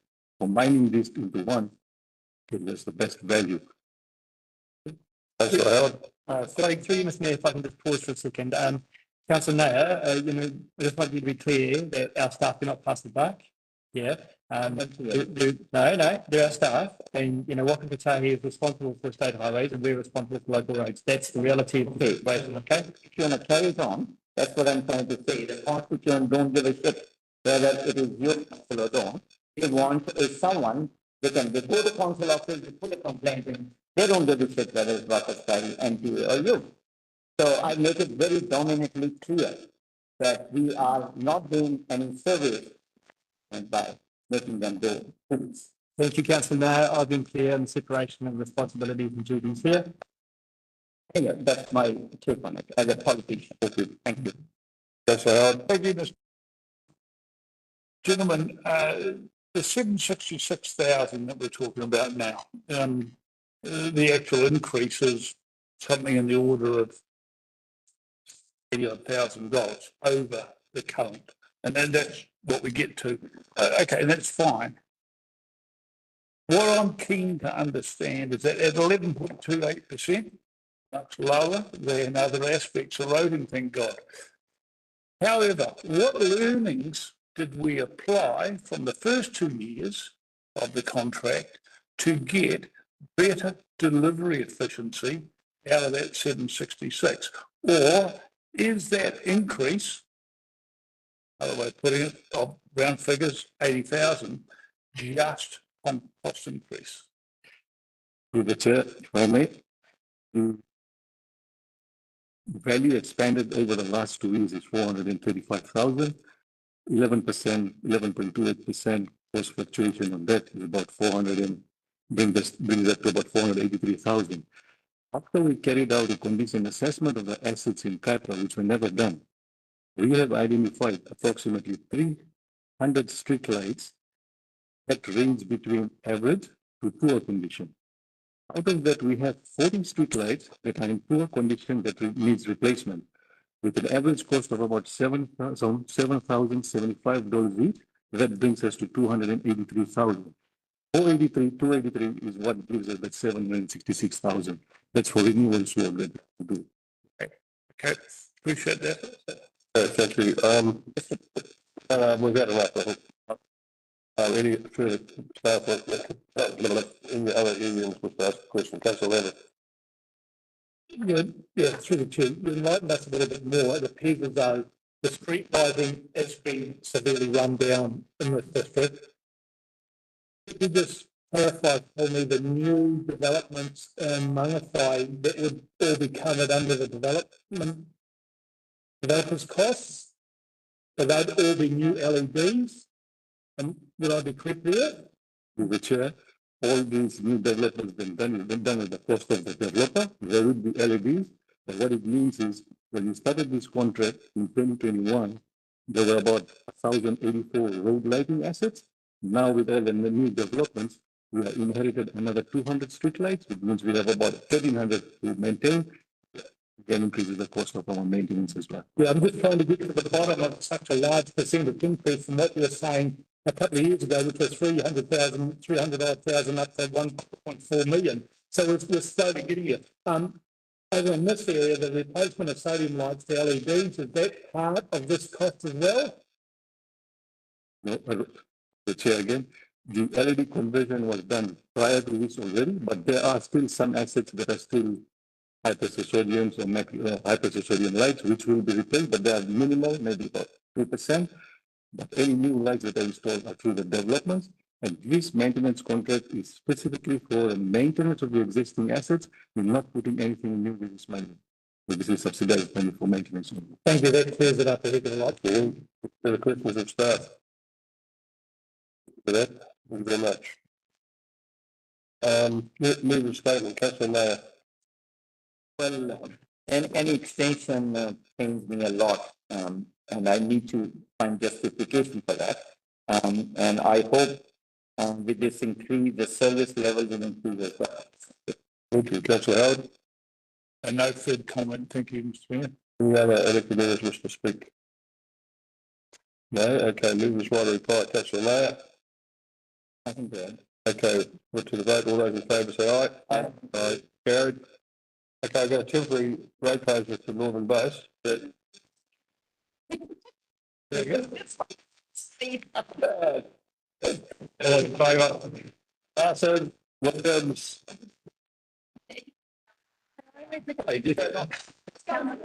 Just stay in the count. You'll get clips. Can I ask you, who waited all day to present? I have the luxury of a computer in front of me which enables me to do my work as well. We're happy to listen. Well, it's all right. We can take it as read and get on with it. Yeah. Good up, please. I'll take it as read. We did it last year too, I think. Okay, look, has anyone got any questions for Ben? So quickly. Yep. Basically the same as last year. Correct. There's been a few changes as far as tightening things up. Any problems from last year which are tweaked, or is that what you're talking about? Some follow-up road care. One of the only issue that was raised was some potholes at the end of the road after normal traffic. The roading team will run through there with a determination, right? Wet roll and grade. Early in the new year to fix that. Do we get the invitation to come? I can ask that too. I'd like to see how it is. Okay. The other questions, Councillor Williams. And so is that grading the roller, or wet roller, whatever you said, is that done along the whole settlement line? They didn't answer that. Yeah. Road up. Yeah. Okay, all good? Any other questions? Good answer. Apologies, through the chair, I just want a point of clarification. So following the event, we will carry out an inspection, as we do with any other road use event, a pre and post inspection to determine any maintenance issues and intervention requirements. We do generally undertake some form of a wet grade roll type treatment to recompact the pavement. However, I don't want to be committed to that, given we may well face water restrictions during that time of year. So we will look at alternative options if necessary. However, that is generally the treated approach. Either way, we will be looking to address any maintenance concerns. Question to that. So what would the alternative option be? Through the chair, the event organiser is providing an application of dust suppression on site. We are hoping that, given the 3-month expected life on that product, we may not need to be looking at alternatives, but that is an alternative option we may consider, a further application.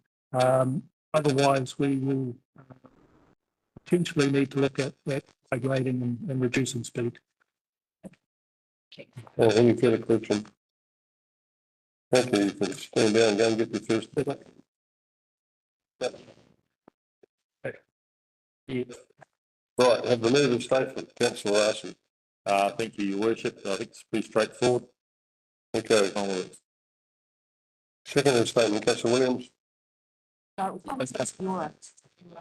Oh, was it? Yes. Okay. What did I have Williams written down? Councillor Kaniora. Yeah, so this is a good injection into the local economy and the event that's happened for a number of years now. Any other elected members wish to speak? Yeah, it's a great event. I agree with Councillor Paniora. It's an awesome event in our district. Members want to reply. Jonathan further, thank you. All those in favour say aye. Aye. Aye. Carried. Thank you. Yeah, CE Marris has got a few words to say there. Thank you, Mr Mayor. So in the interest of time, what I'm suggesting we do here, Council, is items 5.9, the Mangawhai Branch Library, 5.11, the amendment to the appointment of hearing commissioner policy, 5.12, the equal employment opportunities policy, and 5.13, the meeting calendar for 24. I'm going to withdraw them and present them to the December council meeting, just because we're going to push it for time here. I will say that means December is going to be quite full as well, so just advance notice of that. We can, so we'll do that, and then when we get to the information items, I think we'll group them together and do the recommendations at the same time, so we can push through. Okay. So, Mr. Mayor, I'll withdraw that formally understanding order 9.9, and then you can move to 5.10, which is resolving appeals on. Okay, 5.10, resolving appeals on private plan change 81. To present that is Mr. Michael Dave. And wonders, is Paul online or is he absent today? I'll do it. Can I have a mover for that, please? Myself, perhaps? Yes, myself. Who else? Speaking. What? So Howard, what are you moving? Recommendation, but included in the recommendation, I'm seated 3 elected members, which is Mark Vincent, Mike Howard, and Gordon Lambert.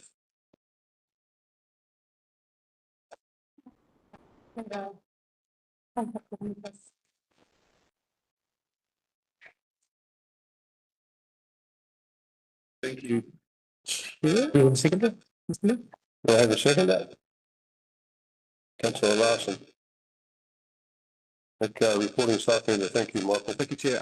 Look, I'll take the paper as read. It's really a procedural note here. We have one single appeal, so therefore recommendation is to delegate the authority to resolve appeals to the elected members. You have put forward 3 elected members, which is great. I've got nothing further to say on this matter at this stage.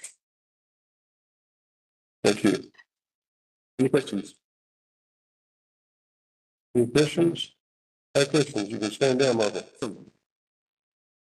Previous statement. That's pretty procedural matter. We're done. Thank you very much. My apologies. I don't think I talked to you, Mr. Vincent, about that. It's okay with me. Is that okay with you? Yeah, I think I have some expertise that would... I think you might. Thank you very much. I could into your 1 foot, 2 foot in the preparation of a horse. Be in my mind forever. Thank you. Very good. Okay, any other elected members wish to speak? I'd like to speak. Thank you. So for this course, the election members don't have to have that making good decisions course. Is it a requirement or not? Through you, Mr. Mayor, no, I don't believe it is a requirement. But best practice would be to involve elected members that have knowledge and have had training in that area. So may I ask what you're doing to get the rest of the people who are interested to get this course? That's big job there. That of order, it's irrelevant today. It's another matter we can discuss at another. No, we're not discussing something separate from this motion that we're discussing here. Okay. Okay, look, I think you can bring that up after. Okay. Well, I live around here, that's all. Members want to reply. Yeah, I think this is pretty procedural. I'm happy with it. I'm not going to make any further comments. Councillor Larsen. Yes, Your Worship.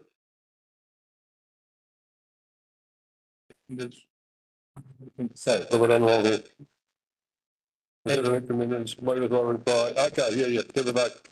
All those in favour say aye. Against, carried. My mind is fading. Okay, so we can push on through to... Yes, Mr. Mayor, so through you, we'll go to the information section of the agenda. So that's items 6.1, 6.2, 6.3 and 6.4. We're suggesting that you move the noting recommendations as one group. So if you're happy with that as a council, we can do that. Anyone got any objections to that? You just need to move in a second. Okay, I'll move that. Can I just second it? Thank you, councillor Wilson. Okay, so we go straight to the vote? I did have a question which I circulated in advance. In the sections report regarding there was indicated to be an overspend of $175,000. It's a private plan change.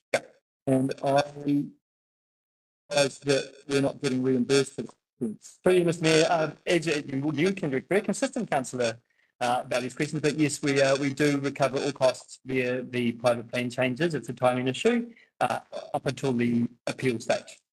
So that will be recovered. Will be addressed. Okay, good question. Okay, split the vote. All those in favour say aye. Against? Carried. Gosh, you guys are slick. Okay, now. Okay, Mr Mayor, so that's the end of the open section of the agenda. Okay, can I have a move to go into? Okay, councillor Aaron Wilson, thanks, councillor Howard, thank you all. And I have to confirm these minutes now. Okay. I need to confirm the text minutes. I'll move that. We just Yeah. So, no, we didn't. It's like,